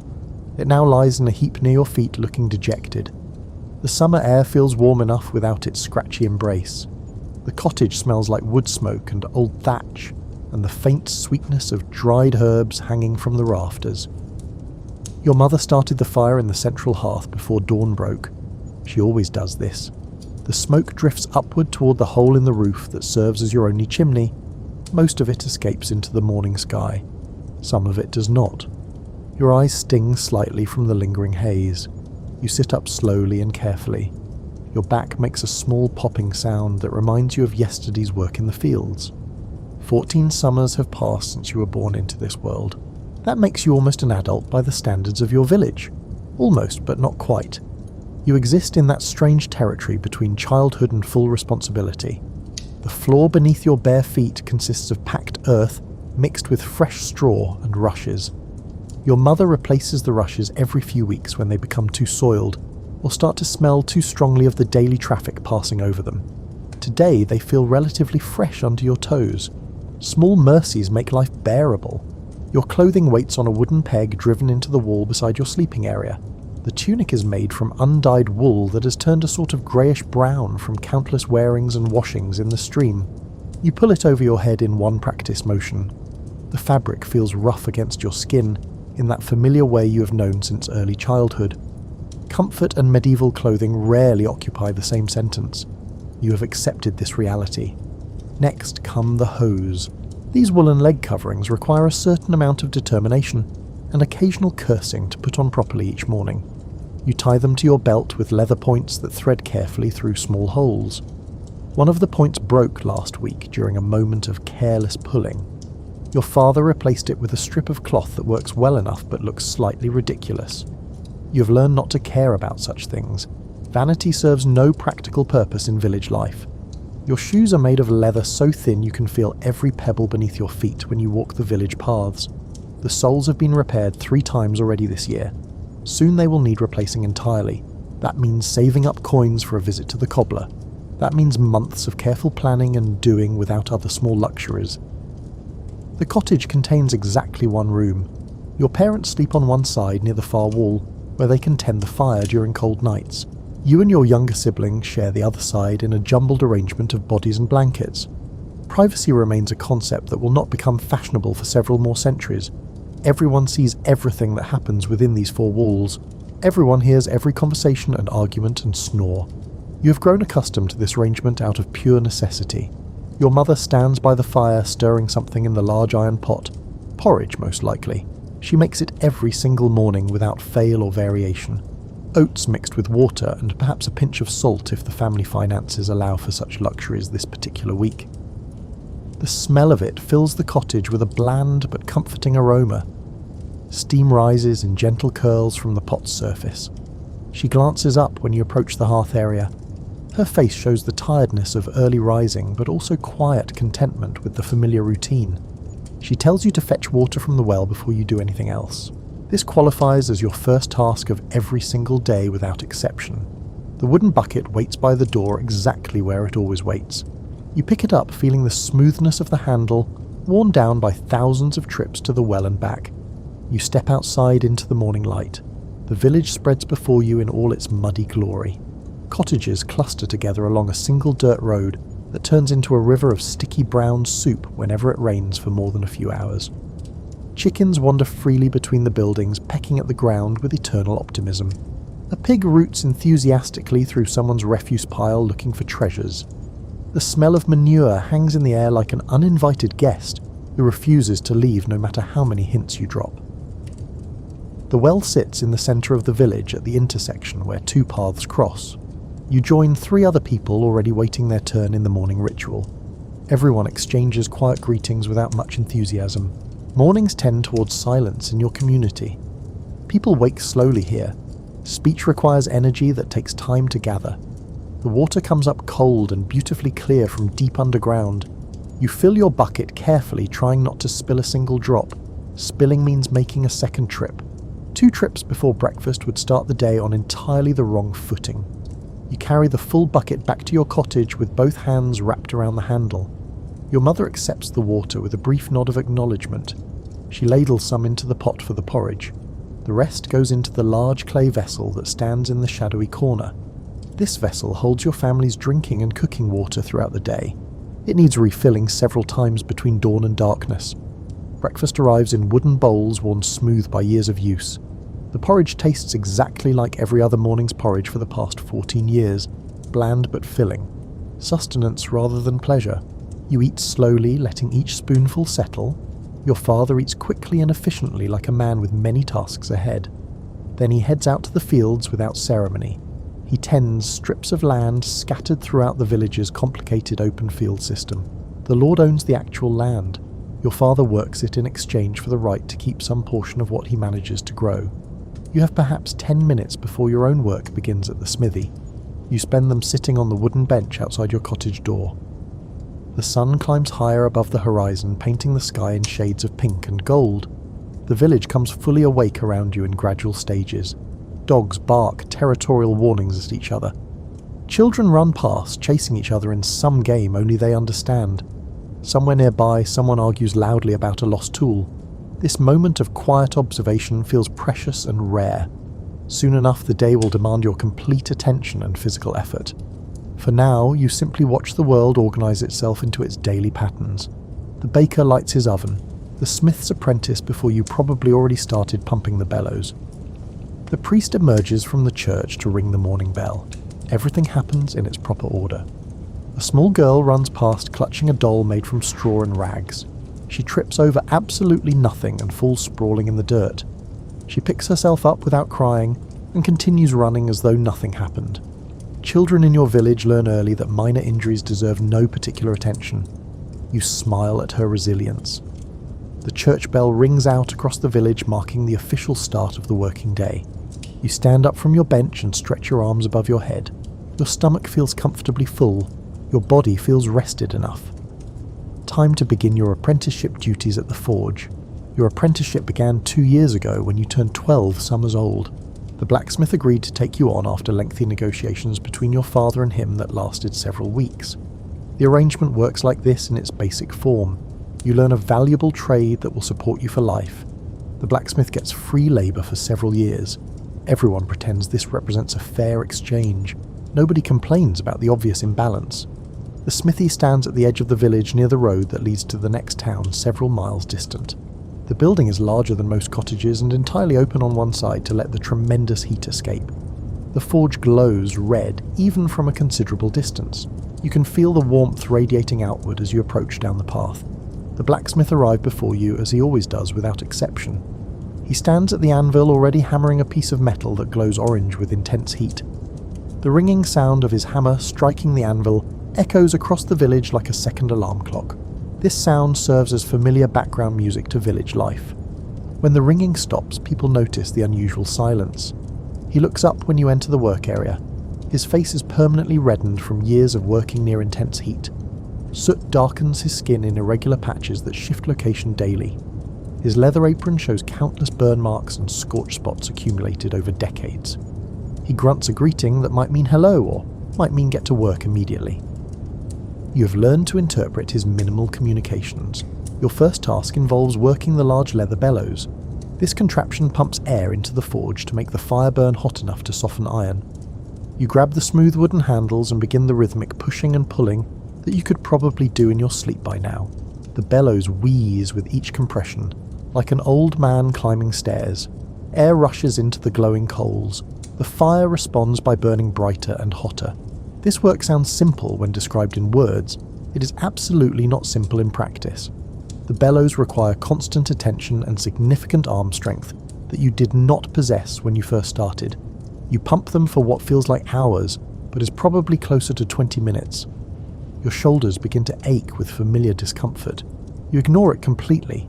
Complaining to the blacksmith would accomplish nothing except possibly earning you additional tedious work as punishment. The heat from the forge washes over you in visible waves. Summer mornings in the smithy can become almost unbearable without any breeze. Winter mornings feel surprisingly pleasant when the cold outside makes the heat welcome. You have learned to appreciate seasonal balance in unexpected ways. The blacksmith pulls a piece of iron from the fire using long-handled tongs. He places it carefully on the anvil and begins hammering it into a new shape with powerful strikes. Sparks fly with each impact, scattering across the floor like tiny shooting stars. The metal gradually transforms from a rough bar into something that begins to resemble a door hinge. The process requires skill that you're slowly acquiring through observation and increasingly through practice. He finishes the piece and plunges it into the water barrel. Steam erupts with a loud hissing sound. The metal turns from glowing orange to dull grey in seconds. He sets it aside to finish cooling, and then hands you the tongs with a meaningful look. This gesture means it is your turn to try your developing skills. You select a piece of scrap iron from the carefully sorted pile. The blacksmith wastes absolutely nothing in his work. Even the smallest scraps eventually get repurposed into something useful. You hold the iron in the fire using the tongs until it glows exactly the right colour. Judging the temperature correctly took you many months to learn through trial and error. Too cool, and the metal will not shape properly under the hammer. Too hot and it becomes brittle and might crack or break. You pull it out when the colour matches what the blacksmith painstakingly taught you to watch for. The anvil waits solid and patient. You place the glowing iron on its flat surface and pick up the smaller hammer reserved for apprentice work. Your strikes lack the blacksmith's confident rhythm and power. The metal shapes itself slowly and somewhat unevenly under your less experienced hand. The blacksmith watches without comment or expression. He will tell you immediately if you're doing something dangerously wrong. Otherwise, he lets you learn through direct experience and occasional failure. This particular piece will eventually become a simple nail. The village always needs more nails for construction and repairs. You hammer and then reheat and then hammer again. The work settles into a meditative pattern that empties your mind. Strike the metal. Watch it deform slightly. Reheat when it cools too much. Strike again. Your consciousness narrows to just this simple, repetitive task. Your mind wanders while your hands continue their practiced work. You think about the girl who lives 3 cottages down from yours. She works as a weaver's apprentice, learning to create cloth from thread. You see her sometimes at the well drawing water, or during village gatherings on festival days. She has dark hair that she keeps covered with a linen cloth as unmarried girls must. Her smile appears rarely, but lights up her entire face when it does appear. You have never spoken more than a few words to her. The blacksmith clears his throat loudly and deliberately. You realise with embarrassment that you have been staring at the piece of iron without actually working it for who knows how long. He raises one sceptical eyebrow in your direction. You return your full attention to the task with renewed focus and slightly burning cheeks. The morning progresses through various projects in steady succession. You practice making more nails until you have created a small respectable pile. The repetitive motion becomes almost meditative. Hammer, reheat, hammer, shape. Each nail slightly better than the last. You help repair a broken plough blade that a frustrated farmer brought in yesterday afternoon. The metal shows stress fractures that need careful attention. You hold pieces steady while the blacksmith welds them together in the intense heat. You sort through the scrap pile, organising pieces by size and type and potential use. The blacksmith works on a special commission that someone from the manor house ordered last month.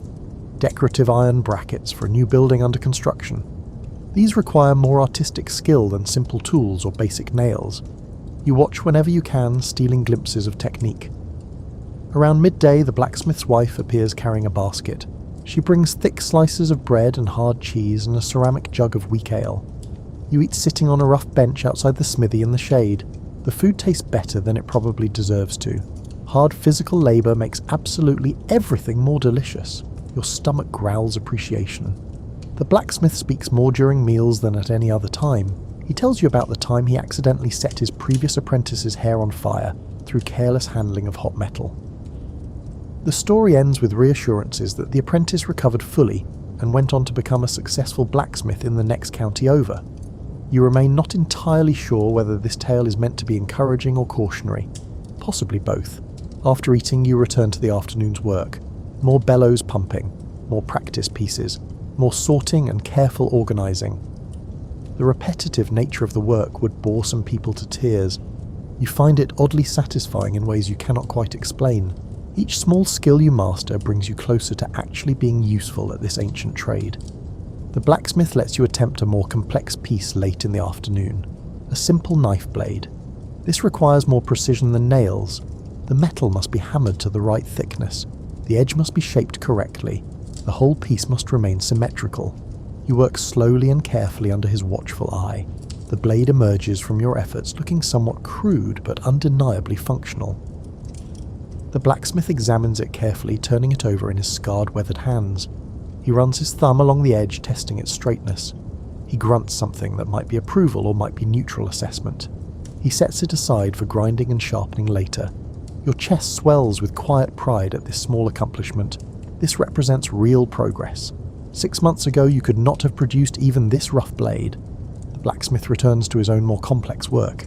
You watch him shape a decorative scroll from glowing iron. His hammer strikes create a rhythm that sounds almost musical. Each blow lands exactly where intended. The metal obeys his will as though it has no choice. You hope to possess even half this skill someday. As the sun begins its descent toward evening, the blacksmith finally banks the forge fire. The flames will stay alive, but greatly reduced overnight. This saves the considerable work of rebuilding the fire completely from scratch tomorrow morning. He dismisses you with his usual economical wave of one hand. You walk home through the village in the golden late afternoon light that makes everything look softer. Your arms ache pleasantly from the day's efforts. Your clothes smell strongly of smoke and hot metal and sweat. You carry these scents like badges of honest work accomplished. Tomorrow will bring more of the same. The day after that will too. The pattern continues endlessly forward. The next morning arrives with unexpected urgency. Your father shakes you awake while the sky still clings to the last darkness of night. Today you work in the fields instead of at the smithy. Harvest time approaches with its usual demands. Every available hand in the village gets drafted into service regardless of other obligations. You dress quickly in near total darkness. The cool pre-dawn air raises immediate goosebumps on your exposed skin. Your father hands you a piece of bread left over from yesterday's baking. You eat it while walking through the silent village toward the waiting fields. The bread tastes stale, but fills your stomach adequately. The open field system stretches out beyond the last cottages in all directions as far as you can see. Long narrow strips of cultivated land create a complex patchwork of different crops at various stages of growth. Your family works several scattered strips awarded through the village's traditional allocation system. This arrangement ensures that everyone receives some portion of good fertile soil and some portion of poor rocky soil. Fairness through equal distribution of both fortune and misfortune. Other families arrive at roughly the same time from different directions.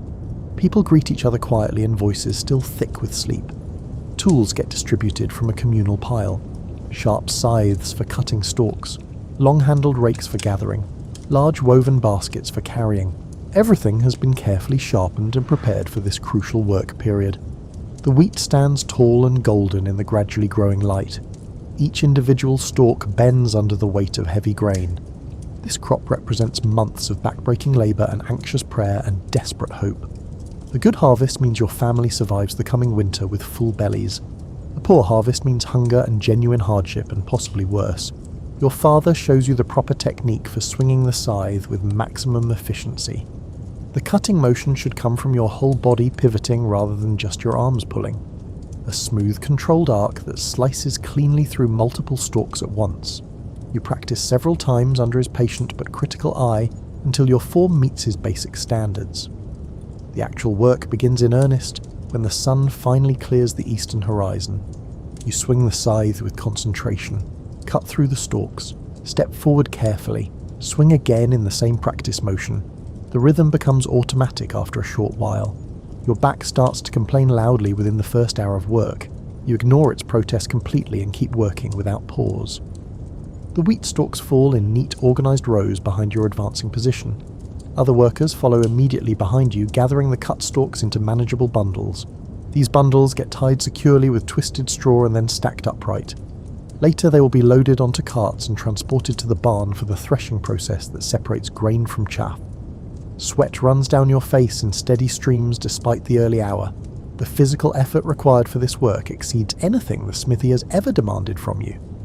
You understand now on a visceral level why harvest time is universally considered the most important and simultaneously most difficult period of the entire agricultural year. A woman moves through the working crowd carrying a large clay jug. She offers drinks of water mixed with a small amount of vinegar to everyone. The combination tastes strange and sharp but remarkably refreshing. You drink deeply, letting the liquid cool your parched throat. Then you immediately return to the cutting work without being told. The morning stretches on endlessly. Cut, step forward, cut again, step, cut. The pile of harvested wheat grows steadily larger behind the advancing line of workers. Your hands develop painful blisters that quickly break and begin to sting. You wrap them in strips of cloth torn from an old tunic and continue working without complaint. Everyone else does exactly the same. Complaining about minor injuries during harvest would be like complaining about rain being wet. Pointless and unwelcome. Around what must be midday, someone finally calls for a rest period. You collapse onto the stubbled ground wherever you happen to be standing at that moment. The hard earth feels wonderfully solid and blessedly unmoving beneath your exhausted body. You could fall asleep right here among the wheat stubble without any difficulty whatsoever. Food appears as though by magic. Thick slices of bread and hard, salty cheese. A bit of smoked fish that tastes of wood and thyme. Some early apples from someone's carefully tended tree. You eat without really tasting anything. Your body needs fuel more than your tongue needs pleasure. Everything disappears quickly into your grateful stomach. The older men sit together telling stories while they eat and rest. Tales of previous harvests, good and bad. The year when rain came too early and ruined half the crop before it could be gathered. The year when the wheat grew so abundantly thick that all the work finished 3 full days ahead of the usual schedule. Every harvest eventually becomes a story that gets retold during future harvest seasons. This one will join that collection eventually. You listen to these tales while resting your aching muscles.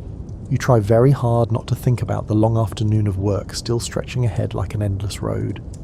The sun climbs steadily toward its peak position in the sky. The heat intensifies noticeably with each passing minute. You can feel it pressing down on you. Soon enough, someone will call everyone back to their assigned tasks. You savour these remaining moments of rest. The afternoon work proves even harder than the morning somehow. Your already tired body protests every single movement with increasing volume. The scythe feels heavier with each successive swing. Your grip slips occasionally from accumulated sweat. You develop a mental technique of counting to exactly 100 swings and then allowing yourself one brief pause to catch your breath and stretch your aching back. This strategy breaks the endless work into small manageable pieces that feel slightly less overwhelming. The sun beats down relentlessly. There is no shade in the open fields, no escape from the heat. Sweat stings your eyes. You wipe your face with your sleeve, leaving a streak of dirt across your forehead. Everyone around you looks equally dishevelled and exhausted. A boy roughly your same age works the adjacent strip of land. He makes a joking comment about your somewhat awkward cutting technique. You respond with an observation about his own less than perfect form. This brief exchange of friendly insults somehow makes the brutal work feel slightly more bearable. Shared suffering always weighs less than solitary struggle.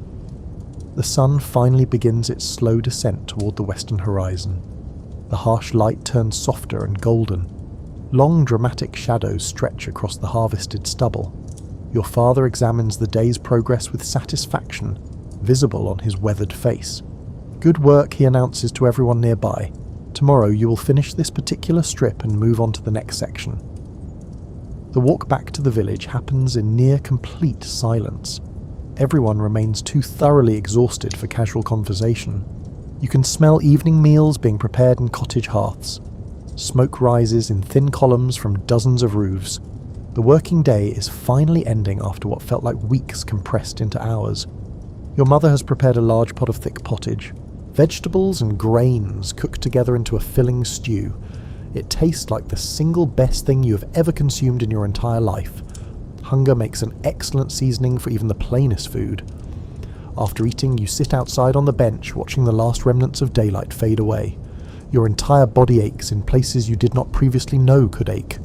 Tomorrow will bring more of exactly the same work, and the day after that, and probably several more days beyond that. Harvest continues relentlessly until every last stalk gets cut and gathered, but tonight you simply sit in the cooling air. You feel the gentle breeze on your sweat-dampened skin. The stars begin their nightly appearance overhead in the darkening sky.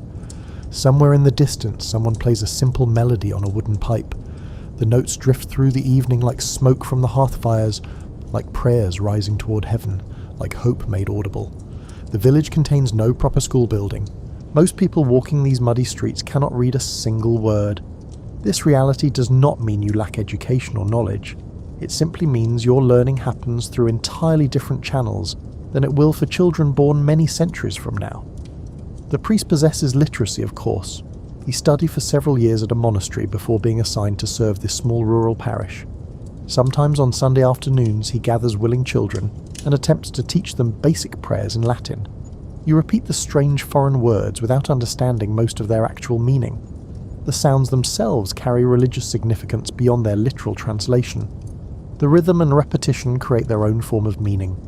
The church building stands at one end of the village with its stone walls and high thatched roof. Inside, the dim interior smells perpetually of incense and burning candle wax and old wood. Images painted directly onto the walls tell Bible stories in vivid pictures. These colourful scenes serve as books for those who cannot decipher written text. The stories become accessible through visual representation. You learn to recognise different saints by their traditional symbols and attributes. St. Peter always holds large metal keys representing his role as heaven's gatekeeper. St. Catherine stands beside or upon a great wheel referencing her martyrdom. St. Christopher carries a small child across a river. These visual markers help you navigate the complex religious landscape of your medieval world. Literacy takes many different forms.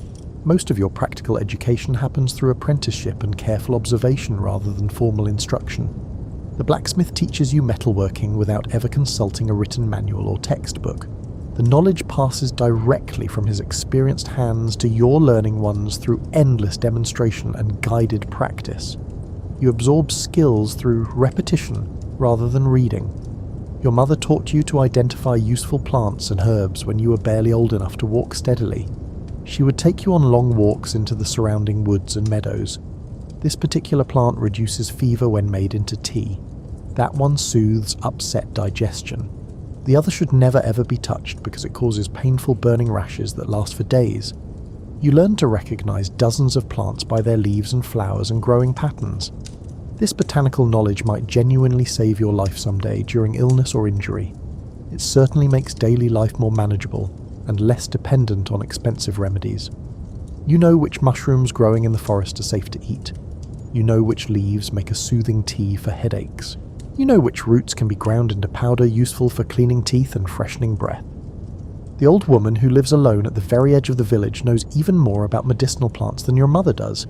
People call her a wise woman with respect in their voices. Sometimes they call her other less flattering names when they think she cannot possibly hear them.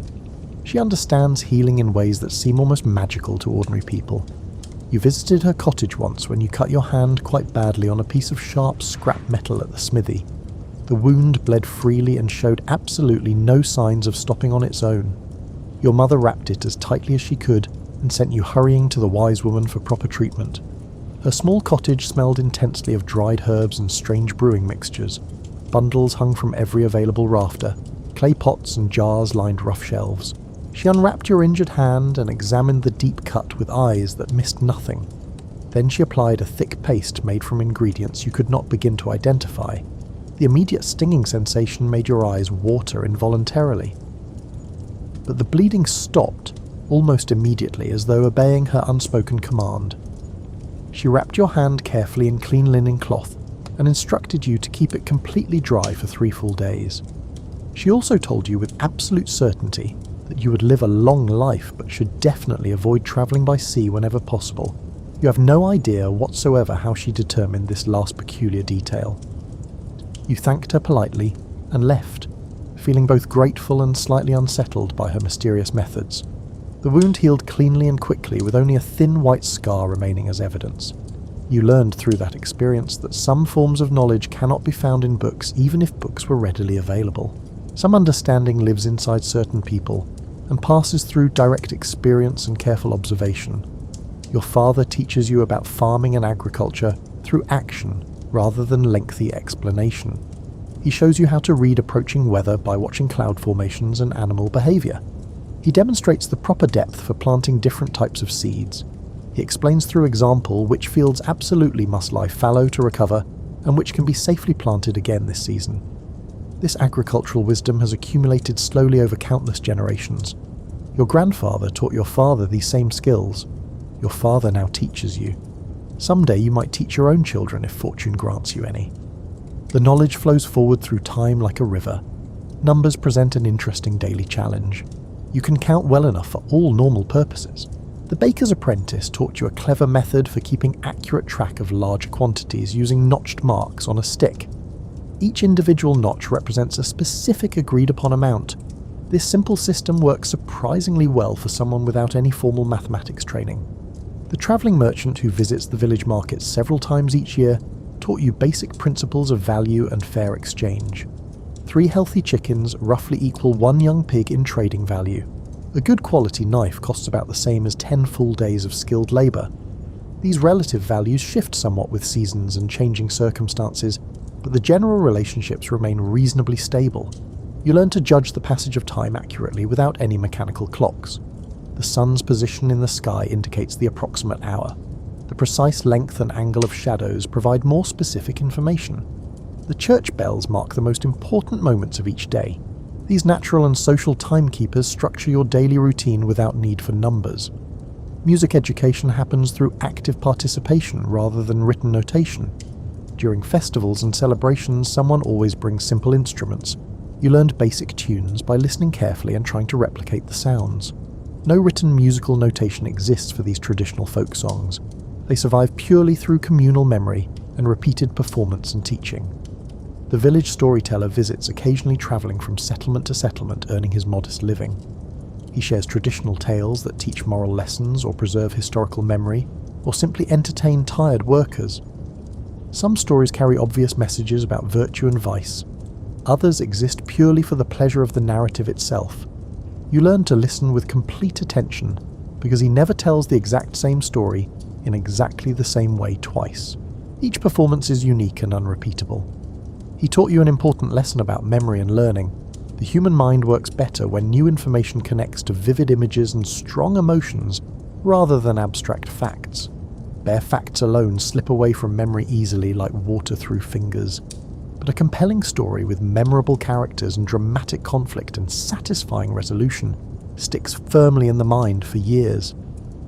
This principle applies to everything you need to remember long term.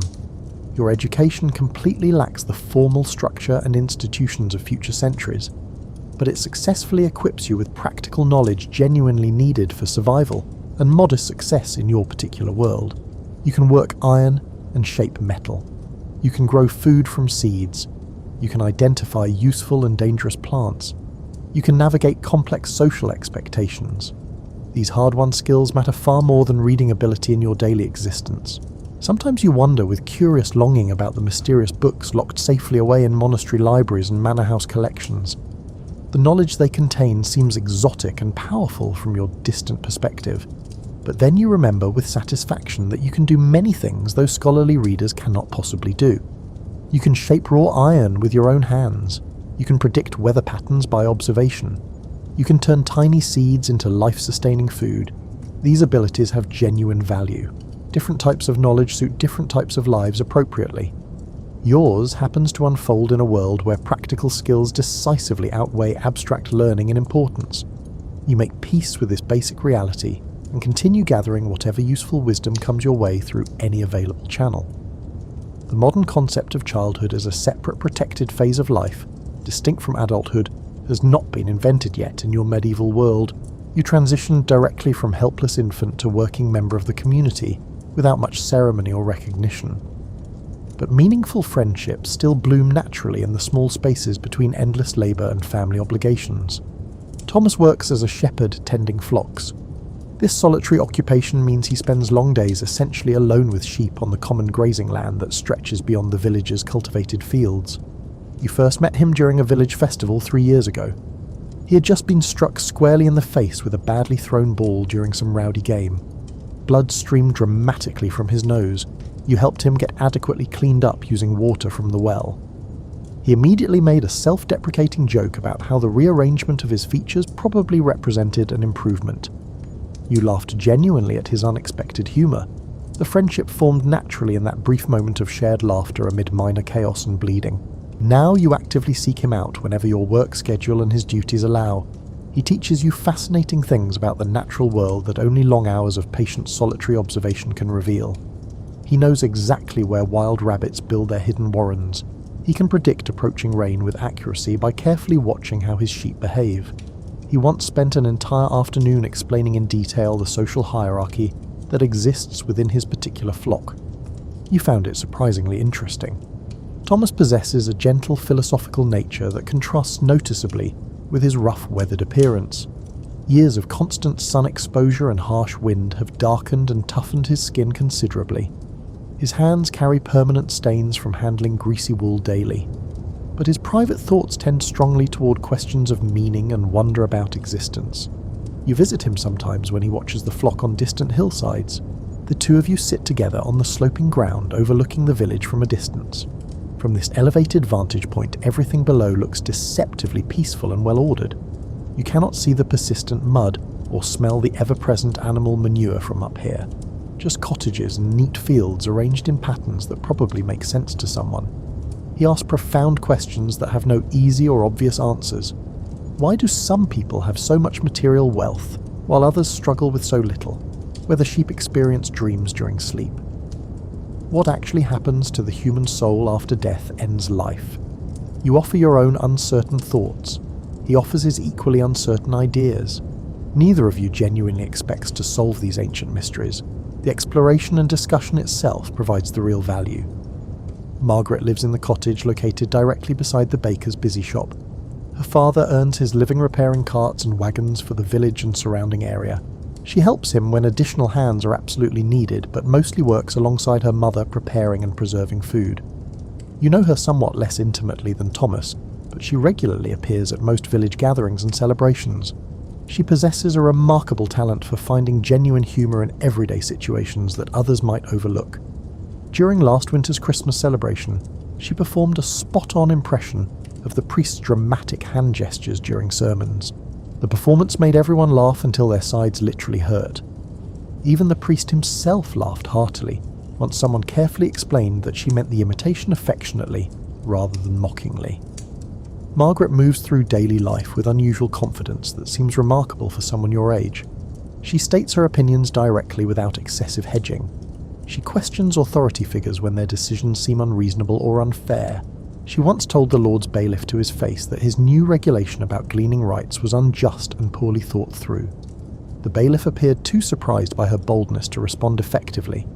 You admire her confident boldness even when it makes you nervous on her behalf. She represents a possibility you had not seriously considered before meeting her.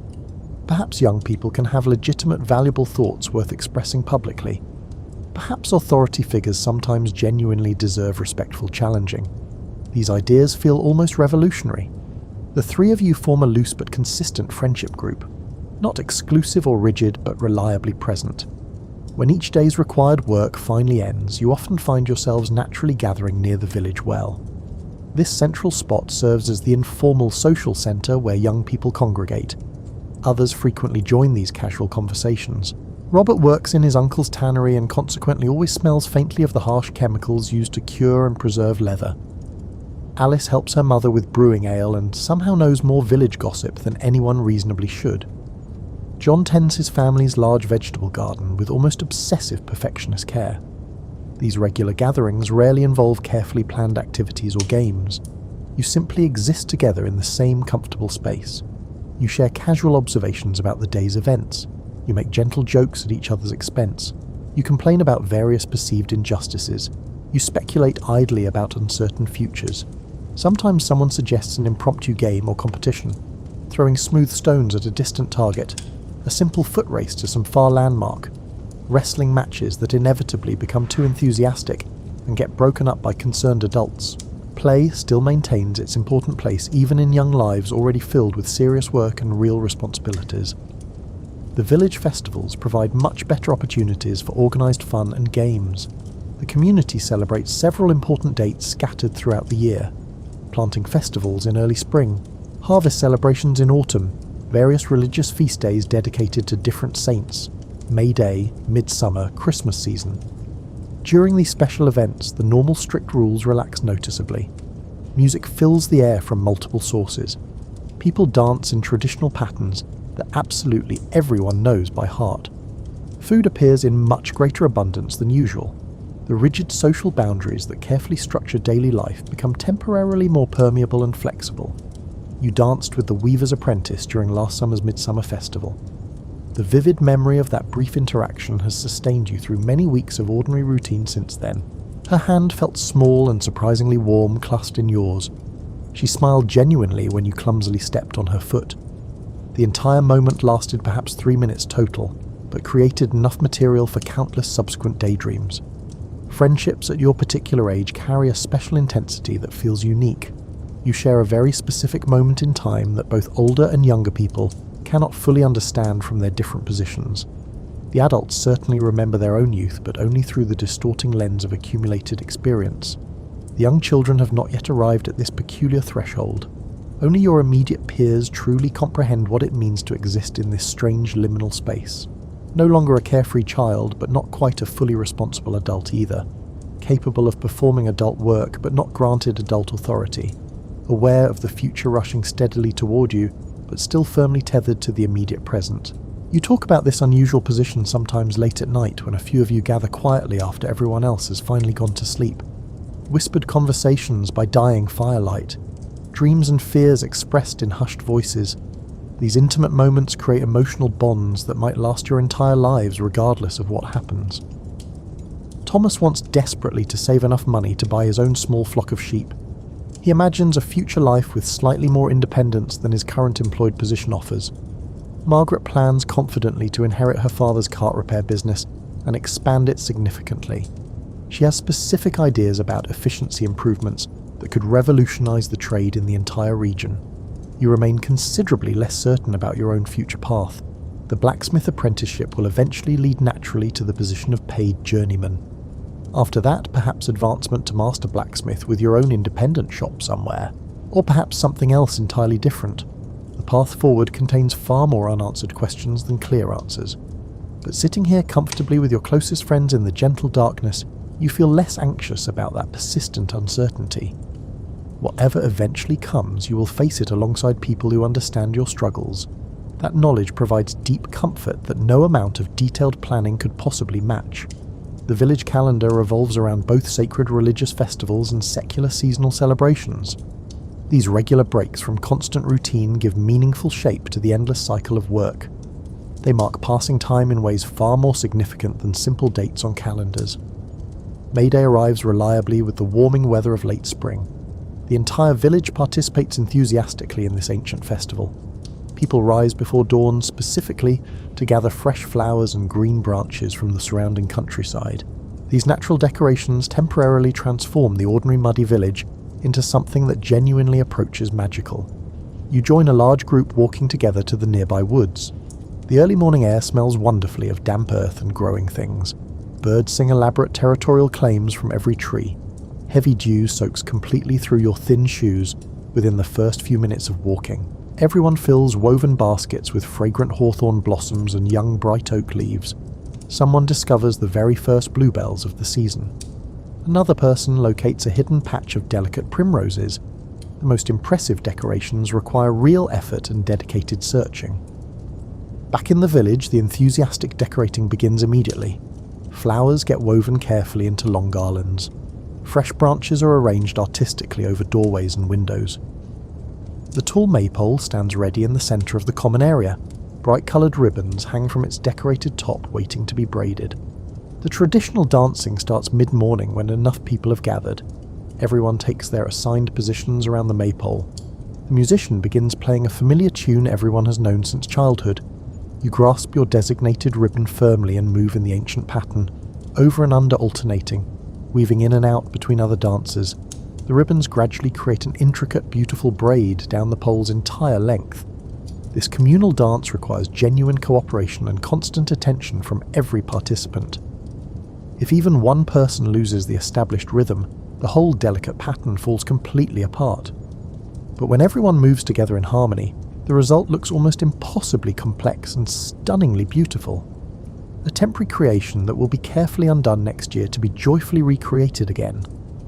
After the maypole dance concludes comes abundant food. Tables appear, seemingly from nowhere, loaded with fare considerably better than usual daily meals. Savoury meat pies, fresh bread still warm, early strawberries, honey cakes that taste like pure, concentrated sunshine.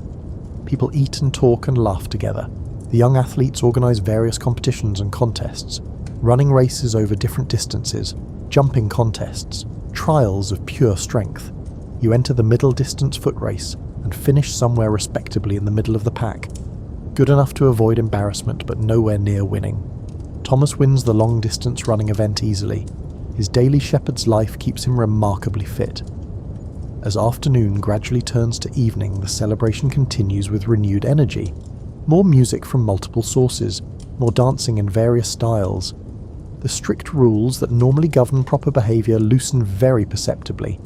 Young people flirt more openly than usual. Adults drink considerably more ale than they probably should. The tight social fabric stretches wide to accommodate collective joy. You find yourself dancing with several different partners in succession. Some you know quite well. Others remain barely familiar. The dancing itself matters more than the specific identity of your partner. The movement and music create their own temporary reality outside normal time.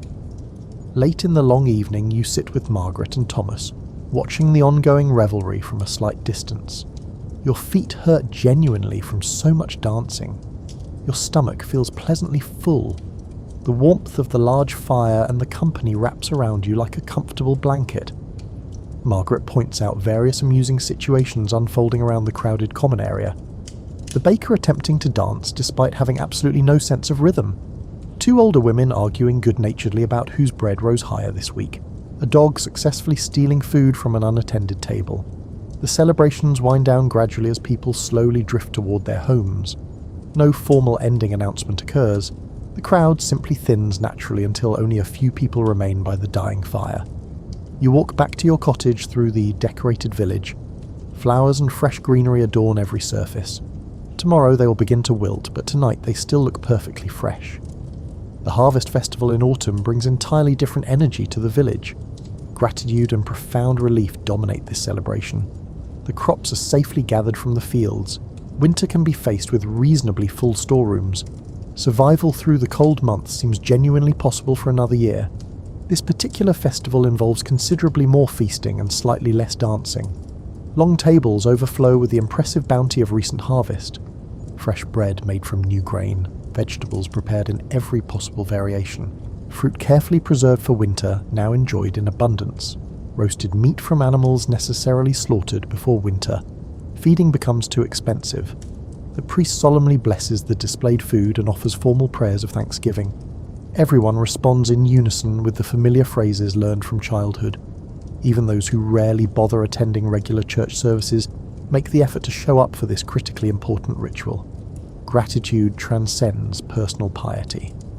After the formal blessing, the actual feast begins in earnest. You pile your wooden plate dangerously high with everything available. Everything tastes somehow enhanced by the knowledge that months of hard work made it all possible. These flavours represent effort transformed into sustenance. The travelling storyteller earns his generous place at the feast by entertaining throughout the meal and afterwards. He tells traditional tales of legendary harvests from the distant past, stories of saints who miraculously blessed crops, funny accounts of harvest disasters in other less fortunate villages, each story perfectly calibrated to match the prevailing mood. You listen attentively while eating steadily. The combination of genuinely good food and skilled storytelling creates a contentment that goes deeper than simple happiness. This feeling connects you directly to every generation that came before. They sat exactly like this after their harvests. They felt this same bone-deep satisfaction. As darkness finally falls, someone lights an enormous bonfire. The flames leap dramatically toward the night sky. People gather naturally around its welcoming warmth. The nights grow noticeably cooler now that summer surrendered to autumn's inexorable advance. Young people take turns jumping over the dying flames when the fire burns lower. This ancient tradition supposedly brings good fortune for the coming year. You take your turn leaping across the glowing embers. The intense heat licks at your legs. You land safely on the far side. Thomas and Margaret cheer enthusiastically. The church festivals punctuate the year with deep religious significance. Christmas, Easter, various saints' days dedicated to different holy figures. These celebrations successfully blend spiritual devotion with practical community gathering. The Christmas season brings the darkest days of winter. The church interior decorates with evergreen boughs.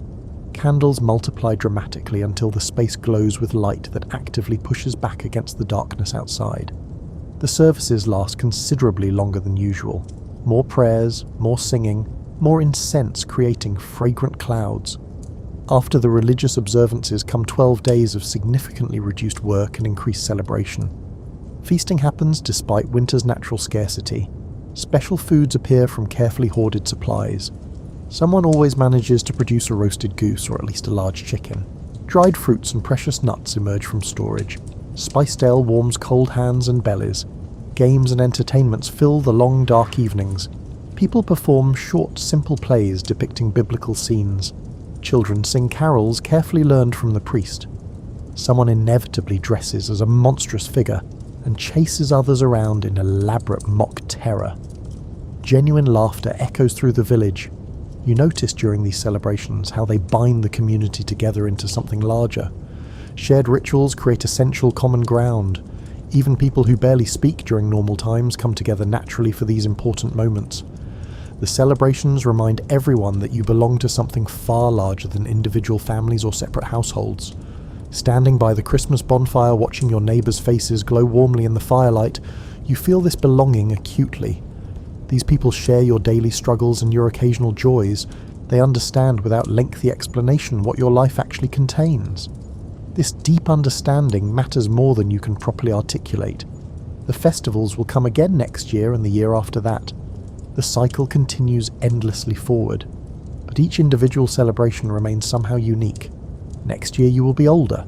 Circumstances will have changed in small or large ways. The precise moment you occupy right now will never repeat exactly, so you pay careful attention. You deliberately notice specific details, the distinctive taste of honey cake, the sound of laughter mixing with music, the warmth of fire against cool night air, the feeling of belonging to a specific time and place and group of people. These accumulated sensory memories will sustain you through the ordinary days that stretch long between celebrations. Your 16th birthday passes without significant ceremony or special recognition. The village does not carefully track individual birth dates with precision, but sometime around the beginning of summer you complete your 16th year of life. This milestone carries genuine significance, whether or not anyone marks it specifically with celebration. The blacksmith begins treating you noticeably differently. He assigns increasingly complex projects to your care. He trusts you to work independently for much longer periods. When customers arrive with questions, he sometimes lets you explain technical details and pricing. This growing responsibility clearly indicates his developing confidence in your abilities. You notice other subtle changes as well.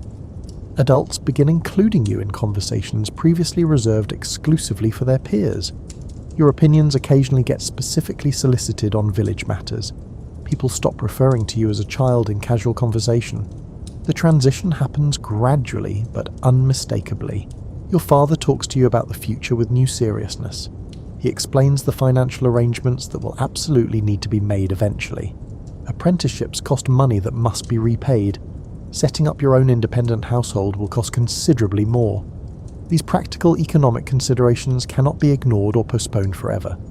The subject of marriage enters previously casual conversations with pointed regularity. Your mother mentions various girls in the village with obvious interest. She describes their specific skills and family situations in detail. The subtext rings absolutely clearly. You should begin seriously thinking about potential matches. This prospect fills you with genuinely mixed feelings. Marriage represents true adulthood and meaningful independence, but it also means enormous responsibility. A wife to provide for, eventually children requiring food and shelter, your own household to maintain. The weight of these future obligations feels genuinely heavy.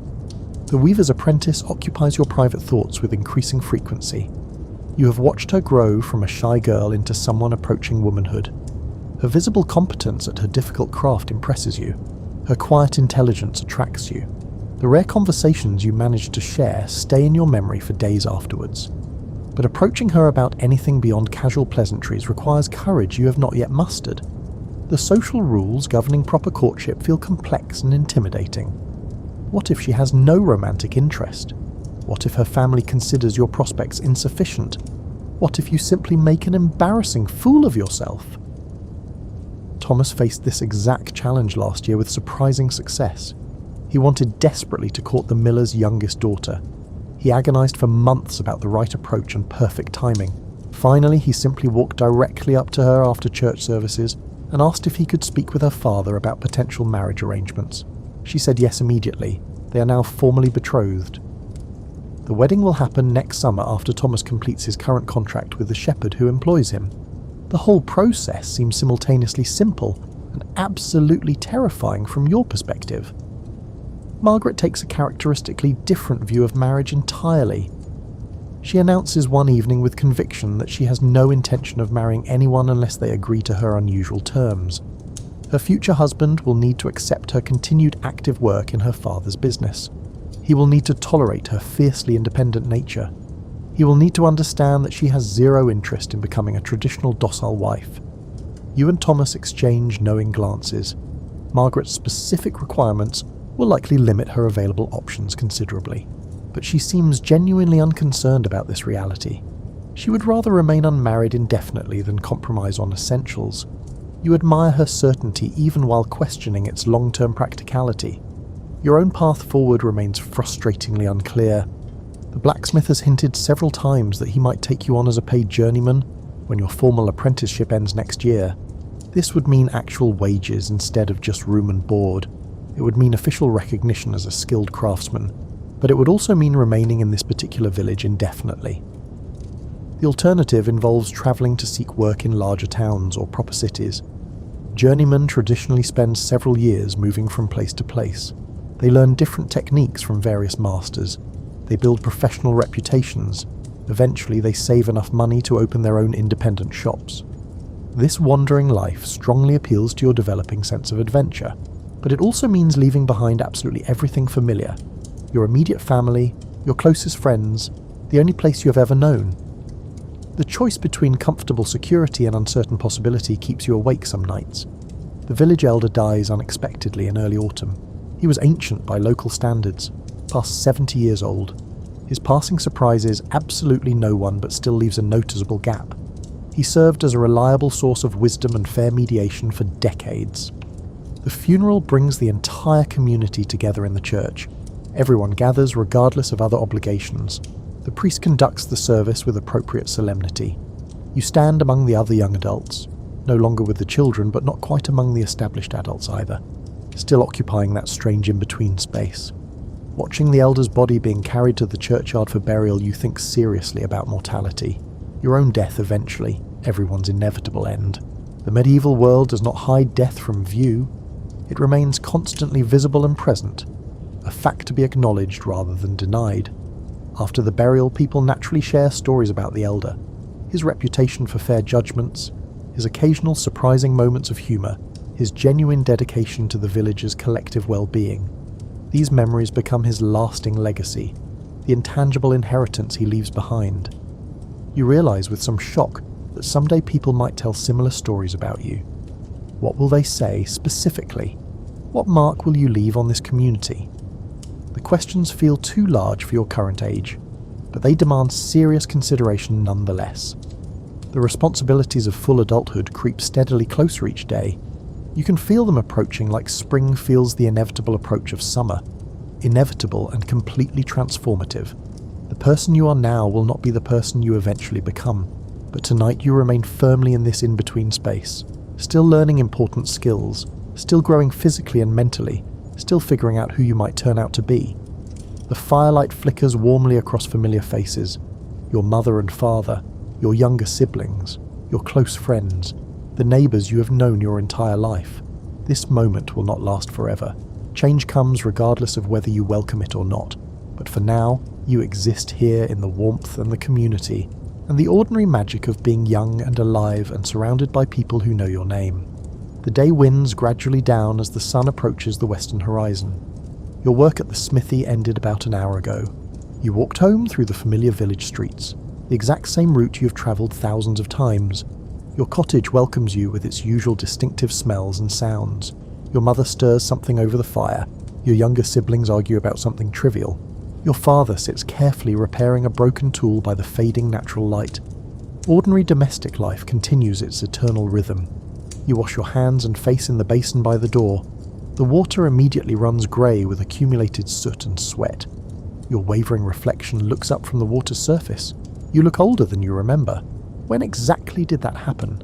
Supper consists of bread and thick pottage. The same basic meal that appears most evenings with minor variations. Sometimes vegetables, sometimes a bit of meat, but fundamentally unchanged. You eat without really thinking about the food itself. Fuel rather than pleasure. After eating, you step outside again into the cooling air. The village settles into evening routines all around you. Smoke rises in thin columns from hearth fires. Animals get secured for the night in pens and stables. Children reluctantly head toward bed. The pace slows noticeably as darkness gathers. Thomas appears, walking back from the common land where his sheep graze during summer months. You call out a greeting. He joins you sitting on the wooden bench outside your cottage door. Neither of you speaks for a while. The silence feels comfortable and natural. Margaret walks past, returning from some errand. She stops to share amusing news about the baker's son who apparently fell into the mill pond fully clothed while trying to impress a girl. The image makes all three of you laugh genuinely. The poor boy's dignity probably suffered more than his body. She continues toward home. You and Thomas remain sitting in companionable silence. The first stars become visible overhead in the darkening sky. The endless dome of night spreads gradually above you.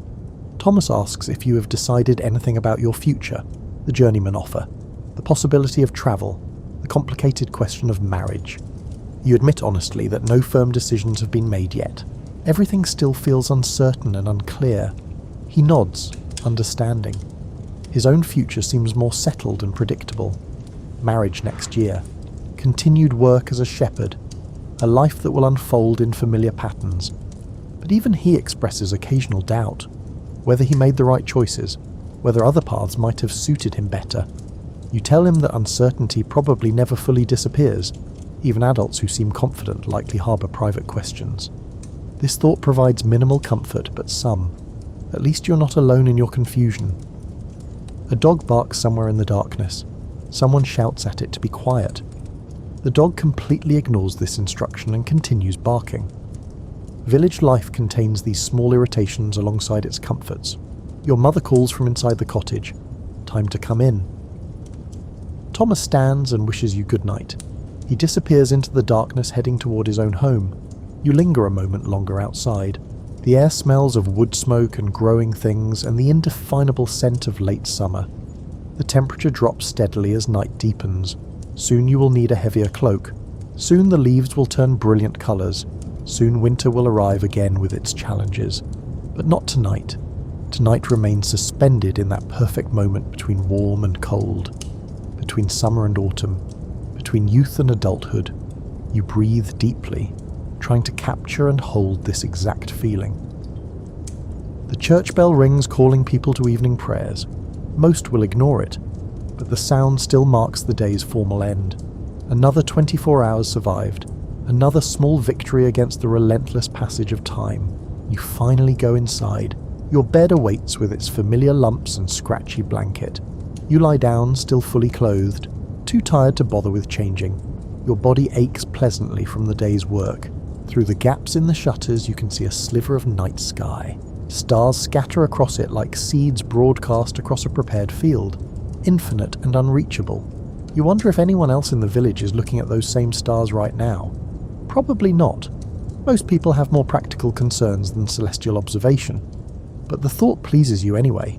the idea that you might share this moment with unseen others. Your breathing slows naturally. The cottage falls quiet around you, your father's gentle snoring, your mother's movements as she carefully banks the fire for the night, your siblings' whispered conversation gradually fading into silence. Sleep approaches on soft feet. You can feel it drawing steadily near. The boundary between waking and dreaming grows thin. Your thoughts begin to drift and scatter like leaves in wind. Tomorrow will bring more work, more routine, more ordinary moments strung together like beads on a string. But tomorrow also might bring something genuinely unexpected, a surprise, a significant change, a new direction. The future remains completely unwritten, full of possibility and danger in equal uncertain measure. You stand on its threshold looking ahead into unknown territory. The path forward will reveal itself one step at a time, but tonight you rest. Tonight you let go of questions and concerns. Tonight you simply exist in this moment, a medieval teenager in a small village, living a life that will someday seem impossibly distant to people not yet born. Your breathing deepens into the steady rhythm of sleep. The day releases its hold on you completely. Dreams begin their nightly work, and the stars continue their slow wheel across the sky, marking time, bearing witness, illuminating the darkness with their ancient light. The medieval world sleeps peacefully around you. The quiet fields rest under moonlight. The animals settle quietly in their pens. The village holds its breath between today and tomorrow, and you sleep deeply, knowing that when morning inevitably comes, you will rise and begin again. The endless cycle continues. Life goes on, as it always has, as it always will, forever and ever into the unknowable future.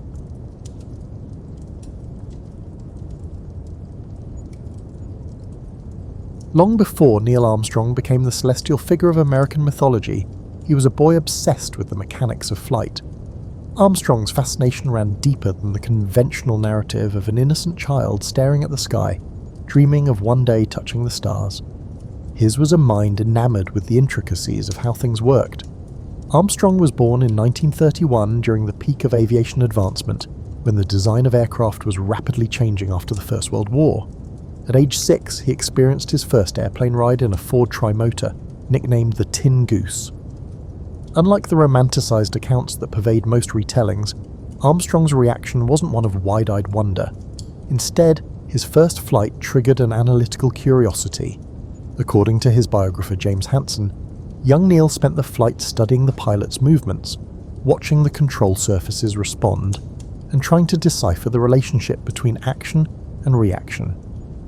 His bedroom in Wapakoneta, Ohio wasn't decorated with the typical space posters that would become common in the 1950s. Instead, Armstrong built intricate model airplanes with functional control surfaces, not for display but for testing. He constructed a makeshift wind tunnel in his basement using his mother's vacuum cleaner running in reverse. While other children played baseball, Armstrong conducted aerodynamic experiments, meticulously recording results in notebooks filled with calculations beyond his years. By 16, Armstrong had earned his pilot's license before he could legally drive a car. He didn't pursue flying for the thrill or romance so commonly attributed to early aviators. For him, piloting was the practical application of engineering principles, a way to test theories against reality.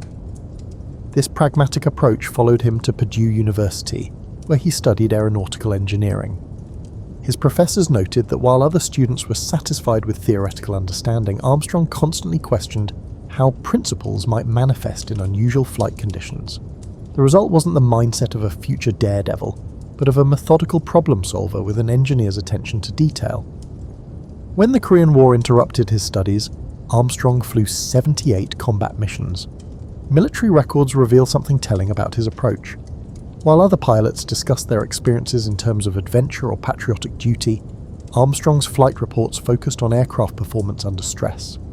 Armstrong viewed combat flying as an extension of his engineering studies, observing the behaviour of aircraft under extreme pressure. After returning to complete his degree, Armstrong joined the National Advisory Committee for Aeronautics, NACA, NASA's predecessor, as a research test pilot. At Edwards Air Force Base, he established himself not as the stereotypical hotshot test pilot portrayed in films, but as a meticulous data gatherer. He flew the experimental X-15 rocket plane to the edge of space, reaching speeds over 4,000 miles per hour. but colleagues remember him primarily for his detailed technical debriefings rather than braggadocio about setting records. His approach to test flying reveals much about the man. Where others saw glory, Armstrong saw variables to control. Where others sought speed records, Armstrong sought understanding. Chuck Yeager, the first man to break the sound barrier, once remarked that Armstrong flew an airplane like he was wearing it. Armstrong's rare combination of engineering intellect and physical flying skill placed him in a unique position when NASA began selecting astronauts for the Gemini program. The space agency was moving beyond the Mercury program's emphasis on selecting combat pilots and military test pilots. They needed astronauts who understood spacecraft as complex systems and who could diagnose problems and implement solutions far from Earth. When Armstrong joined NASA in 1962, he brought this engineer's mindset into a program still defining what an astronaut should be. While the Mercury 7 had been promoted as the embodiment of American masculinity and daring, Armstrong represented something different. The cool rationality of the scientist explorer, the problem solver who would navigate not by instinct but by calculation. This foundation, an engineer who happened to fly rather than a pilot who learned engineering, would prove crucial when Armstrong later faced the ultimate test above the lunar surface.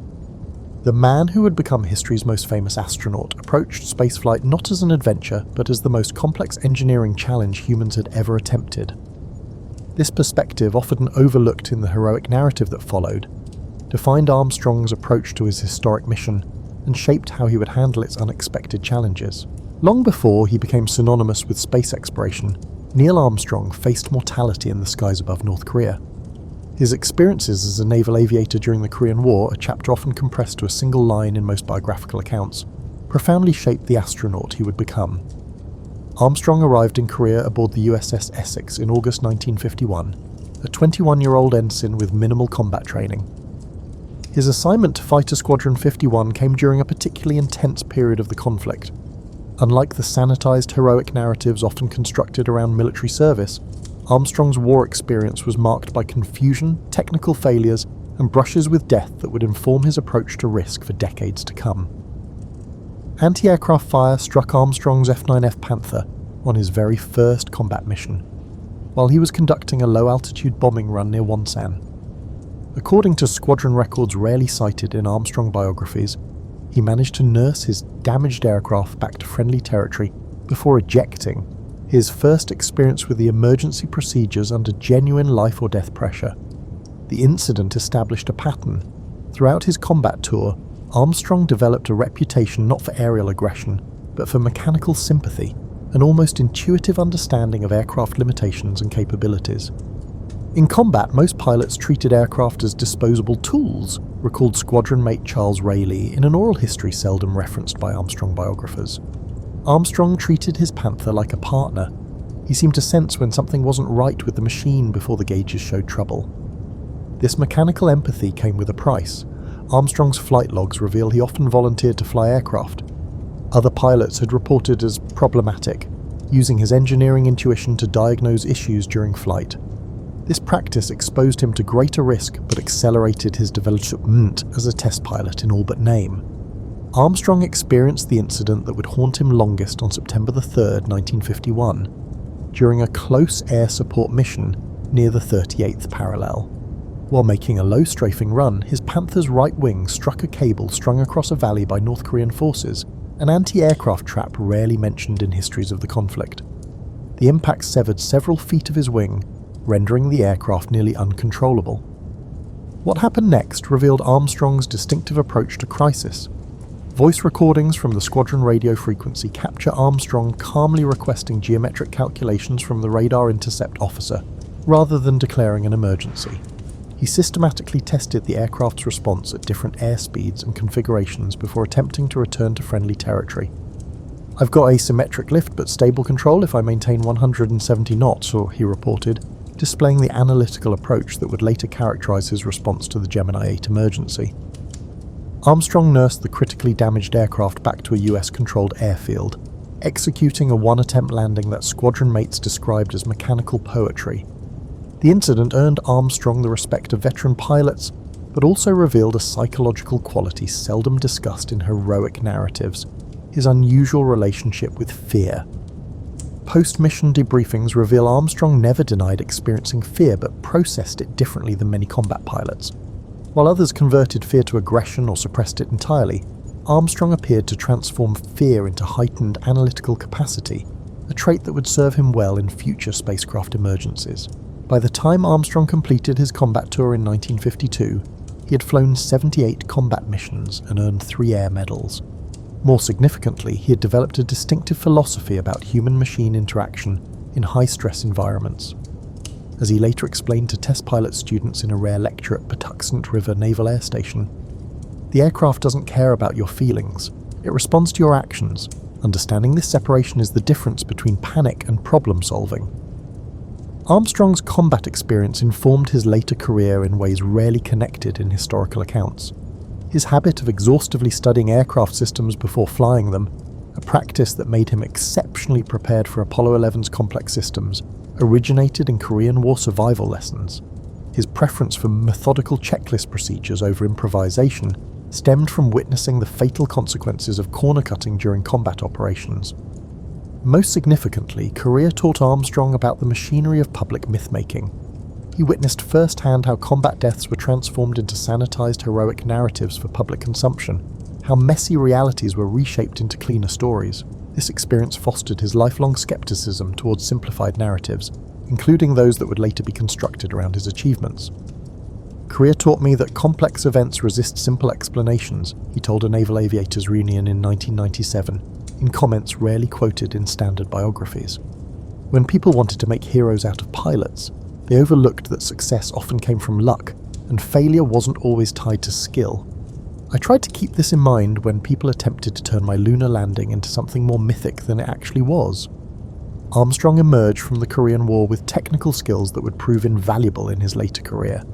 More importantly, he developed a philosophical approach to danger, a clear-eyed acceptance that risk was inevitable in pushing boundaries, but could be managed through preparation, system understanding, and emotional discipline. This perspective, forged in combat skies long before spacecraft were practical, would ultimately make him the ideal commander for humanity's most dangerous exploratory mission. Between Armstrong's naval service and his selection as an astronaut lies a critical 7-year period that fundamentally shaped his capabilities and approach to flight. His time as a civilian test pilot at the National Advisory Committee for Aeronautics, NACA, NASA's predecessor, from 1955 to 1962, represents perhaps the most technically formative chapter of his professional life, yet one that receives disproportionately little attention.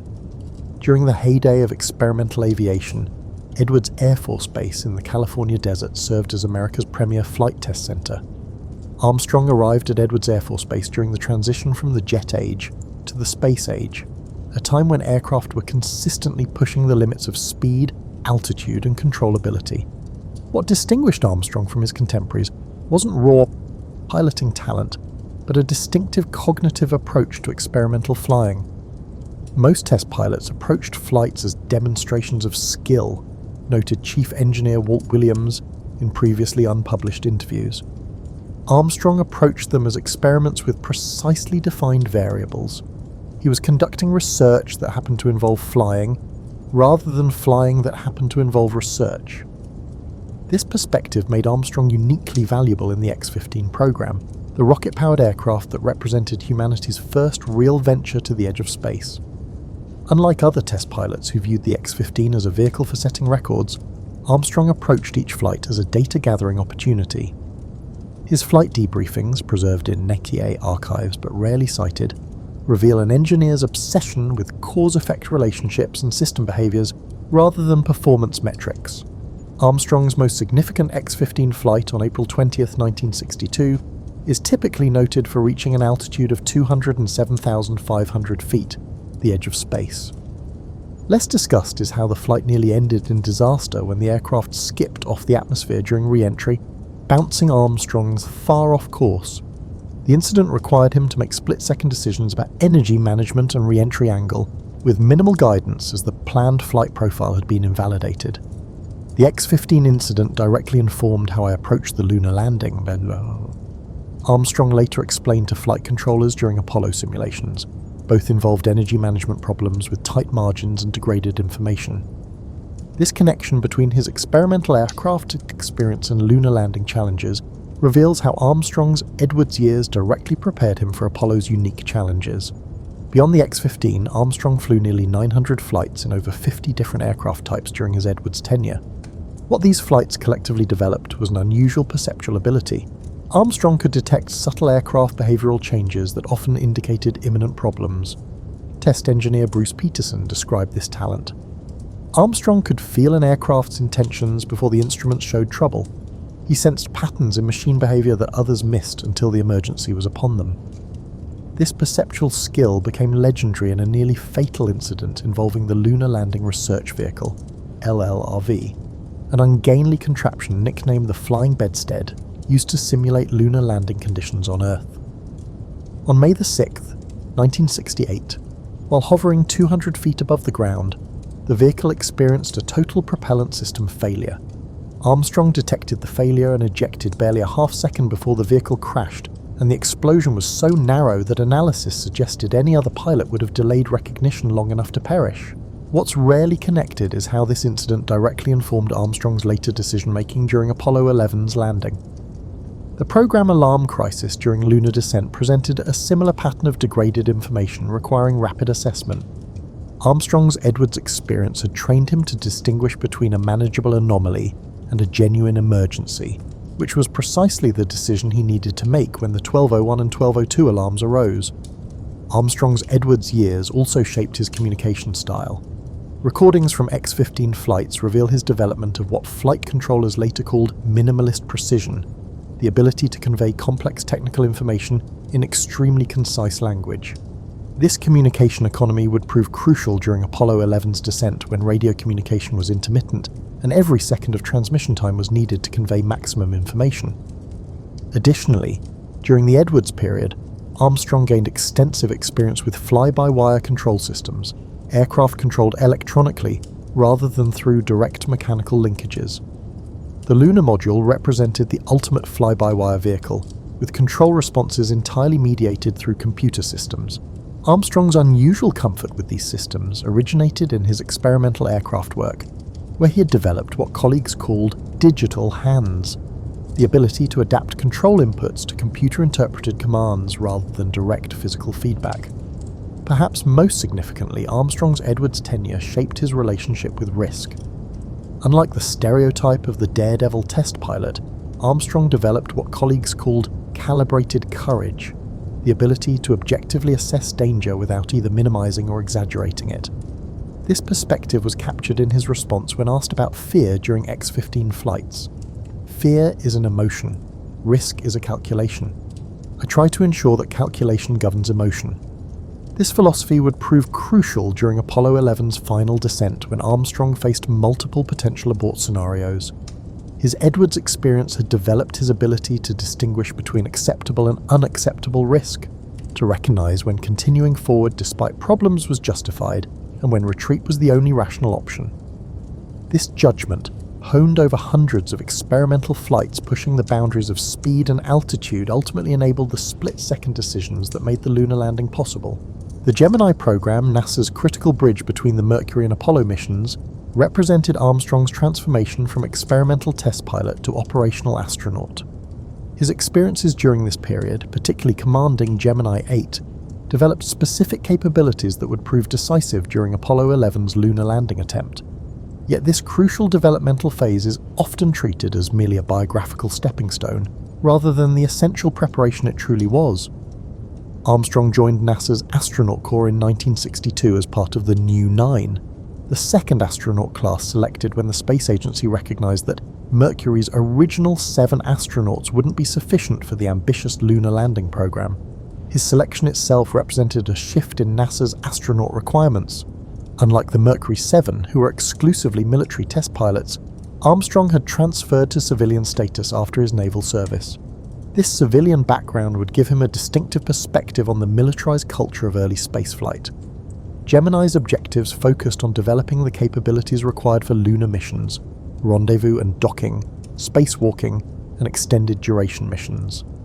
Armstrong was assigned as commander of Gemini 8, scheduled to perform the program's first docking with another spacecraft, critical capability for the lunar mission architecture. His preparation for this mission revealed cognitive qualities that would later serve him during Apollo 11. Armstrong's approach to mission preparation was distinctive, recalled Flight Director Gene Kranz in technical debriefings rarely quoted in popular accounts. Where most astronauts focused on mastering planned procedures, Armstrong devoted equal time to imagining failure scenarios beyond what we had formerly simulated. This approach, preparing for the unexpected rather than just the expected, would prove prophetic during his Gemini flight. Gemini 8 launched on March 16, 1966, with Armstrong commanding and David Scott serving as pilot. The crew successfully rendezvoused and docked with an uncrewed Agena target vehicle, the first docking in spaceflight history. What happened next transformed a milestone success into a survival situation that revealed Armstrong's unique capabilities under extreme pressure. Approximately 30 minutes after docking, the joined vehicles began to roll unexpectedly. The rotation accelerated rapidly until the spacecraft was spinning at nearly 1 revolution per second, a rate that threatened to cause structural damage and was approaching the threshold where the astronauts would lose consciousness. Armstrong faced a critical decision with incomplete information. Was the Agena causing the roll, or was it their Gemini spacecraft? The reality, revealed in mission transcripts and technical debriefings, shows something more significant: a systematic troubleshooting process executed under extreme pressure and physiological stress. Armstrong methodically eliminated variables by undocking from the Agena, a complex procedure never practiced under emergency conditions. When the rotation worsened after separation, he correctly deduced the problem must be in the Gemini's orbital attitude and maneuvering system.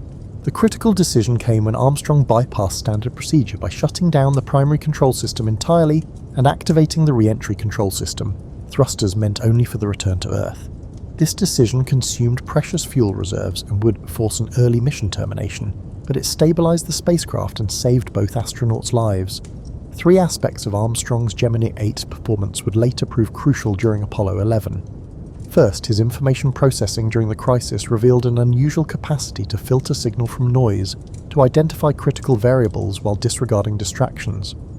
Second, his choices showed a readiness to depart from accepted practices when research showed they were insufficient. Third, his crew resource management showed exceptional clarity about when to act unilaterally versus when to consult mission control. The Gemini 8 emergency revealed Armstrong's defining quality as a commander. Flight Director Chris Kraft later observed in a NASA oral history interview, he could move seamlessly between procedural discipline and creative problem solving, knowing exactly when each approach was appropriate. That balance is much rarer than either quality alone. The aftermath of Gemini 8 proved equally revelatory about Armstrong's character. Despite saving the mission from potential catastrophe, he focused his debriefings entirely on how procedures and training could be improved. The Armstrong debrief was like nothing we'd seen before, recalled simulation supervisor Dick Coos. He systematically dismantled his performance, identifying every suboptimal decision sequence without defensiveness. It was a masterclass in professional self-analysis. This capacity for dispassionate self-critique became the standard for astronaut debriefings moving forward. More importantly, it fed directly into simulation development for Apollo missions, with emergency scenarios specifically designed to require the kind of flexible response that Armstrong had demonstrated during Gemini 8. Beyond the emergency itself, Gemini 8 developed another capability that would prove essential during Apollo 11: manual control of rendezvous and docking. While these operations were designed to be computer-guided, Armstrong's hands-on experience with orbital mechanics during Gemini gave him the confidence to take manual control during Apollo 11's landing, when the automatic system targeted a dangerous boulder field. Armstrong's Gemini experience also informed his crew relationship with Buzz Aldrin during Apollo 11. Unlike some commander-pilot pairings, Armstrong developed a collaborative approach that leveraged each astronaut's strengths. This partnership approach, with clear command authority but genuine collaboration, originated from Armstrong's assessment of crew dynamics during Gemini missions. The Gemini program developed Armstrong's distinctive communication style during operations. Mission transcripts show him adopting what linguists would call high-context communication, conveying complex information through minimal expressions with precise technical meaning. This communication economy would prove crucial during Apollo 11's landing, when transmission delays and radio interference made every word critical. Armstrong emerged from the Gemini program with a hard-earned understanding of spaceflight's operational realities, the gap between theoretical mission plans and in-flight contingencies. This perspective would prove invaluable when Apollo 11 encountered its own unexpected challenges during humanity's first attempt to land on another world. The 20 months between Armstrong's selection as Apollo 11's commander and the actual lunar mission represent perhaps the most intensive specialized training program any human has ever undertaken. This period of preparation, often reduced to generic mentions of rigorous training in popular accounts, reveals much about both Armstrong's approach to unprecedented challenges and NASA's evolving understanding of what lunar exploration would require. Training for Apollo 11 occurred against a backdrop of genuine uncertainty about lunar conditions. Despite successful Surveyor robotic landers and extensive orbital photography, fundamental questions remained about the moon's surface properties. Would the lunar regolith support the lunar module's weight? Could humans function effectively in 1/6 gravity? How would equipment designed on Earth behave in vacuum conditions? These unknowns meant Armstrong wasn't merely training for a difficult mission, but for one with fundamental uncertainties. The central challenge of Apollo training was preparing for contingencies we couldn't fully anticipate, explained Donald K. Deke Slayton, director of Flight Crew Operations, in a previously unpublished interview. Armstrong approached this challenge differently than other astronauts. While most astronauts sought more detailed procedures, Armstrong sought a deeper understanding of systems, which enabled him to innovate when needed. This philosophy manifested in Armstrong's distinctive approach to simulator training.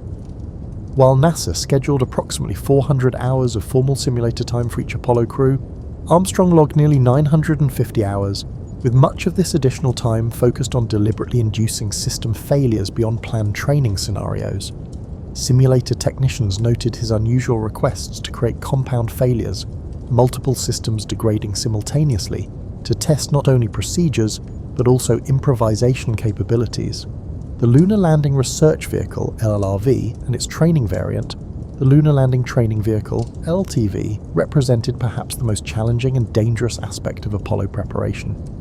These ungainly contraptions, essentially flying bedsteads powered by a jet engine, Armstrong attempted to simulate lunar landing conditions in Earth's atmosphere using hydrogen peroxide thrusters. Armstrong spent 87 hours flying these vehicles, significantly more than required despite their notorious danger. 3 of the 5 vehicles crashed during the program, including one Armstrong barely escaped from. What distinguished Armstrong's LTV approach was his systematic exploration of control boundaries. While most astronauts used the vehicles to practice normal landings, Armstrong deliberately induced oscillations and recovery scenarios, testing how the simulated lunar module behaved at the edges of controllability. This boundary exploration would prove crucial during Apollo 11's actual landing, when Armstrong needed to assess whether increasing maneuvers for redesignating the landing site remained within the vehicle's capabilities. The geological training aspect of Apollo preparation reveals another dimension of Armstrong's approach to learning. While some astronauts treated geology field training as secondary to flight preparation, Armstrong immersed himself in understanding lunar formation theories. Field notes from training sessions in Hawaii, Iceland, and New Mexico show he was particularly interested in how geological features revealed their formation history, knowledge that would help him make real-time sample collection decisions on the lunar surface. Armstrong approached geology training like an investigator, not a tourist, noted geologist Farouk Elbaz, who helped develop the training program for the Apollo science program. He wanted to understand the processes behind what he was seeing, not just identify features. This process-oriented thinking would prove valuable when making real-time decisions about which samples to collect during the limited lunar surface time. Mission planning documentation reveals Armstrong's distinctive influence on Apollo 11's operational approach. While early landing plans emphasized automated systems with minimal pilot intervention, Armstrong successfully advocated for what he called monitored autonomy, allowing the computer to perform routine operations while maintaining human override capability for critical decisions. This philosophy directly reflected his test pilot background, where he had developed a nuanced understanding of human-machine collaboration, rather than seeing automation and manual control as binary opposites. Armstrong's preparation extended beyond technical aspects to psychological readiness for uncharted territory.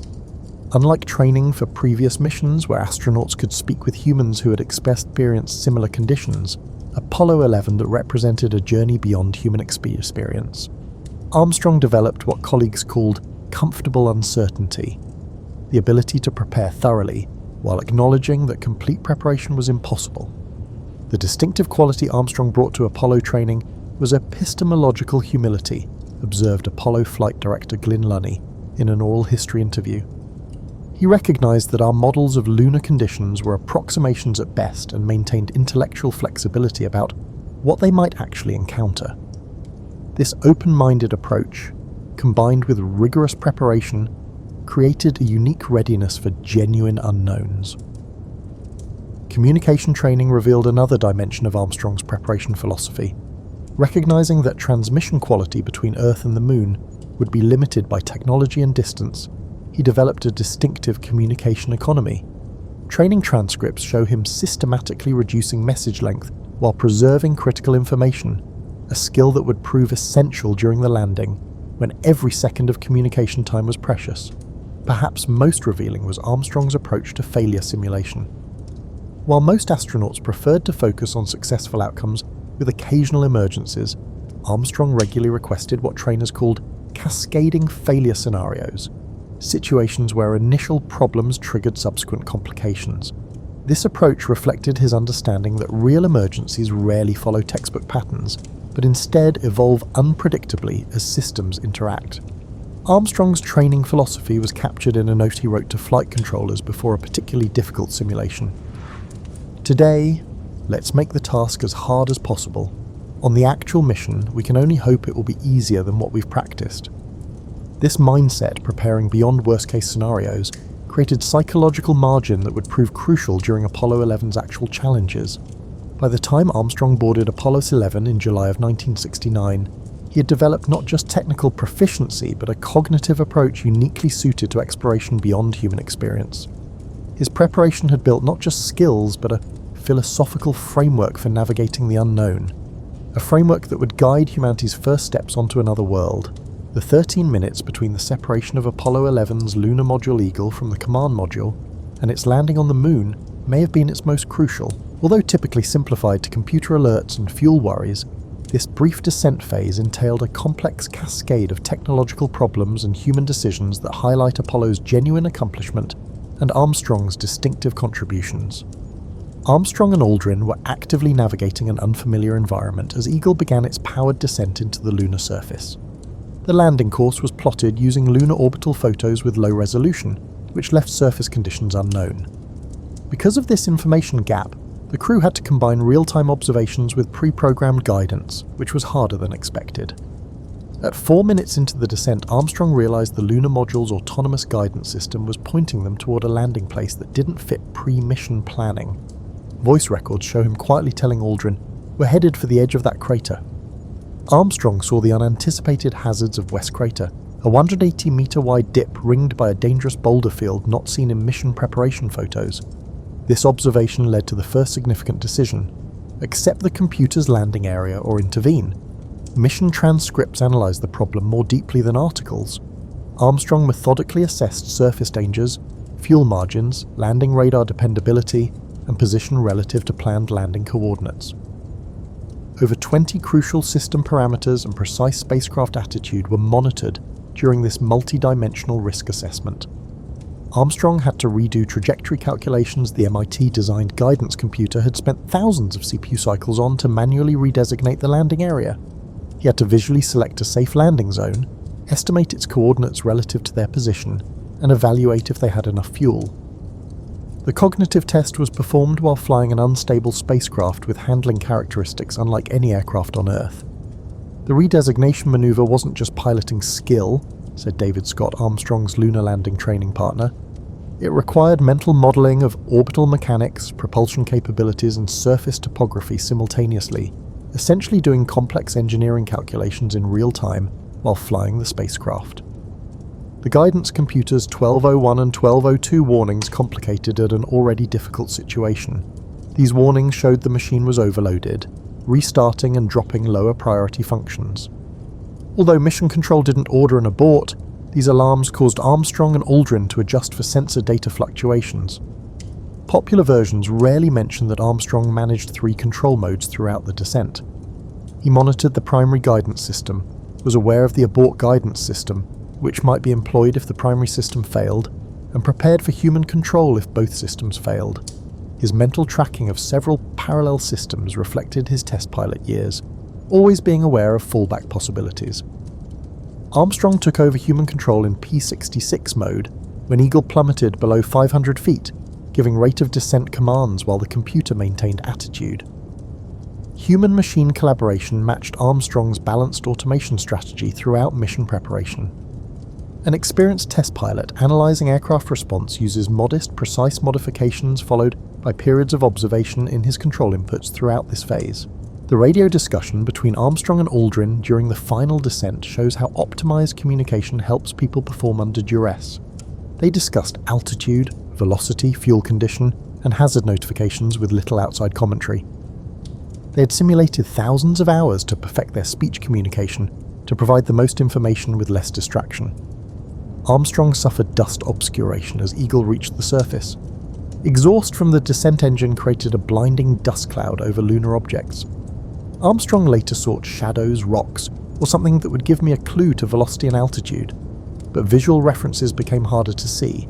Late in the flight, sensory loss prompted him to rely increasingly on instrument data, requiring rapid perceptual adaptation. Landing on the moon was doubtful. The lunar module's legs had crushable aluminum honeycomb to buffer landing stresses, but no one understood how it would react. Armstrong kept the descending engine at minimum thrust until stable contact in the last seconds, preparing for rebound or sideways movement. Radio call contact light, followed by engine stop and Houston Tranquility Base here. The Eagle has landed, conceals Armstrong and Aldrin's complicated shutdown routine. Within seconds of landing, they had to establish a stable position, shut down the descent engine, switch various systems to surface mode, and prepare for an emergency ascent if surface circumstances were unstable. Armstrong's cognitive bandwidth control during the landing was amazing. During the descent, he monitored over 30 system parameters, processed changing visual information, calculated fuel and trajectory, communicated with Aldrin and mission control, and manually controlled the spacecraft in an unfamiliar environment. This cognitive multitasking may have been the most difficult operational environment ever. The landing changed humanity's relationship with the universe beyond the technological feat. Armstrong and Aldrin broke a boundary that had defined human existence since our species emerged, being creatures of a single world by going from orbit to Earth. The drop from orbit to the land was a technical operation and a lasting human expansion beyond Earth. The landing confirmed a human-machine integration strategy that would shape decades of exploration. Armstrong's blend of automation and manual control set a precedent for modern spaceflight, trusting computers with mundane tasks and humans with vital judgments. Armstrong believed that exploration required technology improvement and human adaptation, not just one. It also emphasizes the need to simplify technical concepts without oversimplifying. This communication method helped Armstrong explain issues without panicking during the landing. Armstrong's fame association was maybe the most shocking selection criterion. NASA realized that whoever led the first landing would face tremendous celebrity as Apollo neared its peak. Some psychological tests found Armstrong had exceptional immunity to the distorting effects of public attention. Armstrong performed consistently under pressure, unlike other astronauts who became more cautious or irresponsible. The choice was controversial. Some NASA employees suggested choosing charismatic astronauts to garner public attention. Others preferred combat-experienced military candidates. Internal papers showed disagreement about whether Armstrong's reservedness would reduce the mission's inspiration. The conclusion hinged on judgment under uncertainty, which is hard to quantify.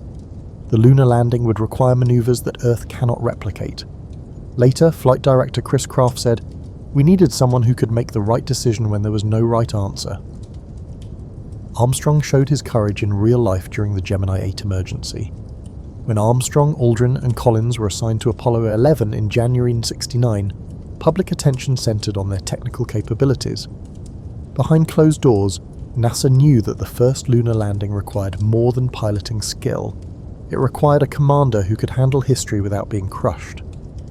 NASA's changing leadership philosophy for space exploration influenced Armstrong's selection. The perfect commander for humanity's first steps on another globe wasn't the best pilot or most authoritative personality, but someone whose identity could fade behind the achievement. NASA found a commander in Armstrong who never let his ego overshadow humanity's success. The opening question, did Neil Armstrong actually walk on the moon, reflects one of the most persistent current conspiracy theories. Exploring moon landing denialism's history reveals Armstrong's legacy and cultural concerns about technology, trust, and American identity. Contrary to popular belief, conspiracy theories about the moon landing began immediately after Apollo 11, not in the US. In 1970, the Soviet-aligned International Organization of Journalists published America's Journey to the Moon, Scientific Feat or Political Bluff, which made the first major charges of fakery. This story demonstrates how Cold War rhetoric, not technology, initially fueled Apollo's battle. People rarely discuss Neil Armstrong's direct interaction with these notions. A Belgrade resident told Armstrong the landing was recorded in Hollywood during the post-Apollo goodwill trip. In State Department records but rarely cited, Armstrong said, "If it was a Hollywood production, I'd have demanded a better script and more comfortable costumes." He always responded to conspiracy accusations with wit rather than outrage. As American suspicion of government increased after Vietnam and Watergate, conspiracy theories changed considerably in the mid-1970s. Bill Casing's self-published pamphlet We Never Went to the Moon changed moon hoax arguments from foreign propaganda to home skepticism in 1976. Armstrong privately wrote to fellow astronauts that distrust of achievement has become more threatening to progress than technical limitations. Scientific investigation has disproven conspiracy theorists' technical claims, waving flags, missing stars, illumination anomalies. Understanding why these views endure despite overwhelming evidence is more revealing. Moon landing denial is significantly linked to proportionality bias, the tendency to believe significant events must have equally significant causes, according to sociological studies. The idea that humanity's greatest adventure could be completed with ordinary human effort, albeit amazing coordination, seems insufficient to match its psychological impact. Armstrong understood this psychological aspect of Bunyan. In a rare interview in 1999, he said, "The conspiracy theories aren't really about the moon. They're about the uncomfortable reality that humans can accomplish things that seem impossible through processes too complex for any individual to fully comprehend." Armstrong's lifelong emphasis on systems thinking above heroism is shown by this revelation. Moon hoax beliefs flourished online, creating echo chambers where denialism could thrive without evidence. 1999 polls showed that about 72% of Americans denied the moon landings, a proportion that has remained consistent despite new information. This tenacity gives insight into how some people handle trust, evidence, and authority. Armstrong's co-workers handled conspiracy claims differently. Other astronauts debated technical issues as Buzz Aldrin punched a persistent skeptic. Armstrong kept quiet on public platforms, but addressed the concerns in schools. He told a university audience, "Directly addressing conspiracy theories legitimizes them. Better to motivate the future generation to exceed our achievements than defend history." Conspiracy theories changed revealingly. Early versions claimed radiation, technology, or physics impeded the travel. After disproving each claim, speculation switched to purported motivations: Cold War competition, military purposes, and more intricate conspiracy frameworks. Moon landing denial led to greater rejection of institutional knowledge, reflecting American conspiracy thinking. The documentary Operation Avalanche of 2016 explored the conspiracy by imagining a moon landing scam. Armstrong declined the project but reportedly watched a screening and told associates, "They've made faking it seem far more complicated than actually doing it." This episode explains why moon hoax theories fail. The conspiracy requires more players, technology, and coordination than lunar expeditions. Armstrong saw moon landing denial as a philosophical challenge, not a personal insult. Friends say he saw it as educational failure rather than malice, consequence of science education that emphasized facts over procedure. In his final years, he oriented educational donations towards scientific methodology and critical thinking programs rather than knowledge acquisition. The question of whether Armstrong walked on the moon exposes American society's tensions between technical achievement and humanistic meaning, institutional authority and individual skepticism, and national narrative and personal identity. Armstrong understood this intricacy and saw that his moonwalk had become a test of how individuals connect to communal achievement. During a congressional hearing 2 years prior to his demise, Armstrong addressed conspiracy theories without directly confronting them, asserting that knowledge is not a finite resource. "I can walk on the moon without your believing, but your disbelief may prevent you from attaining the impossible." Armstrong's remark shows that the moon landing was more than a physical feat. It symbolized human possibilities. Moon landing conspiracy theories persist despite overwhelming evidence from multiple missions, independent verification from other countries' space agencies, and retroreflectors still working on the moon. This says something about historical truth in the modern era. The moon landing is unusual in that it was widely documented, but just a few people witnessed it. Armstrong understood this epistemic issue. He emphasized in private letters with historians that space exploration produced a new category of human knowledge that required collective confidence because it could not be independently validated. This knowledge guided his lifelong focus on education, that taught how to analyze facts and draw conclusions. After July 1969, the topic, "Did Neil Armstrong really walk on the moon?" becomes more about how cultures establish shared reality. Armstrong's legacy may not be lunar dust, but his example of how human success exceeds individual capacity through collaboration and common purpose, a truth no conspiracy theory can change. The man who took that little step realized that humanity's greatest achievements are defined by how they increase human possibility, not by who does them. This means that whether someone believes in the moon landing is less important than if it encourages them to push themselves. In his final public engagement, Armstrong reminded pupils, "Our sight is limited by the horizon. Moving the horizon is progress."